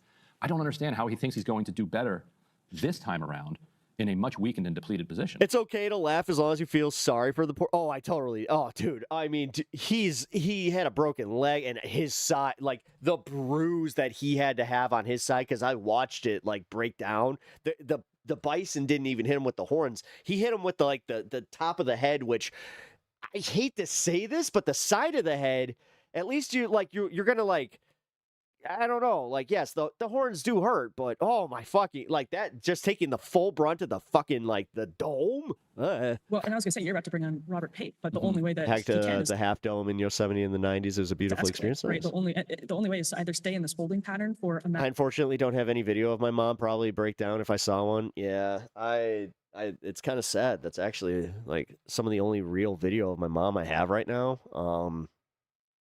I'm not going to try and make this uncomfortable, but I'm just going to say this. I am in the same boat. I can't even listen to her voicemails right now because it's too hard. matter of months. I just know that I'm in this weird period of grief where I accept she's gone and I miss her terribly. But there are some times where it's just I allow myself to go to the recording or read her last text, and then I'll just sit there with it for a little bit. But yeah, as I think it's being it's been a telegraphed minute. It's been at least a month right now, which means that all Republicans means who are going it's to run, time to go back. or who are right now in the cycle are going to have to defend this constantly up until November. Gas prices I'm probably sorry. remaining Something's wrong way with my too older high, sister now. for Oh, consumers. man. If we don't see another spike, we'll still probably see prices being too high. Yeah, Ghost Train, unfortunately, it's another club I'm in. My older brother has also passed, so And all of it for Solidarity. either I'm remaining in a sorry. holding pattern or escalating. I know. I think that's pretty clearly the only option in front of Trump right now, or take a massive L. Right. That's again, we've been talking about this since the war began, but those are the three options. They continue to be the three options. And the question for him is whether the holding pattern is durable, politically and substantively for his position. And just, it's impossible to know what he's thinking. Other than that, he doesn't want to either escalate or take an L. So eager to hear. Sometimes Professor the emotional contact is worth the pain. I know you're about to have a conversation with him, right? Yeah. And meanwhile, Saudi Arabia, apparently with U.S. blessing, decided that this was the right time to strike Yemen, to strike Ansar Allah movement known as the Houthis. Like a zombie. The Houthis have now shot back and hit a bunch of different facilities in Saudi Arabia, so they're going to close the Bab el-Mandeb. I know that the pain is actually my grief, and my grief is beautiful because it's my love for my mom showing through, and I allow myself to always feel that. Right. You combine that with the Strait of Hormuz getting closed again, it's a total disaster for the global economy. It's the missing her bit that sucks. And when it comes to the American position, there was a very interesting moment in President Trump's meeting yesterday with the Iraqi Prime Minister, in which he basically said, if you can read between the lines here, that we've been kicked out of Iraq. Let's roll A5 to round this out. The military there anymore. I hate when I'm covering politics and then all of a sudden I'm just like, oh. Very big operation.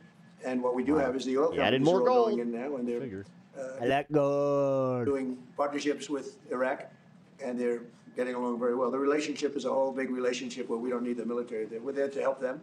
We're there to protect them if need be, but we don't think that's going to be necessary. And their primary, I consider an opponent. They might have considered a friend, but I consider that an opponent was Iran, was a big burden on Iraq because they were Pax is here. the bully of the Middle East, as you know. And we were just talking about that, but they're not going to have that problem anymore because Iran has been very much destabilized, and really their military power is just a tiny fraction of what it was just 4 months ago. So, Emily, we have beaten Iran so You're badly back. that we don't even need Hell to yeah. be in Iraq anymore. That's the argument that Trump is making there. Just in time for the 420. Reading that person as us being kicked out of Iraq, as opposed to Trump's framing of it. Right.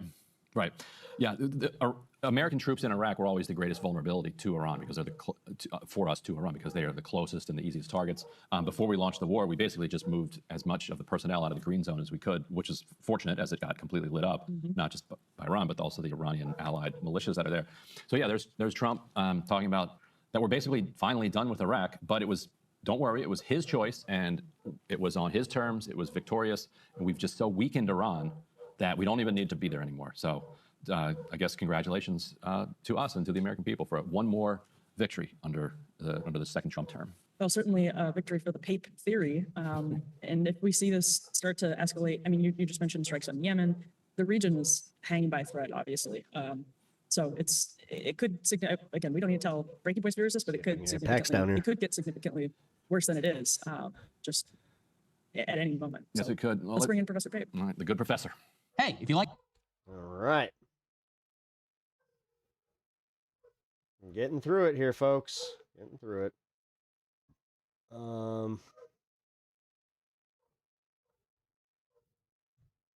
Yeah, I'm gonna say this this legal one. I haven't pre-watched it, so I don't know anything about it. I just know that the topic's a little contentious, and I'm not sure if I want to go through that today.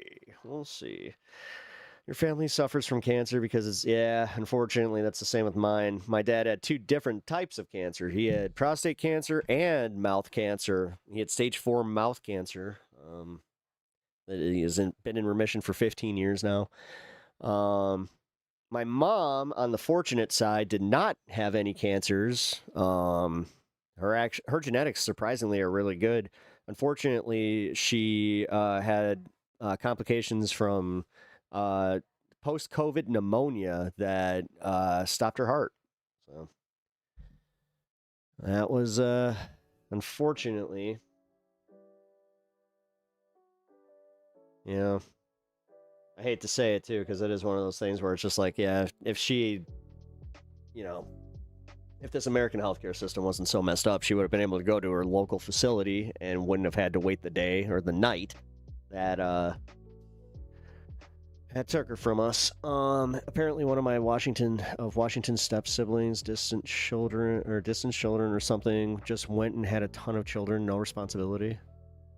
ICE agents aren't doing work. That's why they're ICE agents. Did I use redundant right? Dude, I do that a lot where I'm just like, did I use that word right? I was trying to sound smart. It sounds smart. Let's get ready here. Do it.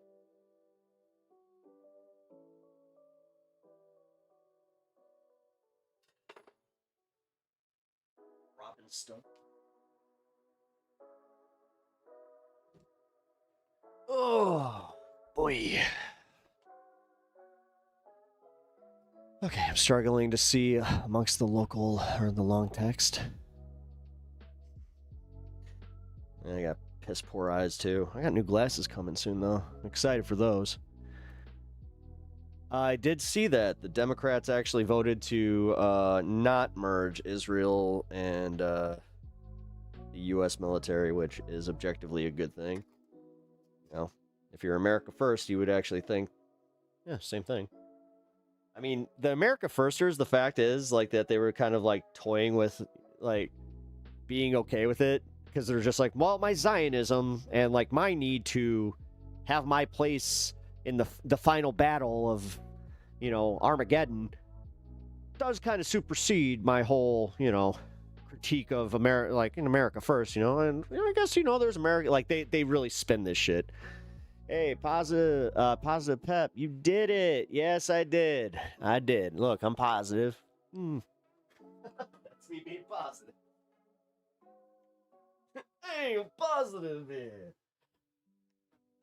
Look at me, making people feel good and stuff. Hey, the power of positivity, my friends.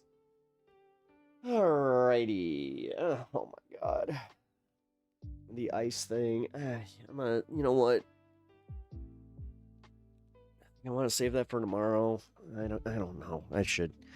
No, fuck it. I should. I don't want to bum us out, but here before. Yeah, you know what? Before the fun half. Let's just do it.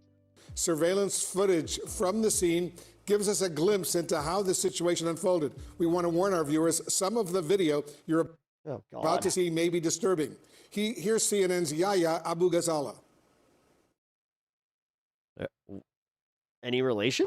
A 26-year-old Colombian man, Joan Sebastian Guerrero, was shot and killed in an ICE-involved shooting Monday morning in Maine. For now, official information is scarce, but a CNN review of photos and videos of the scene offers new insight into the timeline of the deadly incident. It's the second... They 100% were not in front of the car. I called it. I fucking called it. They were not in front of the car. They were trying to get in the car, and then they fucking went around. Like, dude. And the fact is, this was a new recruit. He had piss poor training. Like, how come it's always the same shit? Fatal shooting involving ICE agents within a week. Come in just days. The fact that the fact that your normal average cop is looking at this shit just like, they are actually like, they have no training. Like, it is a problem and it's making our job harder. After a Mexican man was killed in Houston. The latest shooting happened at this intersection in the city of Biddeford. Guerrero was driving this white Kia. There's still a lot that's unclear about what led to the shooting, but here's what we do know. At 7:17 a.m., a doorbell camera from a nearby home captured the sound of gunshots. You can hear 5 shots fired in just over a second in the distance. Is that a car? In a statement, the Department of Homeland Security said that ICE was conducting targeted surveillance of an illegal... They have a secret playbook, secret meme group, secret everything. Yes, they are literally secret fucking police. I don't know why we're playing this game with words. Alien. I don't like it. Dude... Some people were just like, yeah, well, Hitler had the SS. They were secret, super secret. No, they fucking weren't. Everybody knew about them. That's how we fucking know about them. Then it says an illegal... It wasn't something that was disclosed later in the war. Everybody knew who the German SS was. I hate this shit, and I hate the fact that people need to rewrite history in a way that makes it so today's more palatable for them. Alien departed... No, you dumb motherfuckers. This is a secret police force that doesn't have proper training, they're not held to the same standards of law enforcement. Therefore, if they are not held to the confines of the law, then they are fucking acting with impunity, which, I'm not sure if you need to know this, but that's not how fucking America works. There's a reason our cops can't just do whatever the fuck they want to do. In a vehicle. You bootlicking fucks. Notably, they don't specify whether that's the same person they were targeting. DHS says that the vehicle attempted to flee the scene and fearing for... Read the Epstein files? We already have. Public safety. Nathan, I don't know what you think you're doing here, but hey, welcome to the show. Officer discharged his weapon. The statement did not explain why the ICE officer... BTTC. Hey, what's up? Welcome to the show. By the way, if you're new to the channel, welcome. Thought the driver was a threat. U.S. Ted. Senator Nice to Angus meet you. King said DHS Secretary Mark Wayne Mullen told him the man was not the target of the operation. Surveillance video, which appears to have been captured seconds after the shots were fired, shows Guerrero's car entering the intersection and then slowly moving in circles. In another angle, you can see two federal agents standing outside the car, as one of them has his hand on the driver's side door, apparently trying to bring it to a stop. Behind the circling car are at least two federal law enforcement vehicles blocking the road with their lights flashing, indicating where the shooting may have started. The car keeps spinning for over a minute, making at least 4.5 revolutions. Then there's a cut in the video. When it resumes, you can see agents use one of their vehicles to stop Guerrero's car. We can see in this photo that it was pinned by an unmarked federal law enforcement vehicle. You can also see 4 bullet holes in the car's windshield on the driver's side. 2 federal agents are then recorded outside the car. One of them pulls Guerrero onto the street. He appears limp and his head hits the ground. Then officers appear to handcuff him. In other footage, one of the agents can be seen wearing a vest that indicates he's an ICE agent. The other, a Border Patrol agent. 3 other agents, all wearing ICE vests, could also be seen around the car. Then, at 7:21 a.m., local police arrive on the scene as one ICE agent kneels over Guerrero. By 7:23 a.m., about 6 minutes after the shots were fired, both local and federal officers are seen providing medical care to him. President Trump making a post that just happened in the last hour. He says, "We cannot give up one of ICE's most important and effective crime-fighting tools, the traffic stop." Now, that's significant because it comes after a very different announcement from the border czar last night, who was on Fox. Tom Homan had said the agency would have a short pause on most traffic stops after one of their officers It's kind of funny how like the adults in the room are even just like, okay. fatally shot a Colombian man in Maine on Monday. They coughed a dead body? Yes, they did. It was the second fatal shooting involving ICE agents within a week, coming just days after a Mexican man was killed in Houston. Now, President Trump's border czar is describing the halt in traffic stops not as a complete stop to traffic stops, but as he put it, short pause. In both shootings, none of the agents involved wore body cameras, and officials are now saying that ICE does plan to equip each arrest team with an agent wearing a body camera. Here's what border czar Tom Homan said about the slow rollout of body cameras. As soon as the trainer's done, the trainers will get the cameras and they'll deploy them as quick as possible. Don't you see that to be extremely urgent given right now? It is urgent. They're moving as quick as they possible. As soon as they had funding, they bought them. As soon as they had funding, they bought them. If the Democrats want to shut down the government, it would have been a lot quicker. All right, CNN's Maria Santana live in Bedford, Maine, where there is really growing anger after the death of the 26-year-old Colombian father. Oh, there's a lot. No, people are fucking pissed about this one. No, you see her face right now? This is the oh shit face of the mainstream media going, oh crap, normal people are getting mad at this. Oh crap. Maria, once normal people start getting mad at this stuff, that's when you lost the plot there, homie. What are you hearing there and what are you learning this morning? Yeah, hi, Sarah. Good morning. Well, one of the biggest questions here in Biddeford remains exactly the same. What happened in the seconds before an ICE agent opened fire, killing 26-year-old Joan Sebastián Durán Guerrero from Colombia? And the community here is still really grappling with that. They have been trying to demand answers. They have been trying to support this family. We are here in this park, very close by to where Durán Guerrero lived. There have been protests here the last several nights. And as you can see behind me, the community has left notes in solidarity with his family, asking for ICE to be abolished, to get out of their communities. Because, Sarah, more than 2 days Bye, Sanford. Later, there are still very few answers and details from the Department of Homeland Security over what led to the... Why don't you go to another channel and complain that you got banned from a leftist channel and blah, blah, blah, you pathetic piece of shit. This incident, and a big part of the reason that that's the case is because the agents were not wearing body cameras, and the video from surveillance from witnesses that have been released, they really See how easy that was? Don't show those moments right before Durán Guerrero was shot. DHS has so far provided, very few details. People don't like militarized force on the streets. Shocker. About why the agent that discharged his weapon felt that he was in danger and why he believed that deadly force was necessary. What they have confirmed is that Durán Guerrero was not the person that they were looking for, that he walked out of this apartment building that they were surveilling, waiting for another person who had a final order of deportation. They tried to stop his vehicle, and they said that when Guerrero tried to flee, that in fear for the safety of the public, the agent began shooting. I'm also joined tonight by CNN's senior law enforcement analyst, the former deputy director of the FBI, Andrew McCabe, and my colleague, Priscilla Alvarez. And Priscilla, you've been doing a ton of great reporting on this. I mean, for the administration to come out and change, even temporarily, as Tom Homan was putting it, how they are conducting this is notable. On two fronts, actually. So there is the pause on vehicle stops. That is something that the administration has been leaning on more and more frequently to ramp up their immigration arrests and hover around those 2,000 arrests a day that the White House has wanted and the administration has been pushing for. And now they are saying that they are going to pause that as they assess and review what happened in these incidents, both in Texas and in Maine. And I should note that there is an exception here for those with criminal So ICE are being bastards again? Yep. warrants. But even in those cases, What up, Dragonborn? they want ICE to work with their partners. But on the other change, I'm also learning that an arrest team that is put together by ICE for them You to need go to ban the trolls, otherwise normal people leave. out and conduct an arrest. I ban them once they're once the engagement's pretty much like just. If I see you guys not having fun, debating them. They then now yeah. are requiring or plan to require you're at not least wrong. one agent to have a No, see, I'm a newer channel, so if you need to know, I'm gonna be completely honest about it. I welcome more engagement than I probably should because it does help my channel out. But yeah, no, I appreciate you looking out. You're not wrong. body camera on their person while they're distributing these Getting cameras better at it. to the entire field. That is something that is ongoing, as you just mentioned there, and as the White House Border Czar was talking about. So in the span of only a few hours on the heels of both of these fatal shootings, we are seeing two notable changes, even if they are temporary, which is a departure from the way the department has postured itself before. We saw the doubling down in Minneapolis with then Homeland Security Secretary Kristi Noem. Secretary Mark Wayne Mellon appears to be taking a different approach here, and I think part of that, Caitlin, is I have been told that there have been concerns within the department that these shootings are going to erode public trust in a way that he had been trying to rebuild while carrying out this immigration crackdown since Minneapolis. So there's a lot at play here. There are concerns within the department about what has unfolded here. No, actually, I just realized Stanford, he's been kind of a thorn in our side for quite some time. So this was a long time coming. And they are taking a moment to assess what's going on, even if it's temporary. And of course, that also has an impact on the administration's agenda. Yeah. I just looked at his history. I was like, oh, about this damn. investigation itself beyond just, what we could learn from a body camera that we don't have?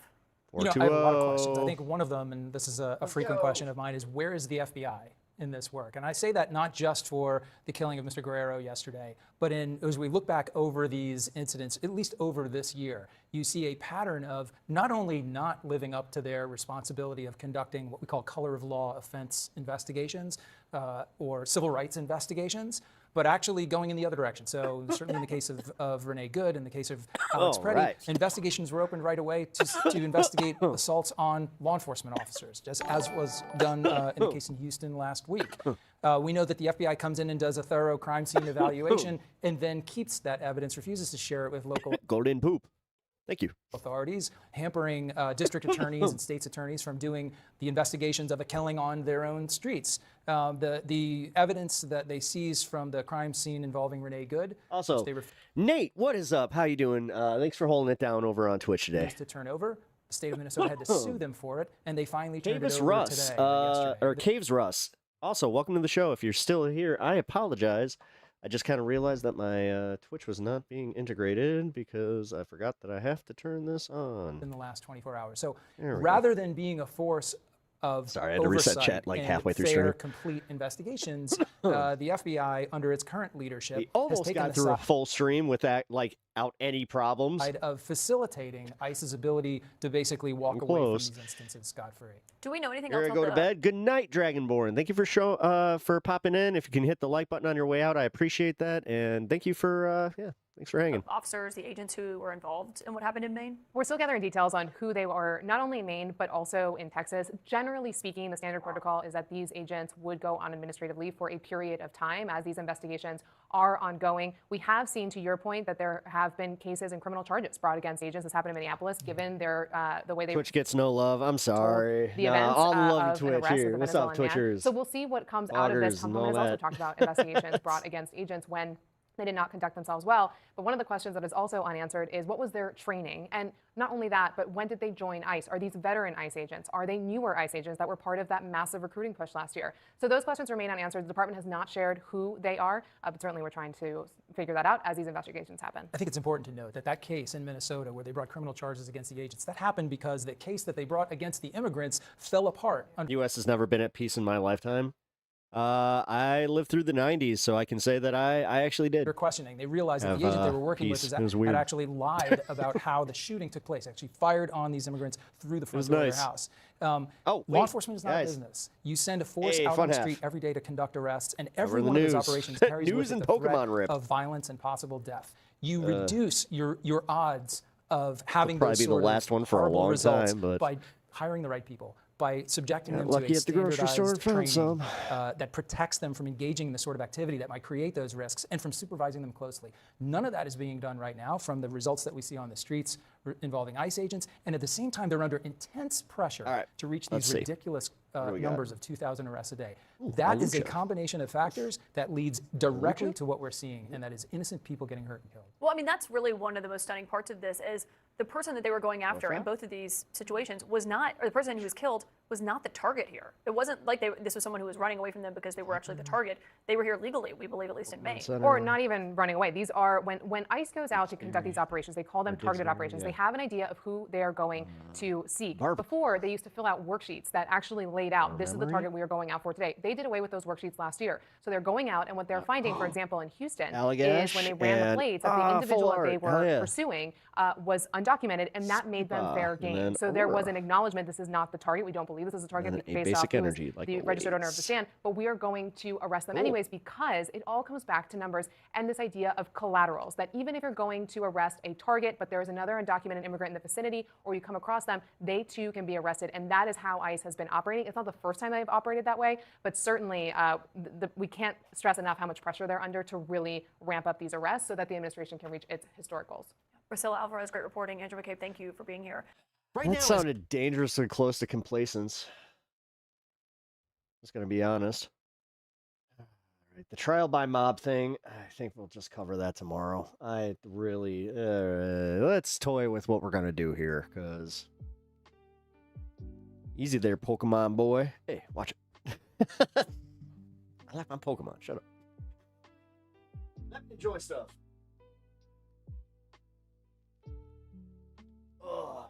Let me enjoy things. Trump is a scumbag, pedo, piece of crap. Yes, Tom Martin. Yes, he is. Tom Martin, welcome to the show. Appreciate you being here. If you guys just found this channel, welcome. My name is Pep. I do a fun little show here. We do some politics and all that. But if you guys have not already subbed to the channel, please consider doing so. Really, really helps me out and getting closer to hitting my goal of 3,000 by my channelversary.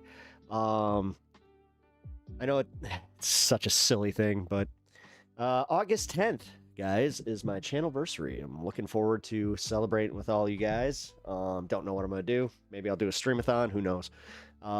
Yeah, but also double tap the screen if you're watching vertically. Hit the like button on the stream if you're watching horizontally. And follow over on Twitch. Nailed it. I got all the plugs in. All right. Get some well, get some backbone, Tom. What? Why are you being mean to Tom? Why are you being mean to me? Why you gotta be mean? Like, for real. Why? What's wrong? You like, honestly, I love seeing how, like, bent out of shape, like, some people get coming on, like, to this channel, just be like, I don't like it when people make fun of Trump. You got TDS. Instead of just recognizing it for what it is, the guy is literally the most polarizing president to ever be in office. The guy constantly shoots himself in the dick, constantly is always stepping on his own fucking tie and then tripping. I mean, because he wears a long tie, get it? Listen, this PepTalks guy is a piece of shit, but I do wear long ties. Long ties all day.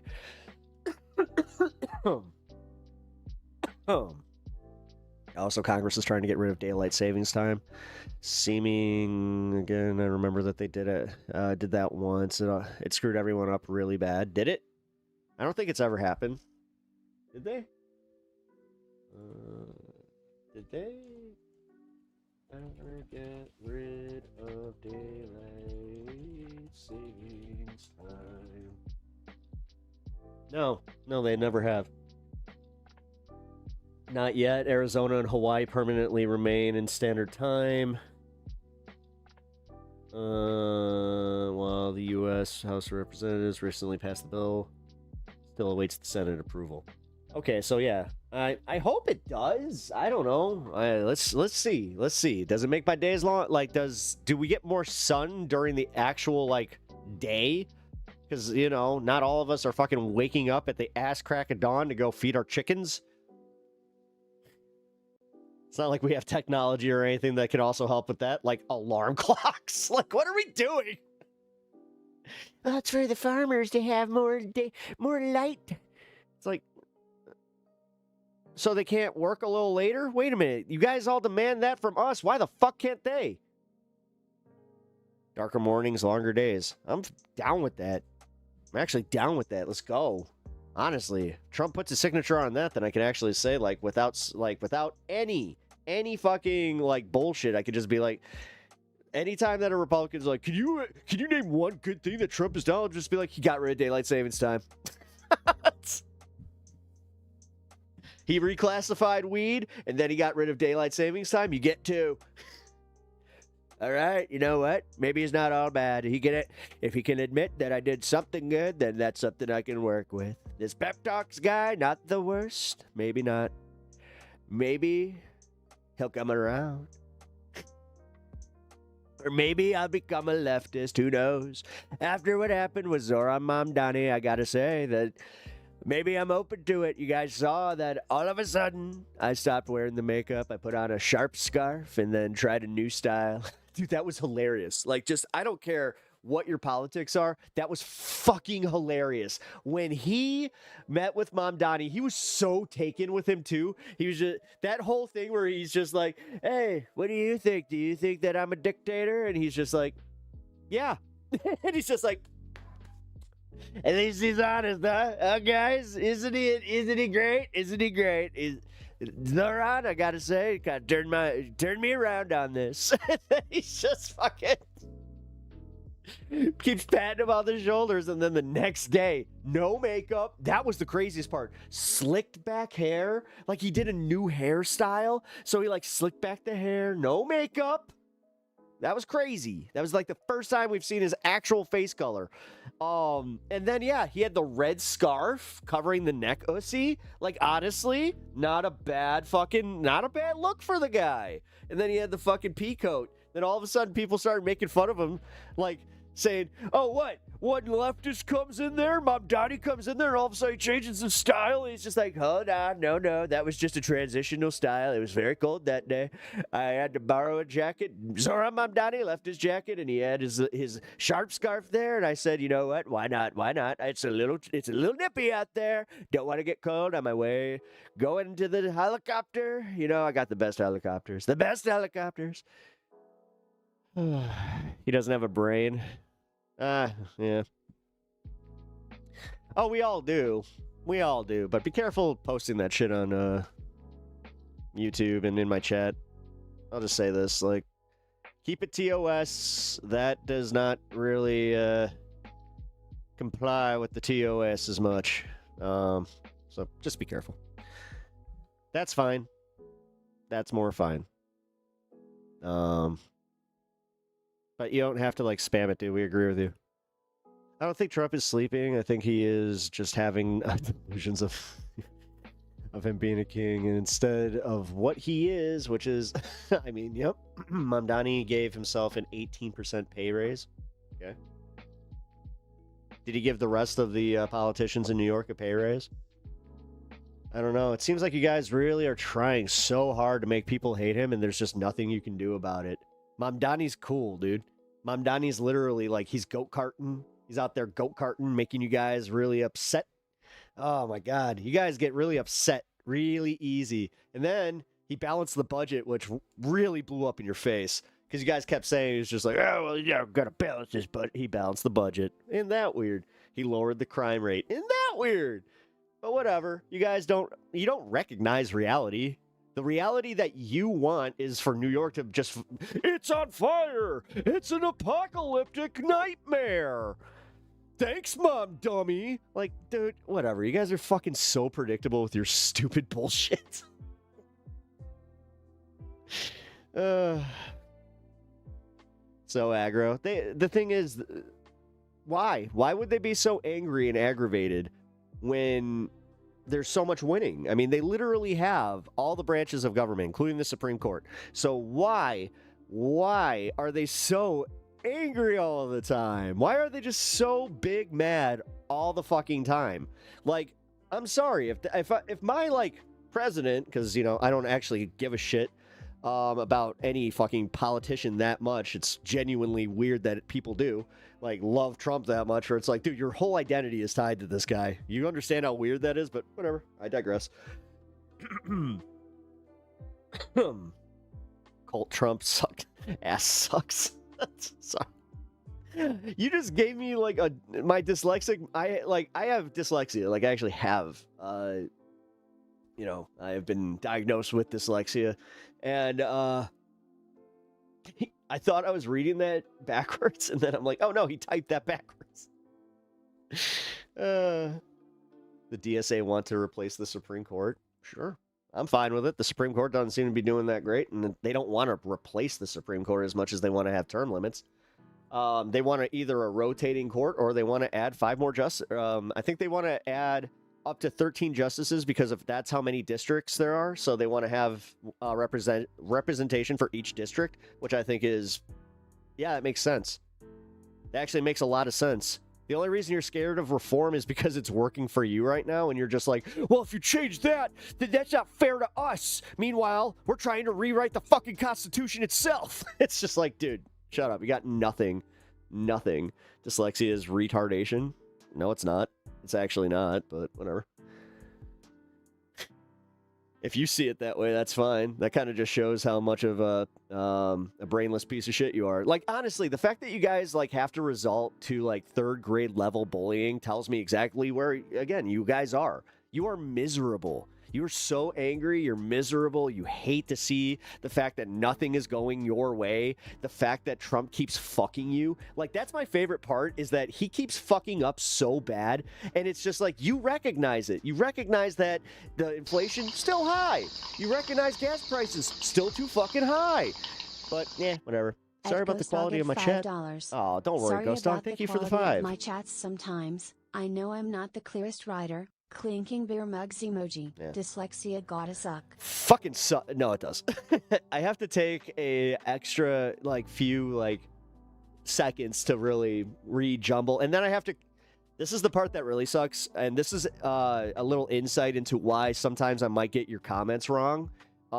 Is because I guess so the way I used to mask, and I found this out after I was diagnosed in my 30s.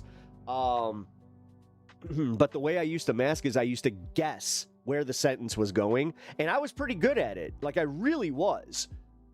But when you're doing a live chat, sometimes it's not. Sometimes I fuck up. So, no, that's just how it is. So you want us to help you with your wife's cancer recovery? Oh, okay. All right. If that's what you think. This is literally something that I do for, bringing people joy. And if I do, then people can pay. And guess what? Somebody just did. Thank you for the $5. I appreciate that. Hey, look at that. $5 away. Fuck it. Much appreciado. Okay, U.S. has never been... Oh, wait. Sorry. Come on, buddy. Both sides, F us. I won't be a puppet for the overload. Dude, I'm literally dude, fuck the man.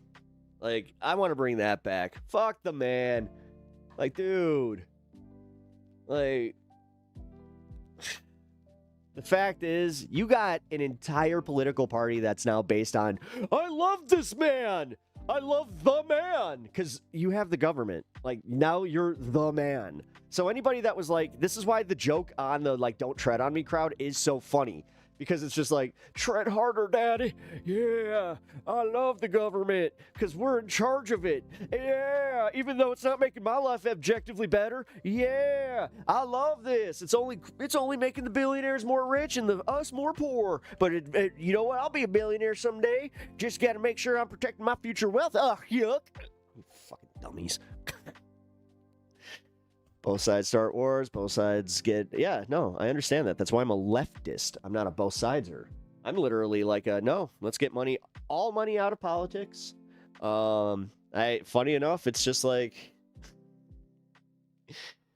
Once you get far enough left, you do kind of go like, oh yeah, fuck both sides. Weird how that works.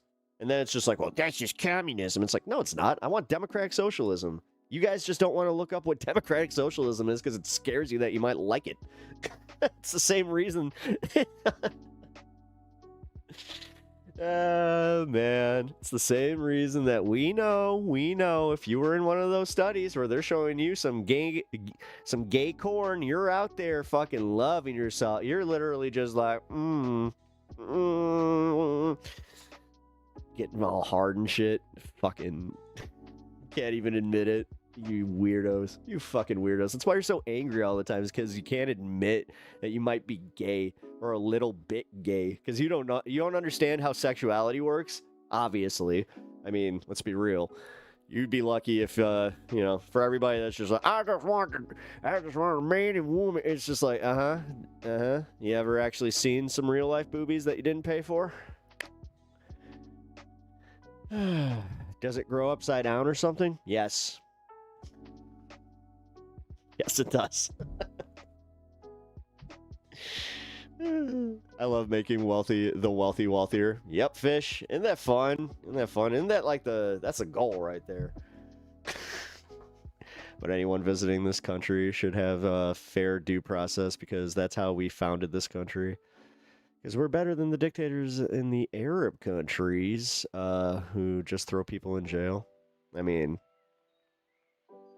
I'm going to pop me some popcorn. Oh, you did that yesterday. All right, so do you use Jiffy Pop? Like, dude, Jiffy Pop popcorn? For real? Like, me and my wife got it for, fun. Just one day. We were just like, oh, hey, it was on sale. Why not? And then... once we opened that bag and it was kind of like, oh shit. I kind of forgot. Jiffy Pop popcorn is actually the fucking shit. It's the best. It's so good. So yeah, I don't know. Just some classic old Jiffy Pop. Yeah. You can put it over the campfire. We're gonna heat up some beans later. Have ourselves a good old toot-off. All right, sorry, I'm getting weird. Do we got anything else that's not this fucking Grand Platinum thing? The Odyssey is this. Here's Morgan. That's a little too long. Christopher Nolan's The Odyssey, dismantled by Victor Davis Hanson and Nerdrotic. Oh God. So they're going to the fucking right-wing nerdosphere to get all mad that fucking Lupita Luongo or whatever her name is. This is the fucking. Is Helen of Troy. We wanted it to be a blonde lady. You fucking weirdos. I couldn't jerk off properly to the Odyssey. You watched the new Fed? Oh yeah, dude. The new Fed, dude. I watched him a while ago. I love Jiffy Pop. I'm from the later 50s though. Oh well, yeah, Robert. Well, I mean, yeah, that's the thing, though. That's one thing, again, from the 50s that I'm glad that kind of stuck. I'm glad that never changed. That's a classic, if it ain't broke, don't fix. Max Holloway. Oh, wait, I was telling people to bet on Max Holloway to win, but I would never guess it'd go down as it did. I don't know who Max Holloway is. I could buy Jiffy Pop at Canada Tire. Really? I didn't know that. I knew that you could actually, one of the craziest things I learned about Canadian Tires is the fact that you can get bags of hockey pucks there. That's the most Canadian shit ever, which makes sense, though, because it's it's rubber. Kind of get it. Oh, I should probably also, I gotta let Nick know. I cannot do Pepaganda tonight.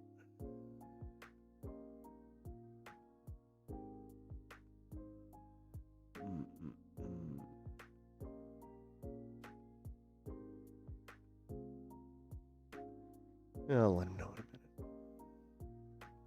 minute. It sucks. I don't want to give up that slot, but man, it's getting harder and harder to do the primetime Pep. I mean, I'll be honest. I started that as a favor to the letter hack because I assumed he was coming back. But yeah, it looks like he is taking a leave of absence, and it could be permanent. He might not come back to content creation. So,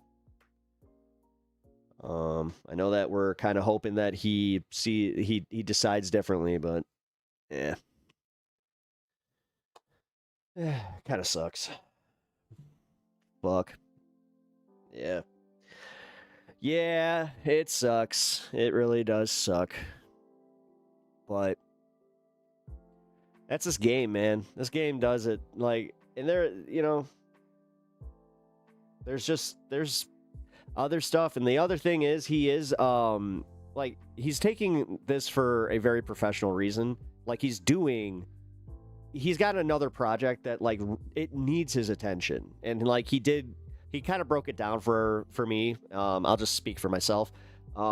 He broke it down for me in a way where I was just like, oh shit, like, I totally get this. So, that's why I'm saying it might not be, fully the end. I know that he's kind of leaving it a little bit open-ended, but, yeah, for now, it is kind of what it is.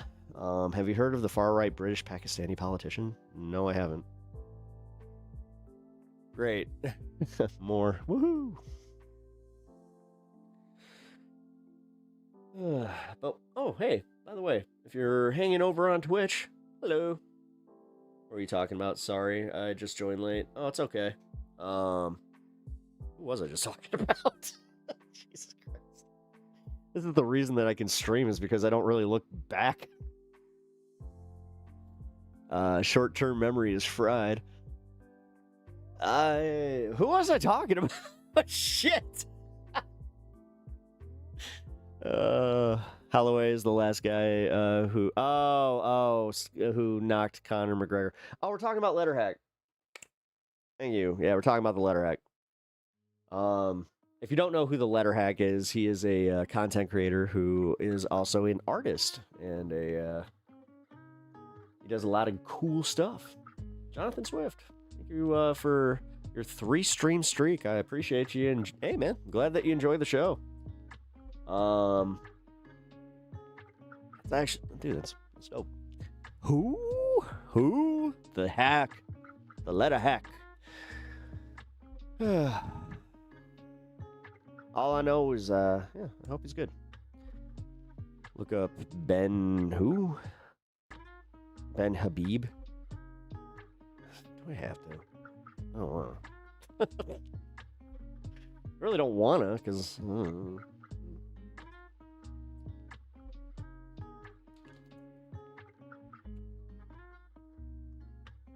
Oh, this guy. Yeah, I've seen him on Piers Morgan. This guy's a fucking dweeb. Yeah, I remember him. Yeah, what's going on with him? So there like something that I need to like worry about or some shit? I just realized that I never took care of something I was supposed to take care of today. Oh. That was a mistake.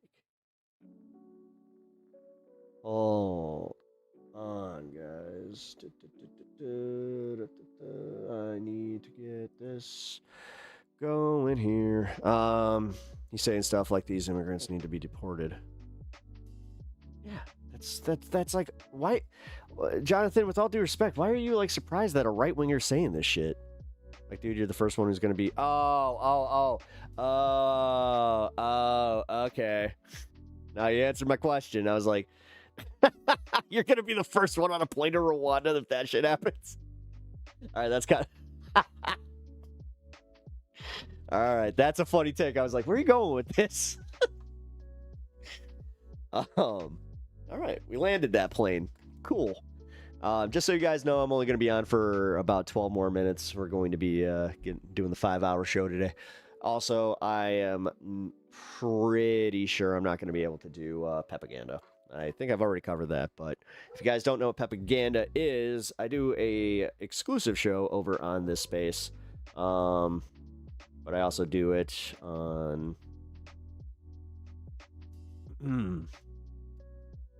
Tuesdays. I do 2 hours on Tuesdays. Honestly, I'm not, you know what? Fuck it. I'm actually just going to ask him, can you replay my 2 hours? Because it was fucking fire.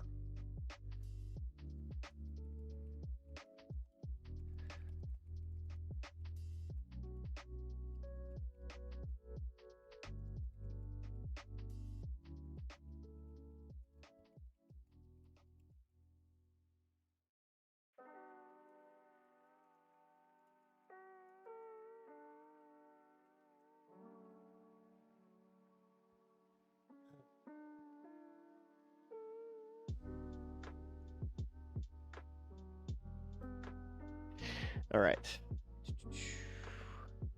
Wait, shit. Did I put that in the right? Ow, I didn't put that in the right chat. My bad. Here's the space. There we go. If you guys don't already follow this space, check it out, man. It's really cool.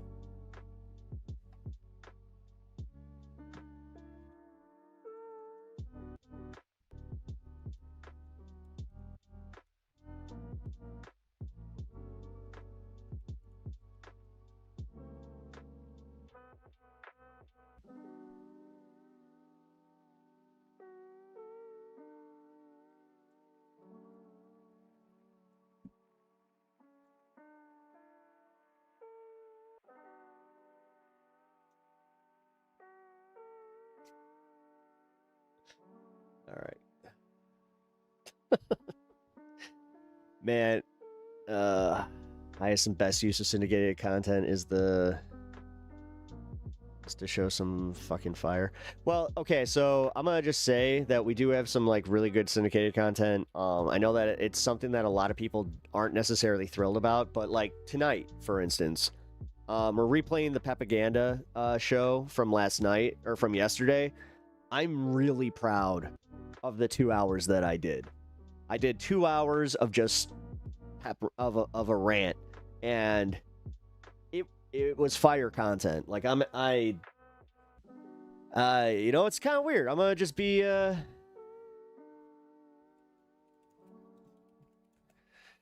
me one sec.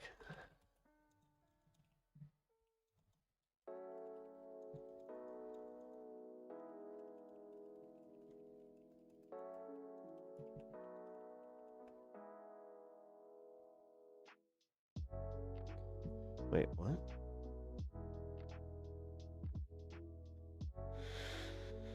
Give me a sec, guys. I need to take care of this.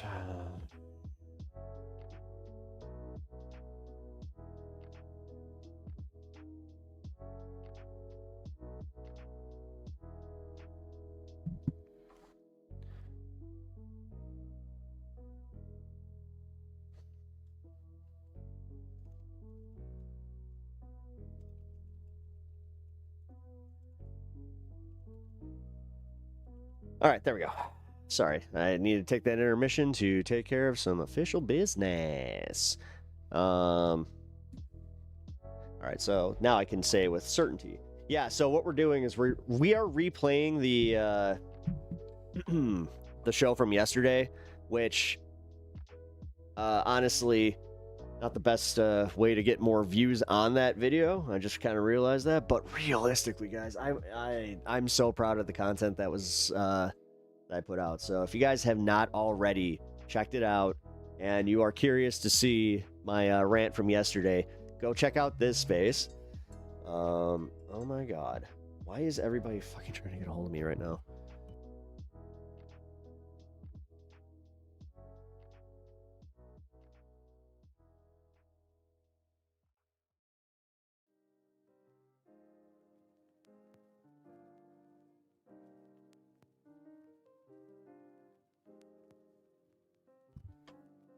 That was the wow. There has been a lot going on over here. Thank God I'm just about to wrap the show. Like that, I think that's why though. It's because I'm so close. I think the real question I want to mind is, will you endorse Count Binface for Oh yeah, Count Binface. You should do it. Hey y'all, I don't know if you know this, but Pep is kind of a big deal here. Hey, thanks. I appreciate that. I mean, yeah. I mean, I like the show. PepTalks endorses PepTalks. I'm gonna do the Bob Dole thing, man. Let's just go let's just go for it. PepTalks endorses PepTalks. Hey, no, wait, shit. Okay. Sorry, guys. I didn't mean to get so distracted there at near the end of the show here. No, so here's the deal. I will obviously be live next Tuesday on this space, but I'm also looking at putting together at least like a special little thing for Pepaganda that Wednesday. If I can make this work, that'd be great. If I can't, then it's likely to signal the end of the primetime Pep. I'm trying here. I'm trying. I gotta work out my whole scheduling thing here, but dude, it's so hard during the summer.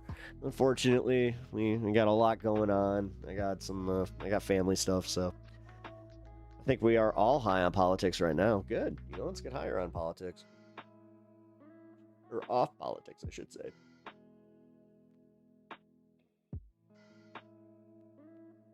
Because I'll be honest, I'm politics out. I'm just on politics right now. Sorry to disappoint. I ain't disappointed. It's fine. Sobriety's cool too. Actually, dude, I mean, fuck. There are days I wish where it's just like, I got friends that can literally like they're naturally happy. Like it's wild to me that they can just function the way they do without anything like that. It's crazy. Like, but hey, you know.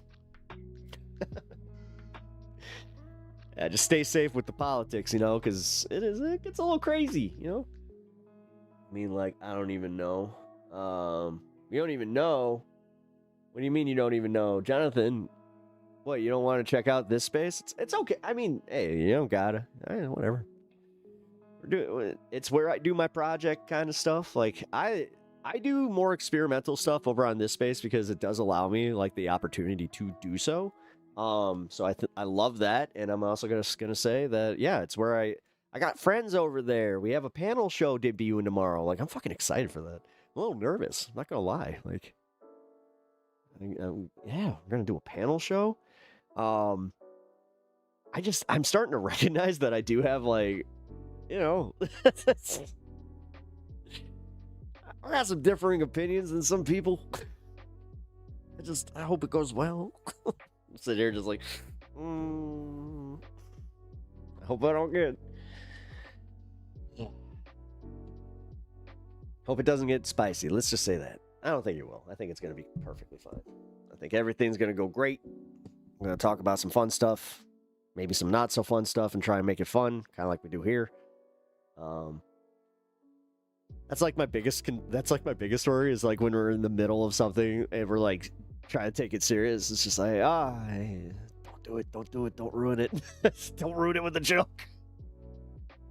So awkward for me when I'm just like, oh yeah, right. Like when I was doing my debate against Andrew, it was kind of funny. There were a few times that I was like about to chime in, and I was just like, don't, because I was going for the joke, and there's no guarantees there, you know. So, although, hey, that's another thing I'm looking forward to. Got some irons in the fire.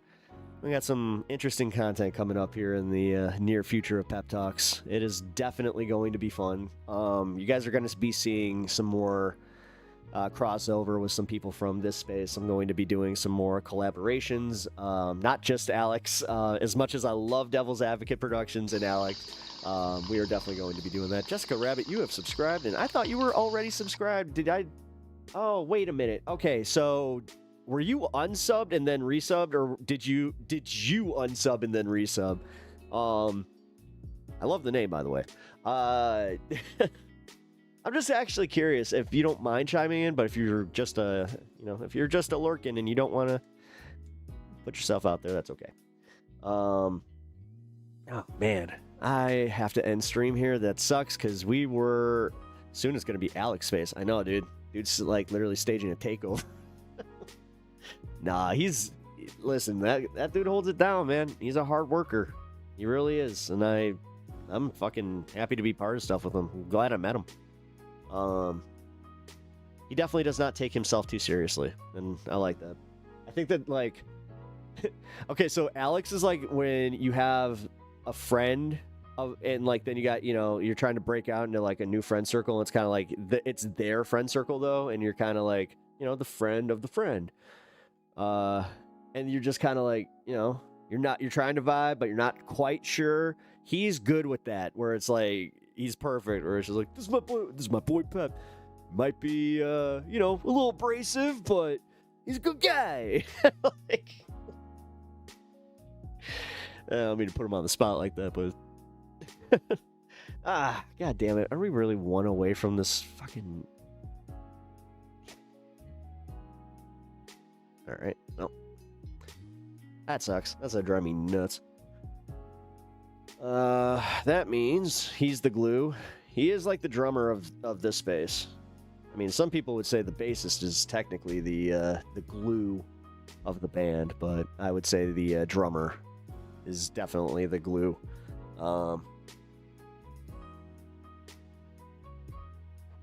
Shit.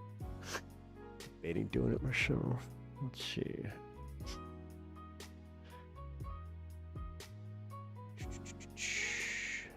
Sorry, guys. Can I reset this? Damn it, no. I was trying to reset the goal to see if I could just be like, no, I already made the goal. There we go. 4 out of 4. Here. Bass's glue, drummer's engine. There you go. I like that. I do like that, actually. I think that I agree with that. I always kind of said that like bass was the glue. Okay, shit. I am running late. Fuck. All right, guys. It looks like I am wrapping up. If I can find this thing for tomorrow, where the hell did I put it? Oh shit! I think it's on X. Give me a sec.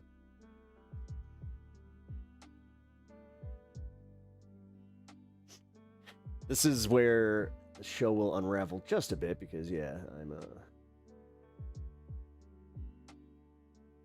Film Critics Awards, upcoming Superman movie. Very unanimous. What? Here it is. Okay, so for tomorrow's fun bit, we have the Hassan reacting to the reaction of that one guy that makes like that made like 500 videos of him. Yeah, it's gonna be some fun content. Pep raps, yes. Okay, so all right, guys, let me raid into this space real quick. Make sure that I got that on. Didn't have any of this done before. Oops. Give me a sec. This space, redirect to Dieter and Alex. Let's go. All right, yeah, you guys will be going directly to this space. Also,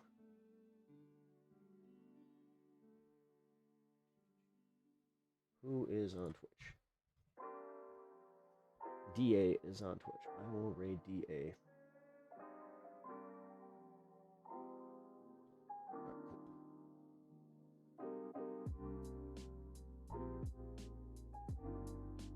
Set raid.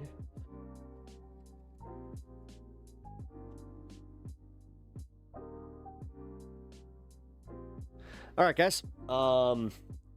Wait, are you too a businessman that likes to do business with the great nation of the state of Singapore? Wait, what?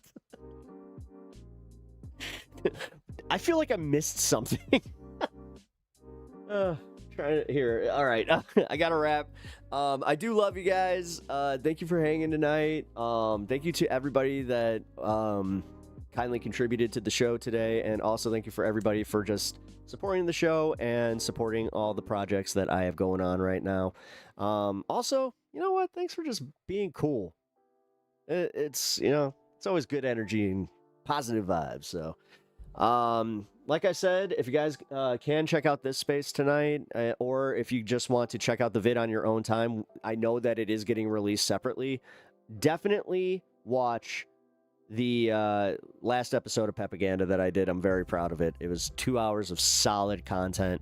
I'm going to be breaking up a little bit of it into some shorts this weekend, and just overall, like I said, very proud of it. I think that's a wrap, guys. Oh, also, I haven't done this in a while. If you guys are new here and you just subscribed, thank you. Thank you for being new subscribers. I hope you do enjoy the content. I can be a little contentious sometimes. I know that, like, I don't always fit into a mold, and I also, like, if I do say something that offends you, I don't mean to, like, legitimately, I never want to offend, basically just because I don't like it when people feel bad. So, all right. I love you guys. I will catch you on the next one. Good night. Hey, quiet you. Who the heck is PepTalks? I'm not gay, but I fantasize about Marco Rubio. PepTalks. PepTalks. PepTalks. Let's eradicate the Kung Flu. I'm literally coming. PepTalks. PepTalks. Who the heck is PepTalk? They want our women. They want our children. PepTalks. Sometimes no means yes. Grab them by the PepTalk. Grab them by the Marco Rubio. Obama is a racist. PepTalks. I'm literally coming. I'm literally coming. PepTalks. We found weapons of mass destruction. My fellow Americans, it has been confirmed today from PepTalks that we are indeed all high on politics.